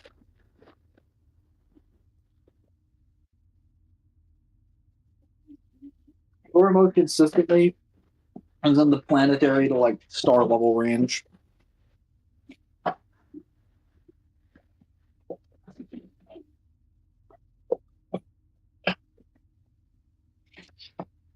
Universal Sora, with the exception of like recoded Sora, is one of the most disgusting pieces of wank I've ever seen. When like it is explicitly stated in the games that worlds are planets and are shown to be planets and are physically rotating the way that planets do and have gravity and different time flows the way that planets also do. It's basically the same thing as the Kratos situation, where you're shown like an overwhelming preponderance of contradictory evidence to the claim, and people are just like, no, I don't want to accept it because disingenuousness. I just want my character to be high when there's just directly contradictory evidence to the position. Mm.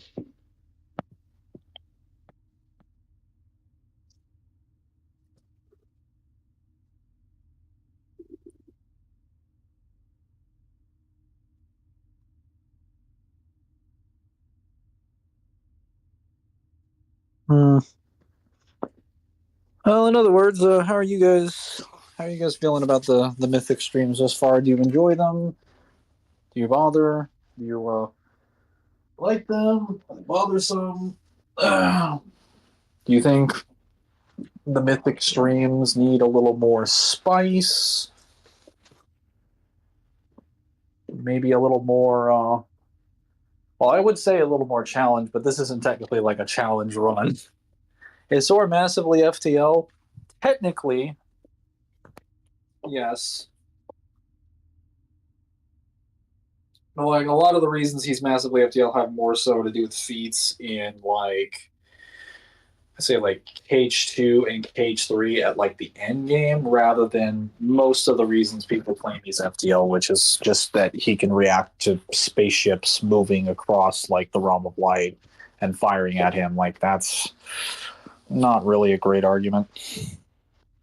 Can the X-Blade buff Sora's stats or only hacks?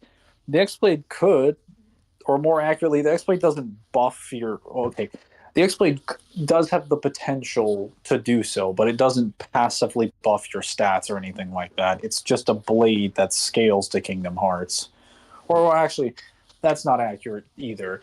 It's not even. It doesn't even scale to Kingdom Hearts. It's just the counterpart to it. It's like a key to a door. It just unlocks the functions of Kingdom Hearts. So, under specific circumstances, you could gain the power of Kingdom Hearts if you achieve it, but it's not something you're automatically like entitled to, if that's the word, as soon as you pick up the blade. Oh yeah, let me get my earbuds in so we can have better quality.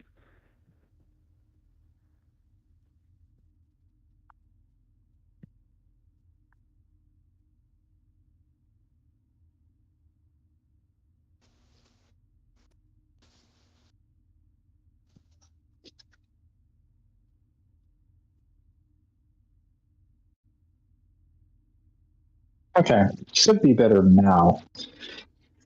How's this sound?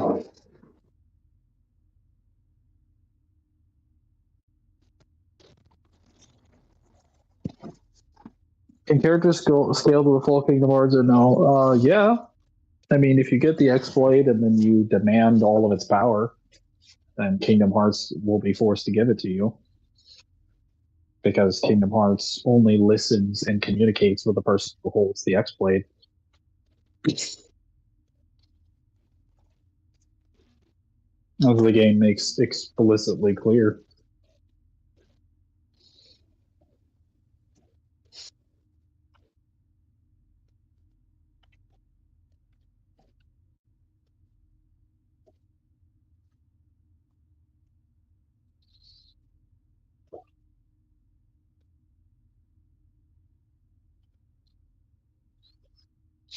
Like, I'd say, realistically speaking, you only have characters in Recoded consistently getting it.